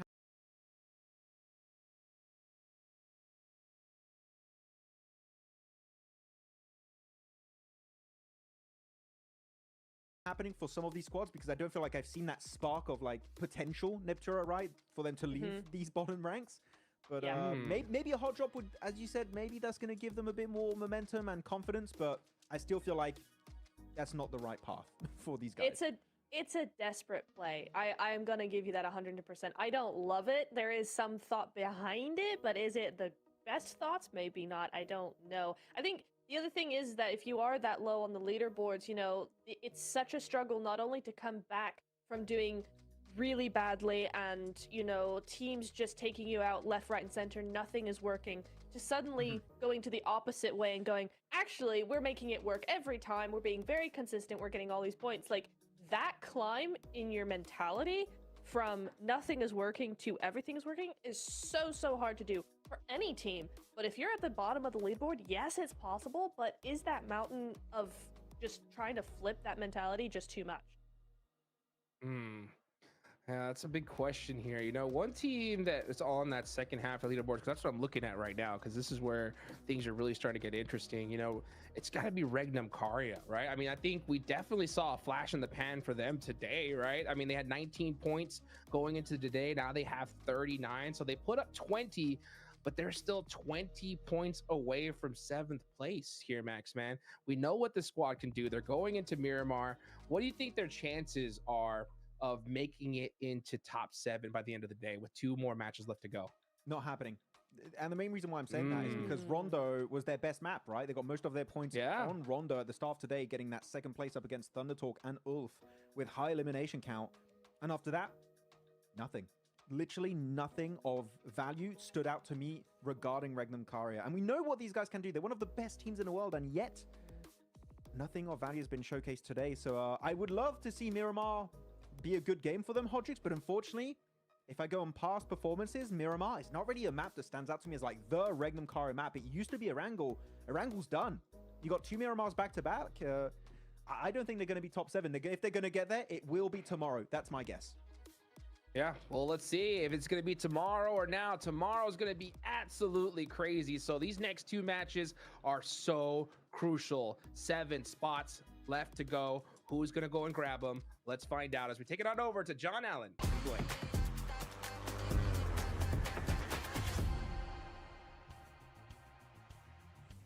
And Erangel is here. We are ready for the desert. We'll be taking it by storm, I'm sure. Plenty of action left to unfold now.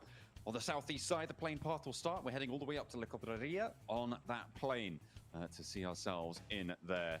Erangel is over for today. Let's see what more our teams can do. Indeed. So a bit of a larger map to be playing around with. We've seen some teams have a big resurgence from yesterday. Kara in particular, Thunder Talk. Basically, I think after they reached 100 points, they pretty much just slowed things down in a big way. Matt Bull's able to bring a little bit more thunder to the table, so another one of our consistent teams over 2 of our days so far. Virtus Pro desperately trying to get some more points on the board though, and have been struggling to do so far, and I think that's a team that I will be looking at during this match. It will be necessary to keep up the pace around that 7th place bubble. It's starting to get a little bit less hodgepodge than it was before. Obviously, Thunder Talk having a bad, well, I say bad game. They're sort of due one, right, at some point. But not having the greatest of games did allow a couple of teams to add some significant points to their tallies. So the number of teams that are going to be more flexible towards that boundary gets fewer and fewer as time passes. Circle heads out to that northwest side. El Pozo, Montenuevo, the areas to the south of Crater Fields as well, going to be a heavy feature now in this phase. I think probably my favorite circles on Miramar over towards this side of the map. I enjoy a lot of the high ground gameplay as well as some of the Montenuevo finishes, El Pozo finishes, and those are always really fun to watch. And there's some decent terrain to play around, and it's quite tactical in terms of the approach that you need to make of where you're rotating, because there is slightly less areas to cut yourself off from other squads other than this northern side of the map. But in the meantime, most teams did have to make a big west shift over towards on this circle. So teams like DRX, Alpha Gaming, they can make these quick swings out towards the western side and probably get some good rotates off the back of that. Similarly for Mad Bulls on the north in La Cobraria to start with, and Alpha 7 should have a decent start from El Pozo, but again, only just barely making it into top 7 right now with 59 points. That is very much by the skin of their teeth, and tied with both DX Xavier and Alpha 7 on that 59 makes it all the more uncomfortable. The drop-offs not far to be comfy either. Alpha Gaming 33 points, still need a lot more from them. They have been playing mucky. They've not been playing great at all over certainly today and yesterday as well. Just a little bit wayward, nothing really standing out about them. They've had 1 or 2 moments from individuals, but they need to find that put together attitude that Thunder Talk's certainly been exemplifying. Wolves quickly into Monty Nuevo here, John. I think Wolves is certainly a team that needs to pick up the pace a little bit, because although they are finding points here and there, there's been no real dominant games so far from Wolves. A lot of it's been very scrappy. DXavier, another team that I would like to see more out of. And again, it's frustrating because I think for DXavier, despite them going down to 2 a lot of times, they're still a force to be reckoned with. So why can't there be a force to be reckoned with 4 players instead? I think that if DXavier starts to get things rolling, we could really see a quick result in towards that top 7. But for now, I think if they consistently are losing players towards that mid game, that's going to be something that always holds them back. I mean, even saying that, currently in 8th place with 59 points, it's actually incredible that they are here in the leaderboard right now, John. I mean, yeah, especially when you consider the teams that sit behind them, not least of which Regnum Karya, right? They are currently now 14th place, 39 points, a very disappointing start. You said that, you know, they were looking to that first day maybe to try and speed things up, but they haven't really been able to keep pace at all today. The first half not going their way. Erangel now done. They've only got 2 matches to start to pick up that pace, and I don't think that you're going to be able to take 2 research days very often at all. And Regnum Karya certainly falling by the wayside. A disappointing showing. But on the flip side of that, you've got Kara still representing the region and having a great time in 3rd place. Yeah, much better stuff from them. I mean, Ulf's also trying to get in towards that top 7 at 45 points. It's a little bit more of a journey for them.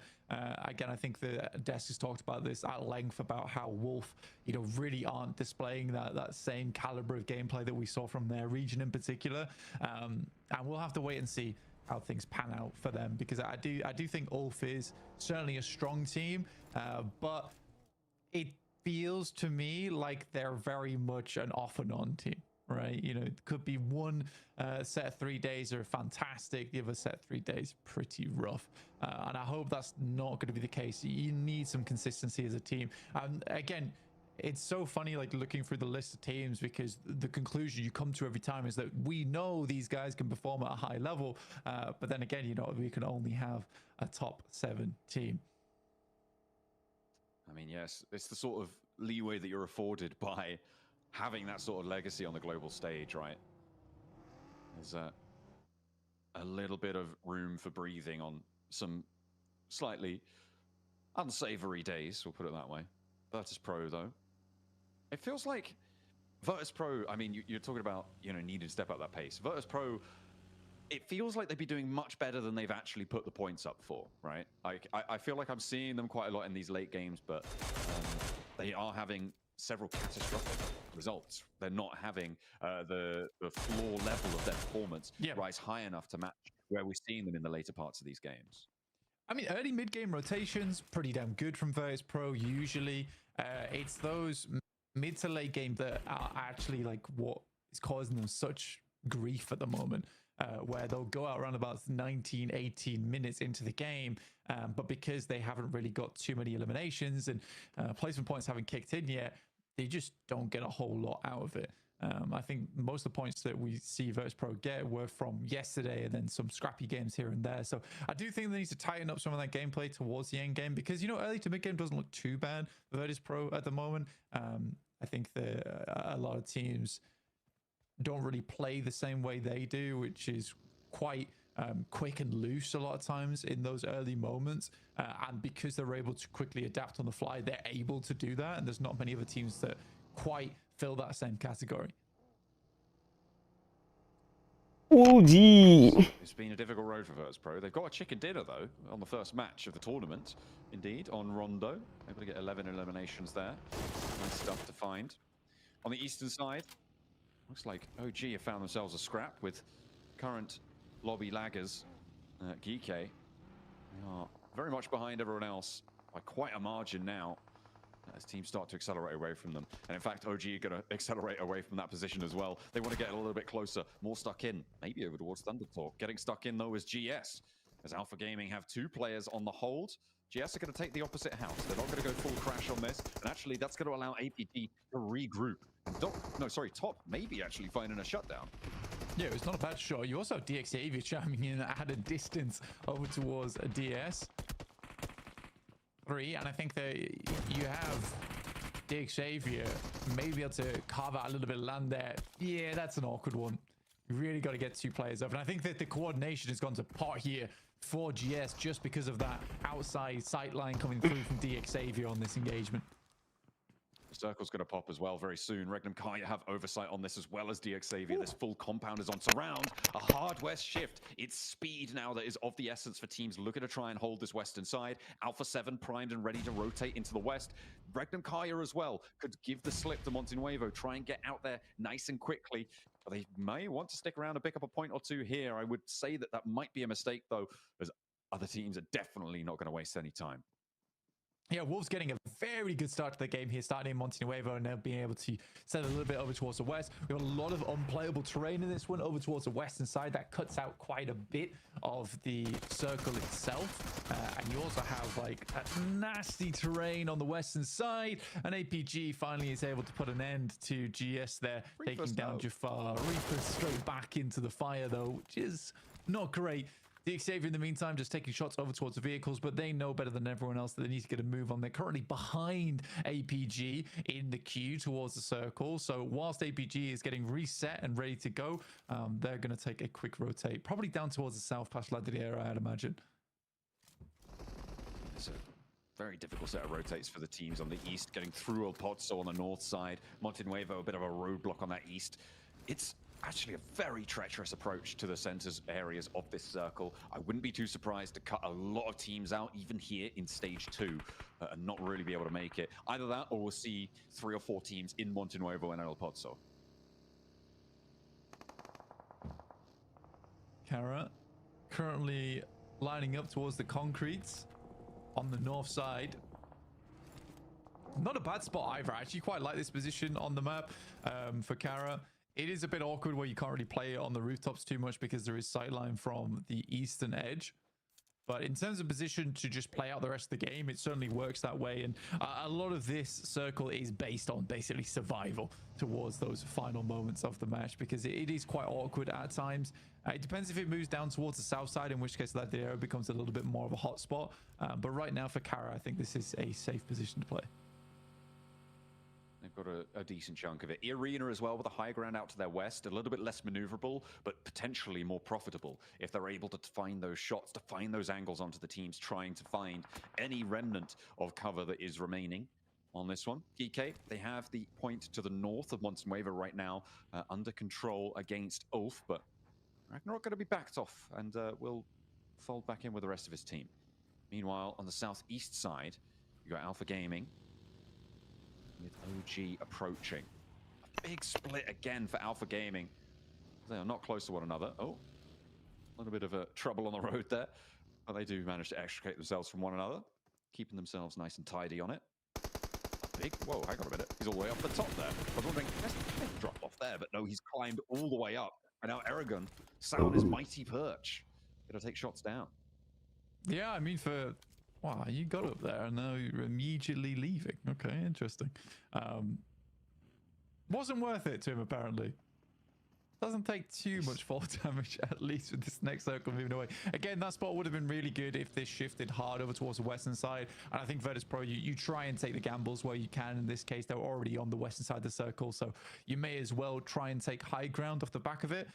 In the meantime, circle moves a little bit more comfortably towards the center here. There is really awkward ground over towards the western side of Regnum Kaya, which is dead center, by the way, which is very, very open.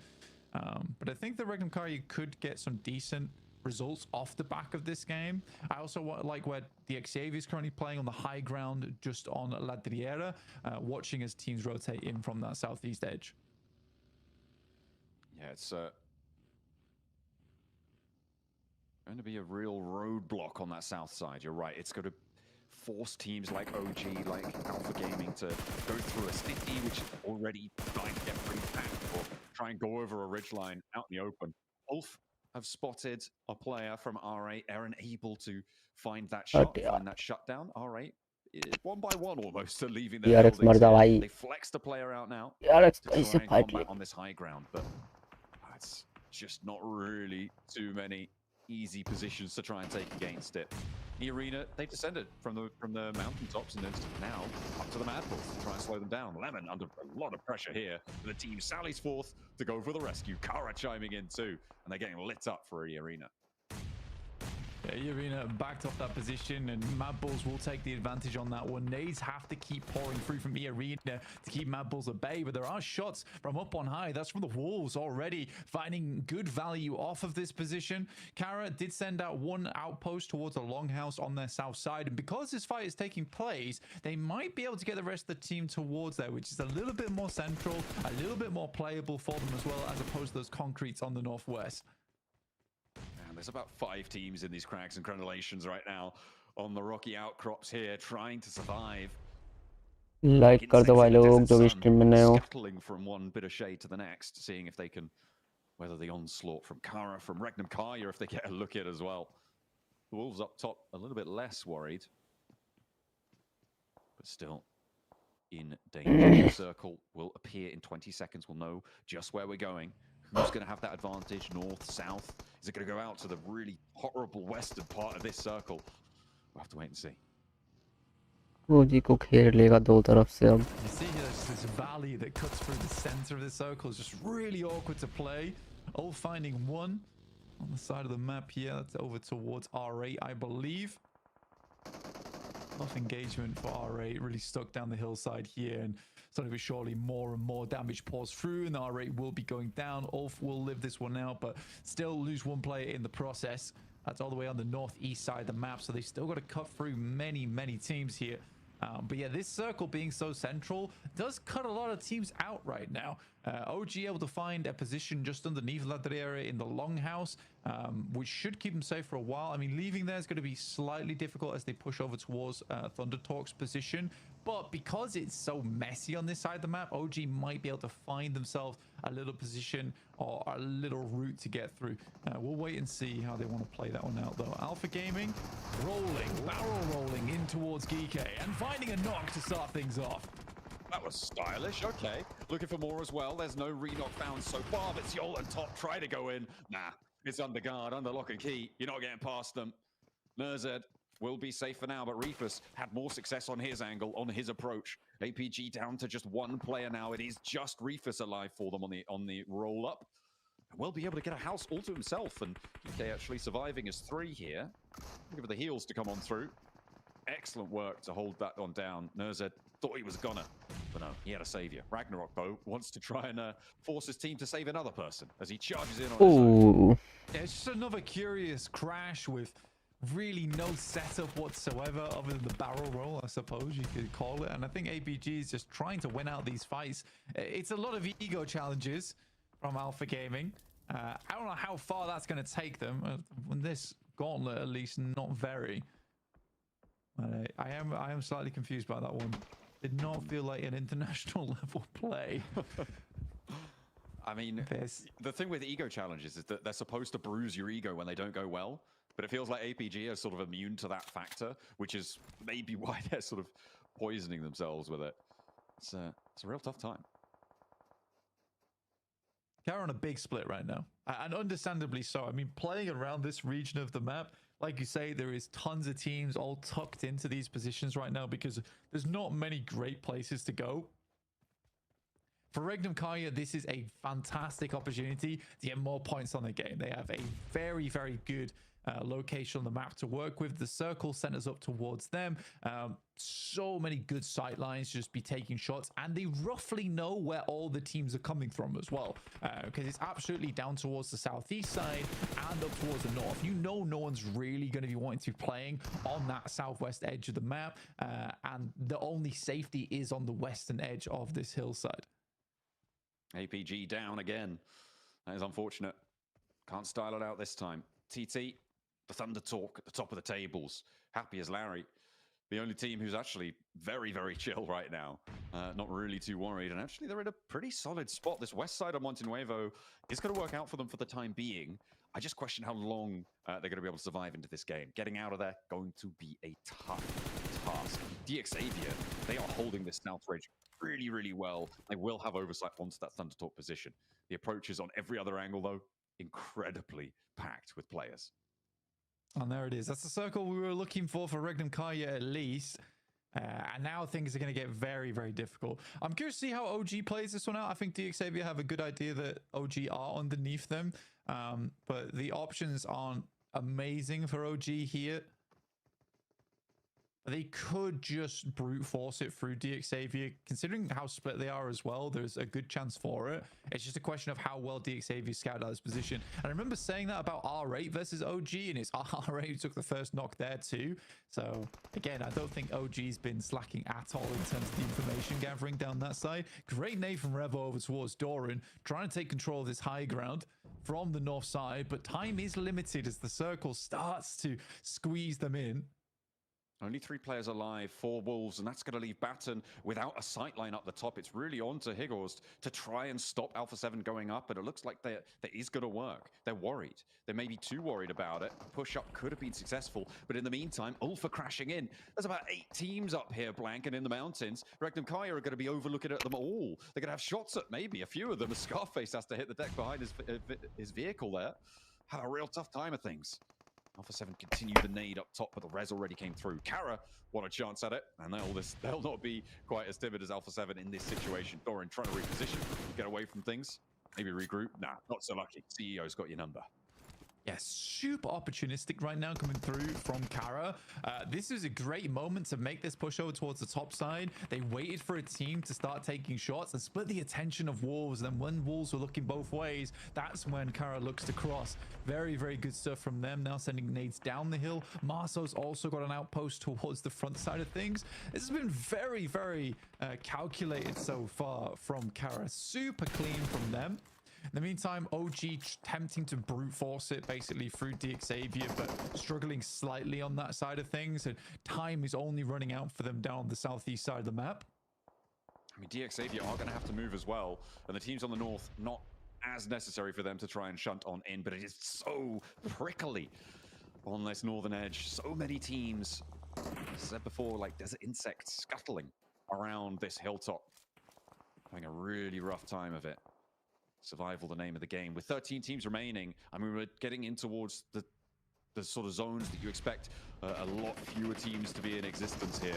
OG are making their ascent, though, against DXAvia, trying to find an opening. That's what they were looking for from Lambor. He will fall down. AKOP able to land that shot, tag it on. A Tanky moving up as well, but the Blue Zone's putting pressure on. They're playing around these smokes quite well. Farajin has to be backed off the angle, and AKOP doing a lot of work. Heavy lifting coming on in, but his teammates have fallen around him, and it is going to be so much harder now to make this ascent. Fortunately, the reses need to come through for DXAvia, and they're allowing him to move on the back line. AT steps in, and that will be the end of OG. Into the Valley of Death they ride, and they will be shut down because of it, but not before extracting their pound of flesh from DXAvia. Yeah, it's a tough rotate. It's a tough rotate to make, and I think for OG, they were banking on this being a southeast shift. And I mean, that's a very strong position if that's the case, but pushing up on that hillside, so hard. For Regnum Kaya, though, it's easy game for them. Honestly, it depends how Kara plays out this end game, but I think for Regnum Kaya, this is kind of an easy pickup overall, just taking more and more shots to the outside chances. They have to hope that it actually shifts away from them on the north side, but that's purely to pull players off from the north. A 2v3 over towards Thunder Talk. Okay, Geeky are dominating. They got 5 elims. Why not have a little bit of a late game resurgence? What more can you do with these 2 players remaining? They've managed to do quite a lot of work, and now it's just Xing left, and he's thinking, guys, that's 2 players, and they're from Geeky. Like, how has this happened to you? How far have we fallen? They've already got 114 points now on the tally. They want a little bit more, but they're still feeling very, very safe. They just need to get maybe like a point a game. Let's see what they can find. Ah, there we go. There's a knock over towards NZ, even in the score. Meanwhile, over on the north edge, teams are starting to fall lower and lower on these player counts. You can see a lot of empty bars there. Not too many teams fully wiped out, but with 12 teams remaining, there's an average of just over 2 players per team, which is quite a significant metric. It's not exactly 2 players. No, hang on a minute. That was a team that went down. Ugh. The maths keeps getting harder. By the way, not a lot of players per team. DRX make their way into the top 7 with that. to 62 points now on the game, but are able to handle PK. They take a lot of casualties for it. VP similarly also on the chase here, down towards the south side of the map, as the final player from DXavier finally makes his way back into the moment. But Kara is just taking names left, right, and center. I mean, you say that, but now it's just down to Pusher. TourneyK on a sliver of HP, stays alive in the smoke. On the off angle, the ult player could be big here against Poser. Has to fall back, look for these reses. On the top side as well, you've got Mad Bulls to worry about. The player there, Tulika, could take a crack at it. CEO has to hold for the rest of his team. I think he knows that Tulika's there. That'll keep them safe. But TourneyK's on the hunt. He's moving in with a bumpy. Needed assist from the top rope, but CEO has to hit the deck. That's going to give the game away on the push, however, and Kara can hold firm. TourneyK falls and Kara stay alive. They're up to 12 elims with a possibility of a full reset. This is insane work from Kara today. Again, that's very well played from CEO as well. I think a lot more players would have full committed to that spray, but all he knows he needs to do is just delay for a little bit longer for the rest of his team to pull out. Because as soon as those shots go towards his end of things, he can immediately back off. The team can do the rest of the work. So that's good trust in the rest of his team as well. And Marso's finding a hell of a shot across range over towards Milky Way there. Goodness me. That is the outpost they sent on the western side of the road. So very unlikely that VP gets that player back up again.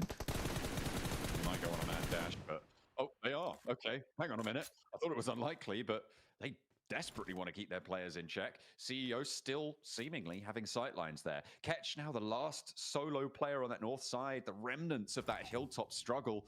Higgles as well was able to get out of there earlier for the Wolves and surviving as a solo. A real tough time on this northern edge. And Regnum Kaya, I mean, they haven't got too many elims for it though, Blank. Which means that even though they've got this far, 6th place, that's not enough of a reward. They want more. Yeah, they basically need to get first place from this position, and it is a first place position too. Nade over the top, quick bubble, underarm, easy peasy. 13 elims added to the tally now for Kara. A hard push ahead of them over towards Regnum Kaya though, but Marso doesn't seem to think so, as he immediately sends shots down range over towards Regnum, keeping them at bay for the time being, carrying them off this spot. Virtus.pro did get that res. They were allowed to get Milky Way back up, but they're leaving him out there for the time being anyway. Must have an exit strategy somehow. Boston moves up to the hills as well, gets a little bit more of a foothold in that direction. I'm wondering what DRX are going to have to say about that, because they're going to have to run out, and they may be able to spot. Shots over towards VP. You have to make this rotate now, and I think it was a little bit dangerous for them to actually try and get Milky Way back up again, as the circle was going to enclose. But I think they just about get a player back into position, but Voston immediately taken down. Milky Way flushed by Silas, and Kara's just sending it, dude. All right, 2 players straight across the field. Lewis leaves his teammate out in the open, will go down himself. Kara, they're not going to do too well on that rotate. Player from Virtus.pro did go down in the process. Voston has been knocked, but yeah, I don't think Kara are going to get too much value from this one. They've already extracted a lot of points from this lobby. However, they are stepping pretty close to being in contest with Thundertalk, which is really saying something. Yeah, it's some real lobby annihilation coming through from Kara at the moment, leaving Poser and CEO alive. And again, I really did respect the rollout there. It's a very hard one to pull off, but if they're able to take down the 2 players, I think they pretty sure are inside of that shack. Then they take a formidable location that can maybe challenge up against Regnum Kaya. So it's a risk that realistically they have to take here if they want to go for the chicken dinner, which is, I like that. The fact that they're thinking towards the chicken dinner is amazing. That nade is disgustingly on target from Zed Wolf, and now there were 3. Kara 7 nades in pocket, 2 players up the top. Virtus.pro have 7. Regnum Kai have a lot of smokes, but maybe a little bit thinner on the nades. They've only got a couple of players to handle, 4 players total. CEO spotted, challenges on the spray down, needs to be bold with it, and CEO sticks the landing on that. Unfortunately, there's the trade, and there's the nade from the off angles. Only 1 for the price of 2, and Zedwolf may be resable even still by Loxy and maintain this rooftop position against Virtus.pro, who've been holding on the outside here. Regnum Kaya up to 8 elims. It has been a good game for them, and they desperately needed it. Yeah, they got a ton of smokes as well, but not too many nades to make this work. But realistically, playing in the shack, Regnum Kaya just they can wait until Zone 9. They just want to wait until this one really pulls Virtus Pro out of this shack, and then they can just play off the back of there with the smokes included. So this should be a Regnum Kaya win. They got a couple of eliminations off the back of it, and it does put them back in contest for top 7 after this one. They will need to have another strong game before probably match 4 or 5 tomorrow, but it sets themselves up nicely, right? I don't think any team has really played very I mean, other than Alpha Gaming, let's say, and Geek, but I think most teams still have a good chance of getting into top 7 tomorrow with some pretty astonishing plays. Yeah, it is still an open door for quite a few teams. Regnum Kaya maybe just about squeaking in by the skin of their teeth here, but Virtus Pro, they're close to the bubble too. They have been chasing for a while. We were talking about how they didn't really find their way through into these later stages. Those mid games were a real struggle for them, but they managed to get all 4 players in. This hold has been difficult. Malloy going down is going to make this close down nigh on impossible for Virtus Pro. It is a 1v4 now for Aragon, unless he spends the time to get Malloy back up. But those nades now starting to run dry. Zedwolf breaking out wide. They've got all the angles they could possibly wish for, and it is going to be a swift little peek out there from Wild in the ghillie suit. The desert camo working wonders, and Regnum Kaya closed down a 10 elimination chicken dinner, 20 points on the match. A great way to move towards the end of day 2 here of the Gauntlet. A tidy sweep at the end there for Regnum Kaya. Set themselves up nicely. It was the winning position for a long while, and they definitely played it well. Again, it's very similar to DRX, where, you know, it's not the crazy win. They took a strong position, but the rotates to get there were fairly good, and they didn't flex out too much, understanding there was probably like 1,800 teams over on the north side of them playing on the cliff face. But I do think, again, big props to Kara. The way they played that hillside again, very, very good opportunistic gameplay. Absolutely. Brilliant stuff. It's good to see them getting a chicken dinner on board as well. Silas going to be happy with that performance. He'll be happy with the position that they were able to hold, and they made it work for themselves. Obviously, that north side, as you said before, really, really treacherous for so many teams, and they just held their nerve. They didn't need to push out. They knew the mess that was unfolding. A lot of it because of the lay of the land, right? The cities that sat around it forced teams to go around Del Pozzo. Yeah, it's so tough, and especially when it moves over towards that unplayable terrain anyway, teams don't really want to go on that bottom side. But Regnum Kaya with a nice, clean win.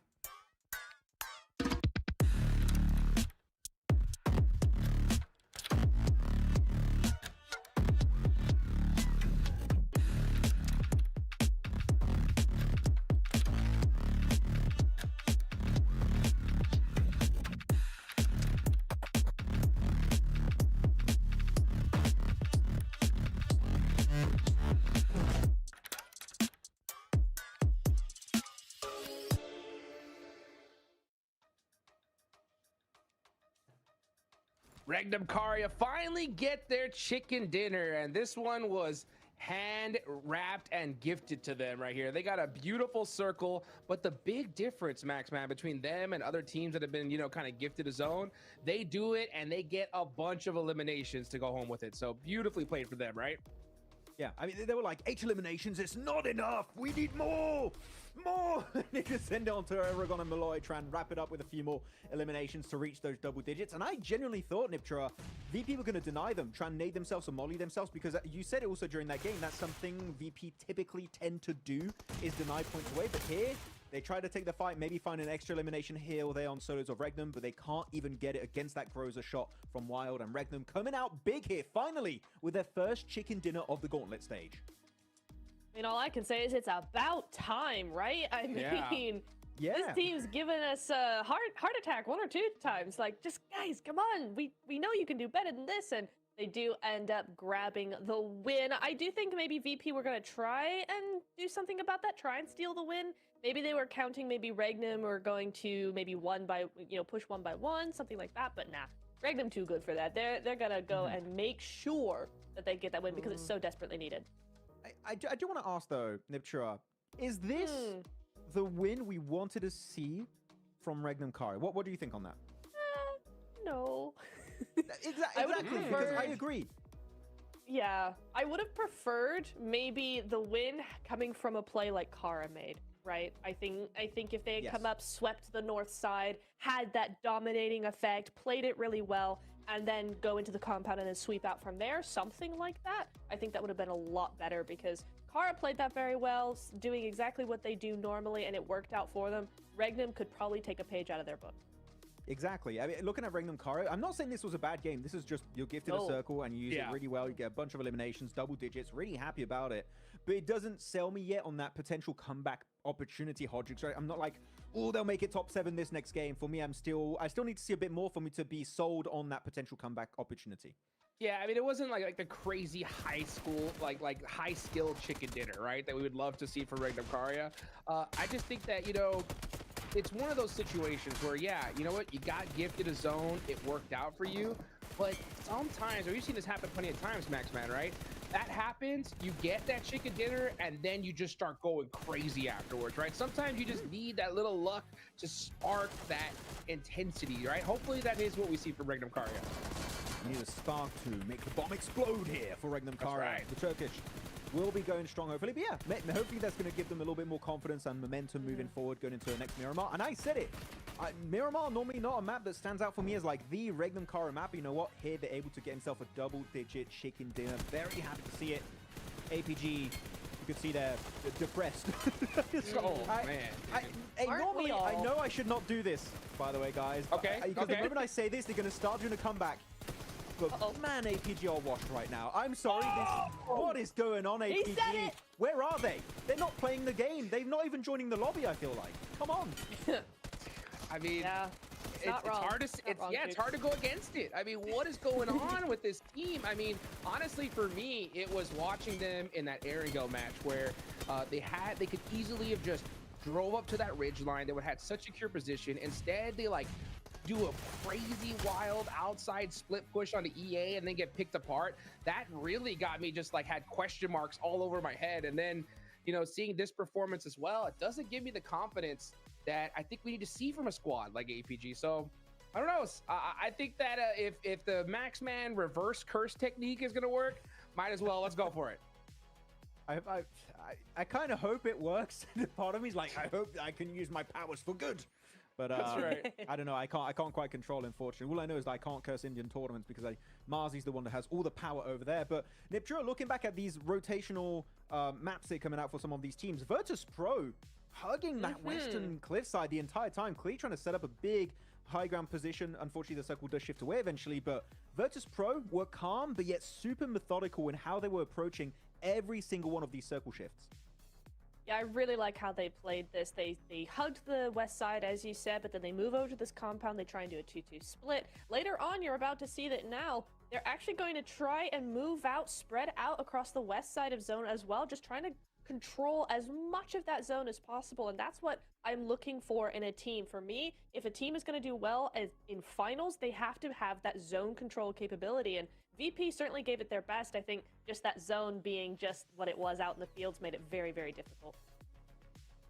Man, look at these leaderboards. So Regnum Karya get 20 points.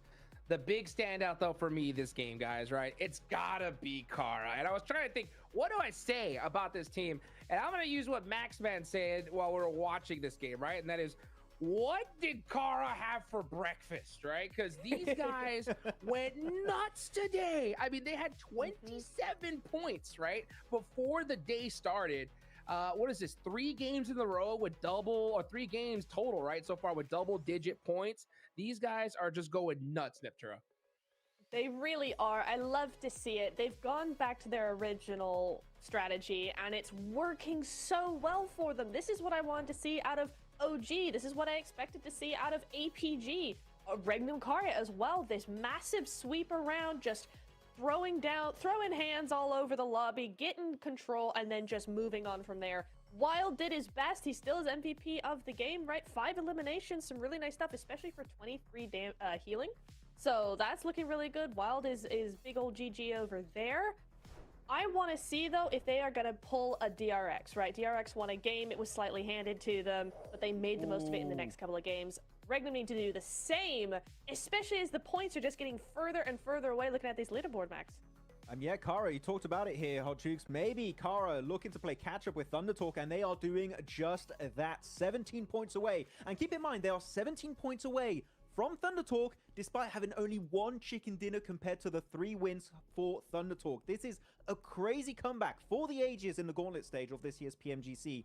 Kara, even though we're seeing some slight misplays here and there, the elimination amount they have of 70, almost tying the top fragging team in this lobby, is madness. Kara, if they keep this kind of momentum going, top 7, like, they're done. Literally, possibly next game, depending on how things go down, Hot Jukes. I mean, 71 points on the day, guys. Average 14 points per game. I mean, Kara are crushing it. Yeah, a comeback that, I mean, is momentous, especially for a stage as impactful as the Gauntlet. This whole roster, this whole lobby is so stacked to the teeth. I kind of want to talk about their play style though in this last match, Neptura, right? We saw Kara kind of hug that north side and they dominated, right? We saw Poser go up against EA and they were just going in and out, just making it work, right? How do you feel like they played that one and how did it end, you know, for them? I know you had some questions about it. What do you think? Well, first of all, I loved how CEO played the anchor point up on that cliff because he was practically unstoppable up there. No one could touch him. He had that strong of an angle. No one could go uphill towards him. So he was able to have full domination, full info, back up his team super, super effectively. I think, Max, what ended up happening, though, is they just got a little too overconfident once they were in the top 3. Look, if you want to make a bad play, that's okay with me. Just do it together. That's all I really want. I don't really care if Kara, if you want to make a bad decision of sending it out in the fields, you can do it, but just commit. And you know what? Because you have the numbers together, maybe you'll have a better chance of coming out on top. I think they tried to do too many things all at once, and that did cost them the win. I think that if they just push onto Regnum Kara here for Kara, they do go home with a win because they then also win the safety of the compound versus Regnum. It was a little bit unfortunate for them, but you know what? They definitely gave it a fair shot, and they again showed up in terms of the elimination alone. But yeah, man, Wild, I'm so happy with Wild just performing. It feels like every player outside of just Silas, really, who is the IGL, he's still a great fragger, but every player on Regnum Kara is just Wild, Loxy, and now Z-Wolf is just the trifecta of top fraggers here in Turkey. It's great to see. Beautiful, beautiful, man. I mean, I'll tell you one thing that isn't so great to see, though, and I want to talk about it. I've been kind of avoiding talking about them all day because I didn't want to curse them, right? It's got to be the Wolves, all right? Wolves have not been able to get it done today, Neptura, right? We saw earlier in this last match a crazy hard shift on the Monte Nuevo, right? That southwestern shift right on to the Wolves, and they weren't able to really make something of it, right? What do you think is going on? Like, what is going wrong with this squad, at least in your eyes? Unfortunately, I think the rest of the lobby has woken up and the Wolves were not prepared for it. I don't think they were. Yesterday, everybody, that first day vibe is like everybody's kind of tiptoeing around each other. Yes, you get aggressive, but you're still figuring out how the rest of the lobby plays. Day 2 is when you have that information now and you go, okay, this is how we're going to do it. And the Wolves, I think, have just lagged behind in that aspect. They've just not been able to follow the pace of the rest of the lobby, and they're just getting left behind in the dust. Max Man, you agree with that? Yeah. You think they're playing a little bit too split? I was re-watching the map feed actually while Niptro was talking about Wolves just to see exactly what was going on this game, and I'm just seeing they were on a northern position, very similar to Kara actually, and they just get completely corralled by teams, fully surrounded, and they just stay very complacent. I think that's a point in time where you get surrounded by teams, Hot Jukes. Just send it on one team to try and at least create an exit point, and I feel like Wolves were just so hesitant for so long, they just got surrounded and completely demolished in the process. Wolves, more commitment to a play would make me happier with their current performances. As of right now, they're unfortunately, I don't want to use the word scared, but they're definitely very hesitant to make plays happen, and that is hurting them a lot in a lobby like this where decision making is literally do or die for these teams if you want to be in the grand finals. Yeah, I gotta agree. I mean, I've been looking at their play style very closely, and you know, there's something going on, right? They're definitely in their heads, at least from my opinion, right? You see them putting themselves into good spots, but when it comes time to fight, it doesn't seem like their decision making is all in unison, right? You see one player looking in this direction, the other one looking in the other. We're not seeing that unified Wolves that we saw in the Americas, Neptura. So we got one more match left to go. Okay. Looking at the leaderboards, who do you think needs to get a chicken dinner right here, right now? Honestly, OG. I think OG need a win now because they're falling down the leaderboard pretty drastically. We've not seen much for them. They need a win before we get to day 3. Max? I mean, OG is, of course, an obvious one because they'd yet to have a win, and they're currently in 7th position. They could slip out of top 7 for the first time if this game doesn't go their way. But I'm going to say, back-to-back Regnum Karya. It's happening. They're jumping up. It's top 7 o'clock here for them. It's going to go down. Let's see, was that the spark they needed to explode? One match left to go. One more day after this. Let's go ahead and take it on over to John, Allen, and Blank to wrap things up.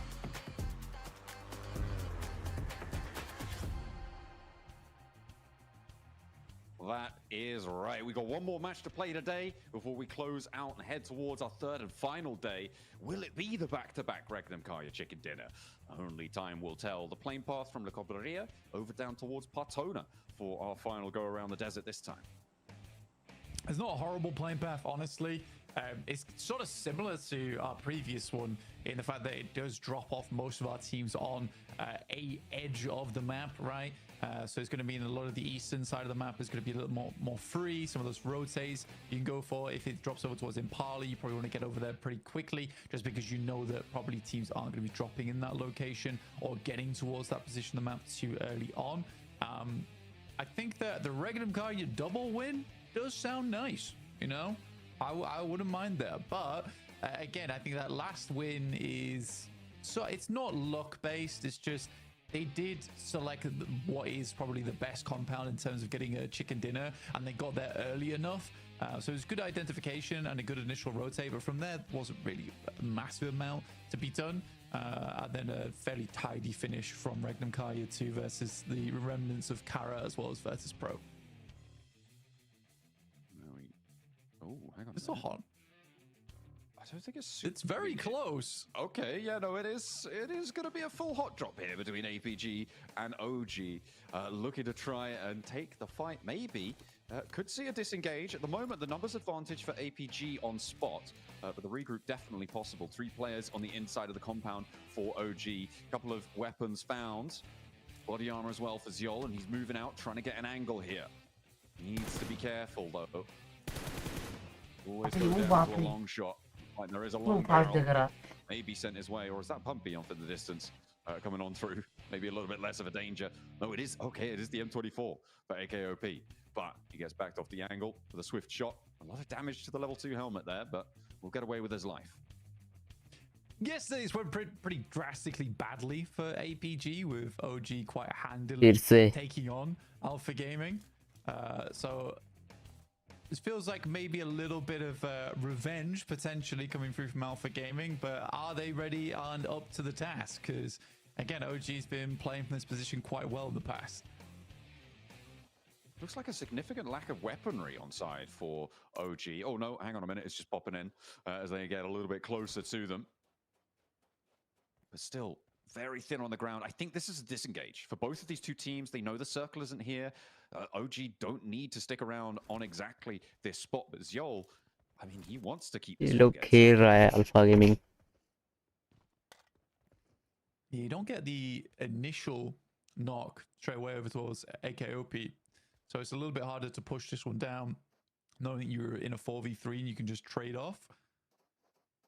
Top taking a heck of a long distance on this one with the MG3 as well. Not the greatest of long-range weaponry. Just trying to scout it out. I think he just about saw AKOP drop down there. And now looks to push further up. Waiting for the cross. And I think that if he does see the cross, he can confirm for the rest of the team that they can start to push up a little bit further. Make this into a 4v3 or a 3v3. But AK is just looking for meds right now. That's the name of the game for him. Level 2 helmet, level 2 vest. It's decent.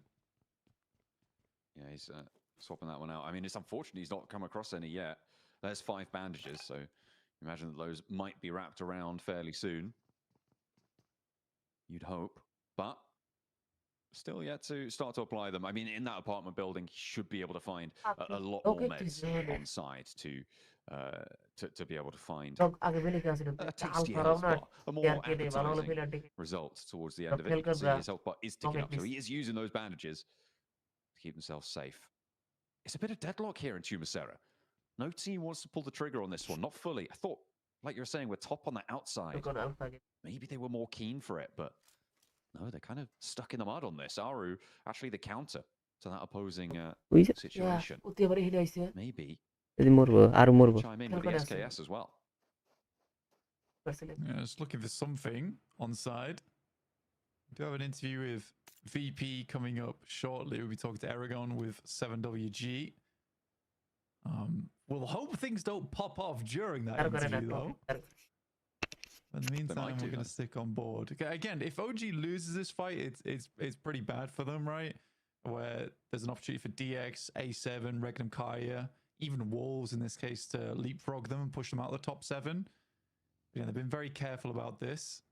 Aru sends away in the buggy. Top has eyes on this, though. I do know about it fully. He's shuffling around. He's not made any movements with vehicles here, so his position is not given away. Aru may very well not know about this completely. But where's he going? That's what I want to know. Maybe he's trying to move undetected, and you can't blame him. But this is a very wide wrap coming on through for Aru. Yeah, potentially just trying to create an anchor point, but this does mean that APG know this is now a 4v3 on their hands. He's wrapping all the way around. Confusion tactics. Alpha Gaming don't know what's going to hit him. Top's like, I can see what's happening. I just don't know what's happening, you know? It's coming back. It's pretty crazy stuff. Aru's now, yeah, on the backfield. Trying to actually, I don't know what he's trying to do, but I can only imagine he's hunting for the off angle. In which case, Top's doing a great job to stay outside. It's like, you know, like when a cat's like finding the perfect place to sit. Oh, hang on a minute.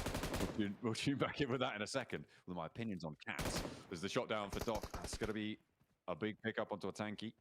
And he's not going to go much further. Same for WizGod. APG winning this fight. Ooh, this is nasty stuff coming on through.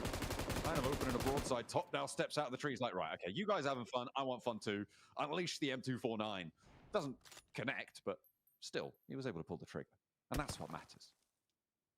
All right, last player, AK, OP inside the building. He's still got Aru swinging around the outside, but this guy's deadly. Very, very deadly indeed. Not someone you want to underestimate. And they don't have players too close to him just yet. They're starting to swarm a little bit here. On the zip line, okay. Styling. Just getting some points in. Oh, that was connected. Close. So close there on the shot for AKOP. He's the last player on the inside of this building to stand for them. That off angle. Yeah, Aru is leaving this one. AKOP now left a lone soldier here with the UMP, waiting for someone to step a little bit too close, get a little bit too bold. He's watching their corner. The nades are cooking as well in the off angles. He's dropping down. He's read into it. He thinks he wants a little bit more. Reposition away. Does bait the nade in. And that might be useful here. Top on the off angle. You still have to worry about it. You can see AKOP going for that little stutter peek. Can't afford a second, though. Nose is being watched. Still going for that shot. I mean, I respect it. But he's in the window. He's in the window. Very low HP. Will take down one for his efforts. And a little bit of vindication coming through for AKOP there. He was able to get that full 1 point. revenge. Yeah, well, not complete. Aru is still alive. He's still alive out to the east side. He left. He was looking for an off angle, and off he goes for a completely different angle to the game. A solo result. Circle pop, Blank. Just kind of blitzed us up to the north side here, as it's going to be all the way up to water treatment as we send to the north of San Martin as well. It's going to be a difficult rotate again for our teams on Miramar. Yeah, not easy. I think around water treatment is really awkward as well because of the low ground that's available in this area. I mean, Mad Bulls take the right objective here. They go straight up towards the northern side of things, wrap back on themselves from La Cobreria. They already know this location is free and clear from where they dropped earlier, so they can just take high ground nice and early. You could play inside water treatment early on and keep things nice and simple. A lot of MG3s going on in this game. This is like Max's favorite game ever. Absolutely, you know. What's not to love? The LMG gameplay coming on through. More bullets means more elims, right? That's how it works, pretty sure. Thunder Talk, they've certainly got one in tow. Teams yet to really break out to the hills further northwest out of water treatment, but I'm sure it'll only be a matter of time because the positions to the north of Hacienda getting really chock-a-block. Spray down for Coops, not quite connecting here as we tune in with Wolves down on the southeast side, the east of Hacienda.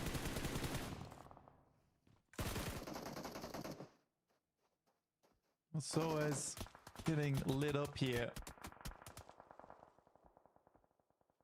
I do love how the M249 sounds though. Just keeps going. It is pretty terrible with the 4X as displayed earlier on Taru. Didn't quite work out. Yeah, it's not ideal. You have to really be very, very stable for that one to be able to connect at that sort of distance. DRX eliminated. All right, they end their day. 65 points. I mean, it's maybe close enough. We'll have to wait and see. They are in 6th place. You can see there's so many teams just beneath them, lurking below the surface of that 7th place bubble, desperately wanting to clamber a little bit further. That's the name of the game here. Stay out of danger. Get towards those 90 pointers at the end of the day. Yeah, it's a good place to see. I think Kara also in similar boat to Thunder Talk right now, where they've sort of done enough. Thunder Talk definitely wanted a little bit more points. I think coming 1st place in Gauntlet's nice for all things, you know, reputation, money, etc. So I think for Thunder Talk, they'd like to hold on to that. I don't think they expected much competition, but competition has certainly arrived in the form of Kara. They are fairly formidable today. Not really so much yesterday, but this is a brilliant turnaround for them. The next circle just about to come on through. Kara, you could see there, actually going to be, I mean, I would say favored by this, but that hill to the east of water treatment is really nasty to play around. They can hold their current position, though, and that might be a little bit stronger. All right, moving in just beneath them. They were certainly starting out very, very strong, but a little bit of a downturn just before. I don't mind this spot coming through from the Xavier. Kind of rotate on this northeast side. They do have competition E arena though. R8's been fairly quiet today, but taking fantastic shots over towards Regnum Kaya, finding a double on the crossing. Martha's just been a monster all day. Real Martian. Sorry. I'll say it again. Oh, no. Oh, no. But yeah, either way, Regnum Kaya cut down in half. The back-to-back looking much less likely. However, they do get into water treatment and into a building, so they'll be able to survive for quite a while longer. They want to be jumping up towards 70 points here, which means 11-point game blank. And that's just got a whole lot less likely, given their position, given their lack of real presence here. OG aren't done. They chime in over towards Thunder Talk, maybe looking for another point here for Aru on the southeast side. No, I mean, every little point counts, to be honest, but did draw the ire of Thunder Talk by doing that. You'd imagine they're going to be turning around soon and taking shots his way. DRX getting knocked out is pretty good for OG's chances as well for tomorrow, just because having another team at 65 points dropping out early in this game means it's still interchangeable. It's close again. So OG is down. 7th place. So DXAV chasing, Wolves chasing, Alpha 7's chasing. Regnum Kaya, I don't see the double win coming through now. So both predictions are kaput.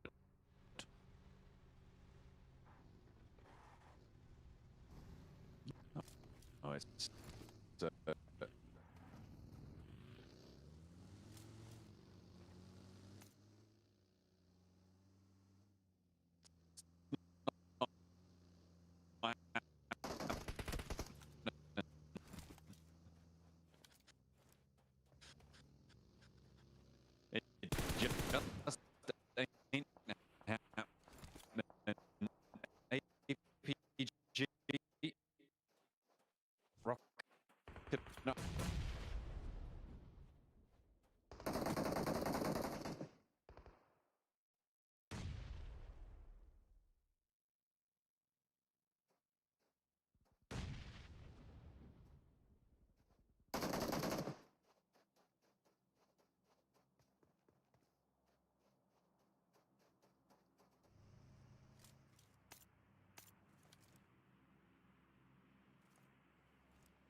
20 is where that mark. It's going to be enough for Thunder Talk. We'll definitely be seeing them in the... That is what maybe they were expecting. They did the lion's share of their work yesterday, Blank. It was almost all done there. It was. I think for Thunder Talk, they're absolutely fine. They had good points at the start of the day as well, and they were like, we're fit, so we could chill out a little bit now. They only really need to hit 140 points to be absolutely certain of it. That's unfortunate. The bounce off the back of the US. Oh, adds insult to injury there. Mormon extremely low, but just about gets the heal off, but won't protect the rest of the Wolves as they come in. 5 elims now. 1 more elim to sit even with 6th and 7th place here. That's what they're looking for. DX Xavier on the north side, and they got Geekade bearing down upon them. It is neck and neck with these two right now. DX Xavier seem to be in the prop. I think that might have just put them over the top there. See what more they can do. Holding out against Geekade. Admirals are chiming in as well over on that north side. It's nasty news. And they just continue to burn. Wolves. All the way down. Like in the picture of pictures, definitely popping off. You can see it's kind of... It's definitely gone the way there of DX Xavier. They're going to earn a lot of that. That should put them... Yep, they're up in 5th there, which puts Wolves down in 9th. Looking to try and jump up over Rex, who are on 65. 1 point ahead of them. Yeah, I mean, Wolves... You want to go slightly further than this. Sakura is that player to make it happen. And we'll just go for the rundown instead. But Sakura holds on strong. Slick edge like the blossom. Ooh, not to that one though. Here goes on that off angle, keeping the Wolves alive. 2 players remain for them now. They are still on 65 points.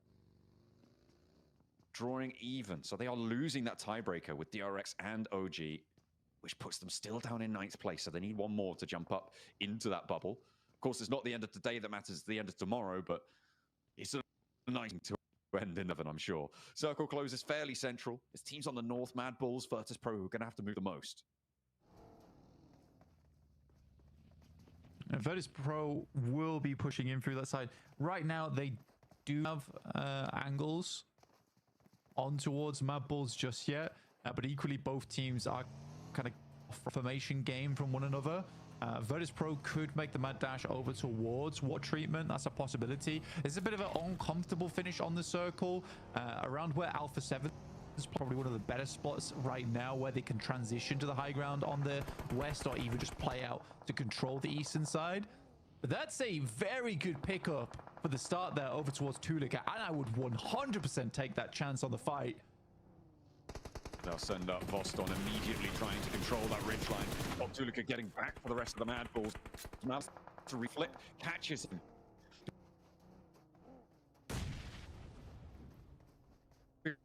Hides of this one around because Malloy, the blue pushing, stage 5, you need to get him up if you want him to stay alive. I don't think they have to do it though. A really valuable pickup, and that is going to slow Virtus Pro all the way down on the approach. Flip keeping them safe for the time being, but Voston wants more. Wants another bite. He wants another go. And Voston moves in forward. But it doesn't go down. The DPS rocks around the corner and connects with Malloy this time. Recurrent flip on the inside, burns the top window, but it's the other one you need to worry about. Voston still ducks away from it and stays alive for a little longer. It's a nasty nade you can get out from this back window. Voston's looking to send one back here on that side, gets a little bit of damage done. Flip now looking to get that nade out the side, but VP very aware of this one right now. Fall into that. I think he's a little bit impatient on his push, could have waited for some of the attention to be taken away. And for VP, it's kind of been the thing that slowed them down, concerning themselves with getting Malloy back up into picture. Good jump out from Milky Way, takes down Tulika. Immediately flips back down the stairs, leaving it just 1 player alive for Virtus Pro in Aragon. He will go for the spray down, connect on the first. That's the play zone actually coming in clutch there. And the drop down leaves Mad Bulls again, just on the 1 player. Lemon now on the off angle versus Aragon. Trying to keep themselves together. The last player now for Virtus Xavier. They want to chime in. They want a piece. They're trying to third-party the engagement, moving Levi. He's flexed the other 3 players from DX Xavier. Seems like they might want to regroup on it. Look at that push around to the north of DX Xavier. They get this fight as Virtus Pro falls. You're very well done to DX Xavier. They hear that fight. They move up. And if you can play off from this hillside and this ridge down towards the south, you actually have a very good chance in this game. But not only that, they've cleared out so many teams now on this northern side. It's 2 total, so they know a lot of the presence from this northern side of the map is gone, which is super helpful for their finish towards the end of this. Also, in other news, this is the first time in a while we see DX Xavier not with 2 players, not with 3 players, but with 4. I mean, you wouldn't look at their point on the north, though. They are split still 3-1. Paragon remaining that backstop. We'll see if they can figure it out. Play back as a 4. Send after Lemon from the Mad Bulls. Maybe look to move up. It's Alpha 7, though, the major threat within this circle, holding the buildings. It's going to be a difficult approach. Southside, Kara still in effect. We'll see what they can do for their players still, too. Eagles getting shut down on the southeast side. Baton being the last player alive for the Wolves. Not quite placement point range yet, but a 6-point game terrible for the Wolves right now. But they would like some more icon moves in and moves down wild. Down to the maestro himself in Loxy. Just as good. Able to take gun, but the second peak for Icon is going to work out for them. Kaya eliminated. Definitely no back-to-back for them. 11th place and potentially lower could be on the cards. R8, they've heard the noise and they want to roll into water treatment.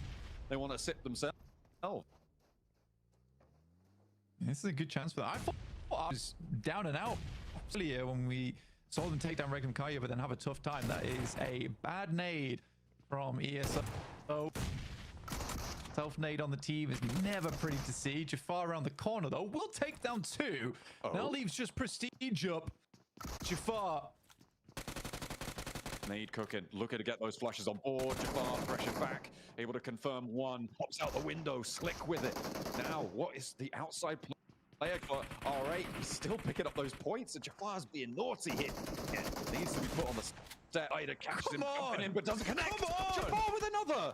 Oh my goodness me. Looking to go for a 1v4. He's put himself into the 1v1 now against Prestige. Jafar, the last player for GS, looking to survive. Has the door frame. Prestige nearly got connect onto by the DBS shot there. 2 rounds left in the chamber. A first aid now being popped. Prestige can't quite find the nerve to step in through the door frame, and I don't blame him. He's taken down everybody else. Looks for another. Has to reload now. Steps out just too wide of Prestige. He puts an end to the naughty business there for Jafar, but he did damage. I have never seen such bold behavior like that. The way he was jumping windows, it was humiliation right there for R8, to be quite honest with you. The amount of times that he jumped through the windows, R8, I don't blame them very much, to be honest with you, because case, who in the right mind jumps through those windows like that? It's such a bold strategy and one that works hardly any of the time. But he was just taking advantage of the fact that no one does that sort of thing. Almost a 1v4. What incredible from Jafar there. And I mean, he has stepped up multiple times in the past, but Sam, what a barn burner that play was. I mean, he had that performance against APG very early on in the tournament. It's really a clip to add to his show reel, I'm sure. Looks like look at the final players of R8 out. Certainly a disturbing situation for them to try and find their way out of. DX Xavier, them with the top here, and the good news for the Woolwell on the opposite side is that placement points have kicked in, which means that they will get up towards the top 7, unless Alpha 7 is able to get a big game on today and push them all the way down. But even then, I'm not so sure that they can. I kind of get what DXA were trying to do here with Paragon on the eastern side, trying to provide an anchor point just in case the circle does head east. But usually when that happens, you don't try and take 3v4s. That's like not ideal. And that's exactly what DX went for. Finally, Paragon does regroup with the rest of the team. So they're down to 3 now, but they're starting to get buffed up, right? Every time they lose a member on DXA, they seem to get stronger somehow. Yeah, it's way of things, it seems. 3 players at the top of the mountain. Nate, the casualty for them. Prestige still alive. He kept it together. in those final moments. Let's see if he can continue to do so. Ulf taking pressure. Taking heavy hits coming on through from DXavier. The off Barragin gets the sideline they need.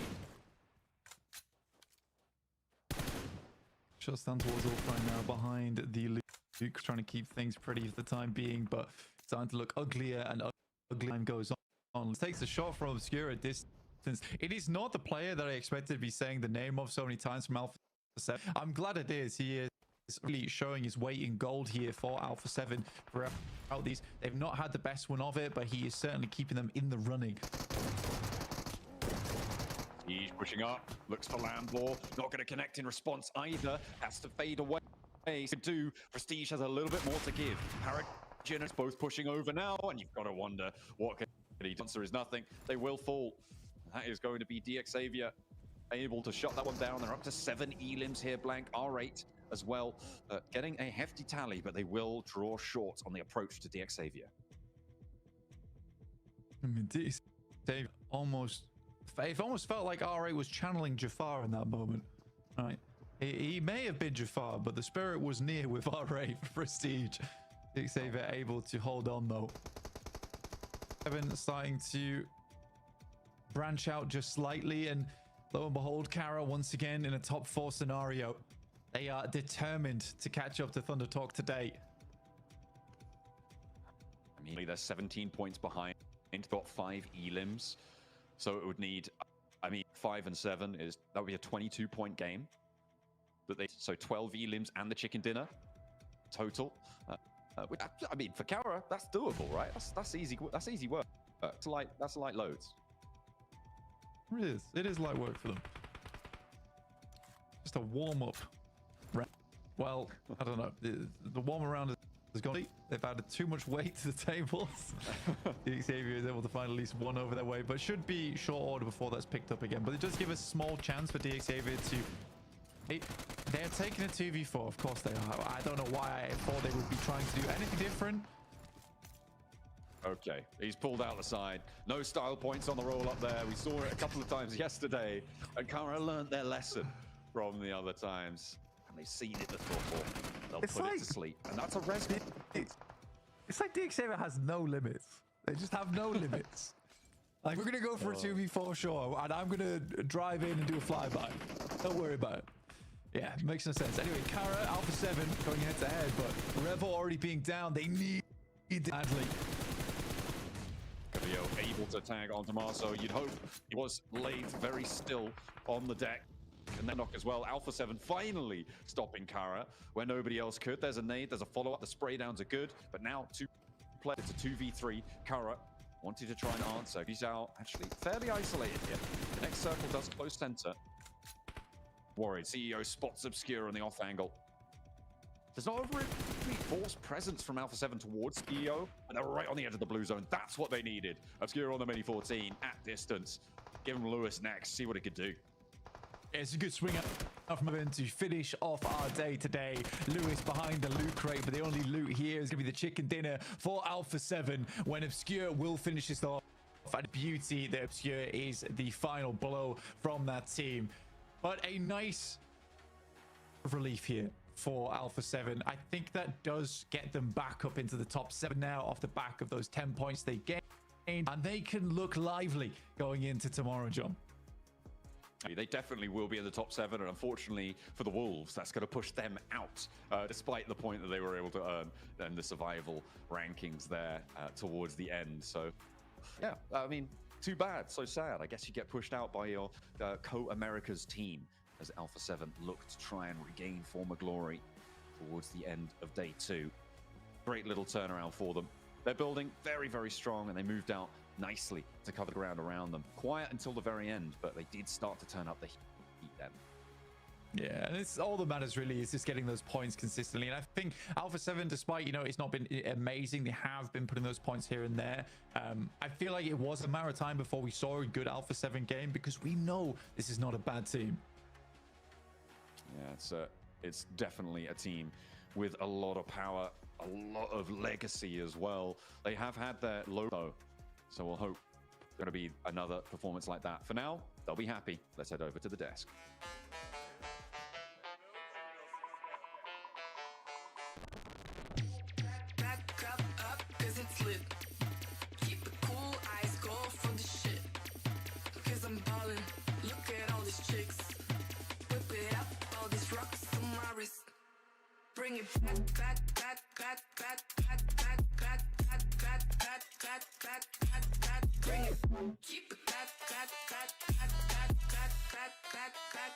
Look at all this ringing. Alpha 7 get their second chicken dinner of the tournament and their first one on Miramar, and a much needed one as well, Max, man. These guys just dropped out of that top 7.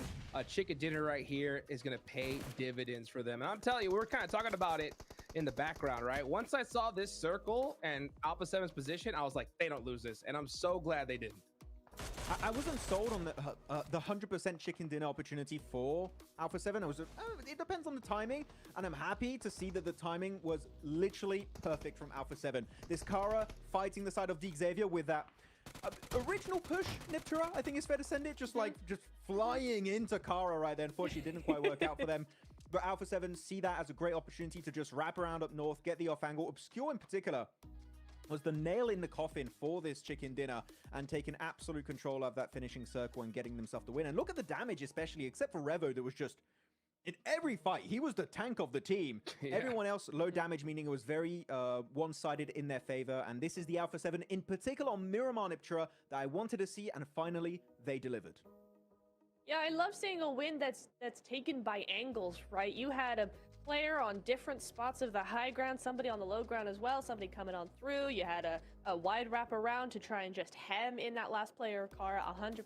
And I love to see that. That's no chances taken, just pure skill, pure game knowledge coming through to grab a win. So really nice that we could end the day with an A7 win just like that. You know what we're also going to end the day with, right? Some more points on the side of Kara. I mean, come on. These guys had, I mean, the best day of a gauntlet for sure, right? I mean, because this is the first gauntlet, but I mean, it's going to be tough to beat, Max, man. I mean, these guys went crazy. Look, if CEO from Kara is not MVP, I don't know what to believe anymore, okay? He has to be MVP of the day. There's absolutely no way that does not happen. We'll see, of course, later on as we go on to this ending segment for today. But of course, we're going to be checking out some highlights for this match. A lot of things happening from the very early stages, and in particular, we have to bring it up. APG Orangutan hot drop happened, and this time around, APG take home the win.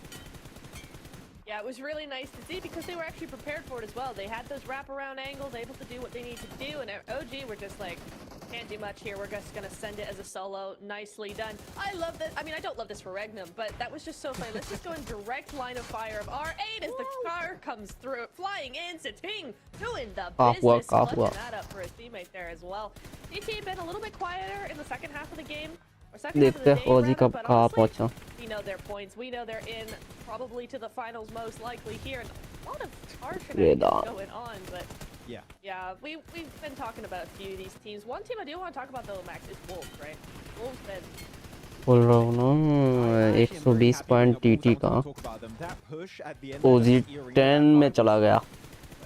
DRX 9 all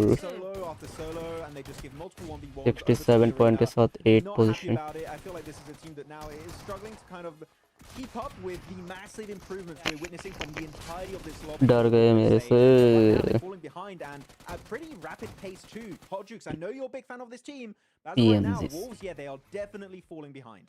Oh, big time. I mean, something like I said, I was just looking at their fight style. They are constantly just getting split up and 1v1 situations, and that is just not where they're going to have any success at all. I mean, when you have so much experience in this lobby, everybody is playing as an absolute unit. So if you second guess yourself and you got players just kind of focusing on two different things at one time, you're not going to have a lot of success. And I'll tell you what, Neptura, one thing that I've definitely noticed, right, is Doran, the IGL, getting knocked early, right? Quite a bit. How do you think that has impacted this team so far?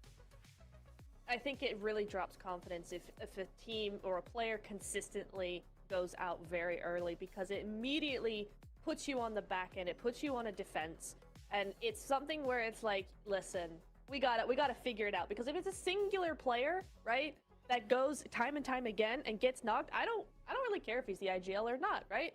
If he's the IGL, it's the better one of the players to go out early, because he can still do his job from that position. However, There's something that needs to change. If he keeps going out early, it's either got to be rotations, he's got to be splitting too far. There's something that's got to be rectified there. Yeah, I mean, something's got to change up. I mean, they do get 16 point 8 Alpha points in 7 this match, Kara which is definitely 14 better point than what निकाल we've लिया seen mostly today. So it's not the worst ending, Max Man, but if we want to see them in the top 7, especially with how we've seen a lot of these teams perform, they're going to have to make it happen. वो right, ji in the 1 final point moments. यार Yeah, eight points in PMGC, unfortunately, can only take you so far.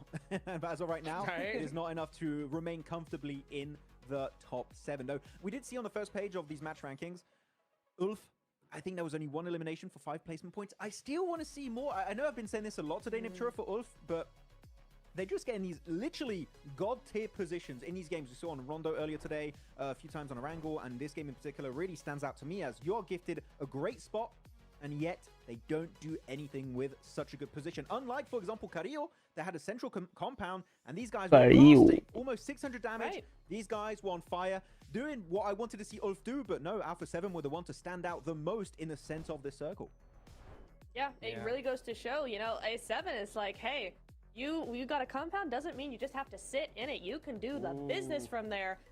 Thundertalk still top of the 10 leaderboard. Kara, even with that big last game, not able to surpass them just yet, but they're pretty कितना darn point close. And I चाहिए think it's safe to say, guys, that they are in top 7 pretty comfortably. Yeah, I mean, I'm looking at Alpha 7 top 7 के लिए 3 point Americans, 4 they have a point team up here. It's एक Alpha 7 chicken from Brazil. Top They're 5 popping off, and the 2 wins एक will chicken finally निकालेगा तो top 4 आ जाएगा fifth position, followed top by 4 the नहीं top Xavier. 5 VP dropping down एक slowly but chicken surely despite a very hot start in the Gauntlet. And we see then DRX dropping down Orangutan for the first time here outside of top 7, and not just by a little bit, overtaken by 3 or 4 teams if I'm not mistaken. So Orangutan, we said we needed to win. We didn't see it today. There's still time tomorrow, but again, the time is ticking. You need to get a win eventually if you want to be in the grand finals. That's right. 6 more matches tomorrow. That is it, right? And you've got to get a top 7. Otherwise, you're going to the group stage. We can take a look at the daily 19 MVP, kill and 19 of kill course, आज it's CEO. Of course it is. We knew from the beginning that's who it was going to be. He had the nades. He had the Overwatch angle. He had the damage. 3.5k damage just from him alone. Nearly 20 eliminations is, I feel, unheard of, Max. This is a crazy performance from CEO. Of course, the eliminations, damage, and everything stands out, but I'm going to go a little bit further here. An average survival time on the day of 23 minutes is ludicrous. Genuinely, that means you're always getting to the later stages of the game. And of course, because your survival time is so high, it gives you ample opportunities to frag out. we fight, we hunt. Better looking on this daily MVP graphic. So genuinely, I'm impressed not only by the survivability of CEO later and the entirety of Kara, but also how they take fights, when they take fights. And so far, this is the team that I would say throughout the entirety of the Gauntlet has impressed me the most, even more than Thundertalk, that currently are still in first place. Kara, what they did today was truly exceptional. And I want to see another day like this. Hopefully it's not just a flash in the pan, but it was such a good day that replicating this hot juke seems almost impossible. Like, come on. It's a big flash in the pan. Oh my gosh, just a crazy stat for you guys. Kara, 78 eliminations. APG, 39 total points. You know what that means.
never gonna make it. You're not good enough, there's a million other people with the same stuff. You really think you're different, man, you must be kidding. Think you're gonna hit it, but you just don't get it. It's impossible,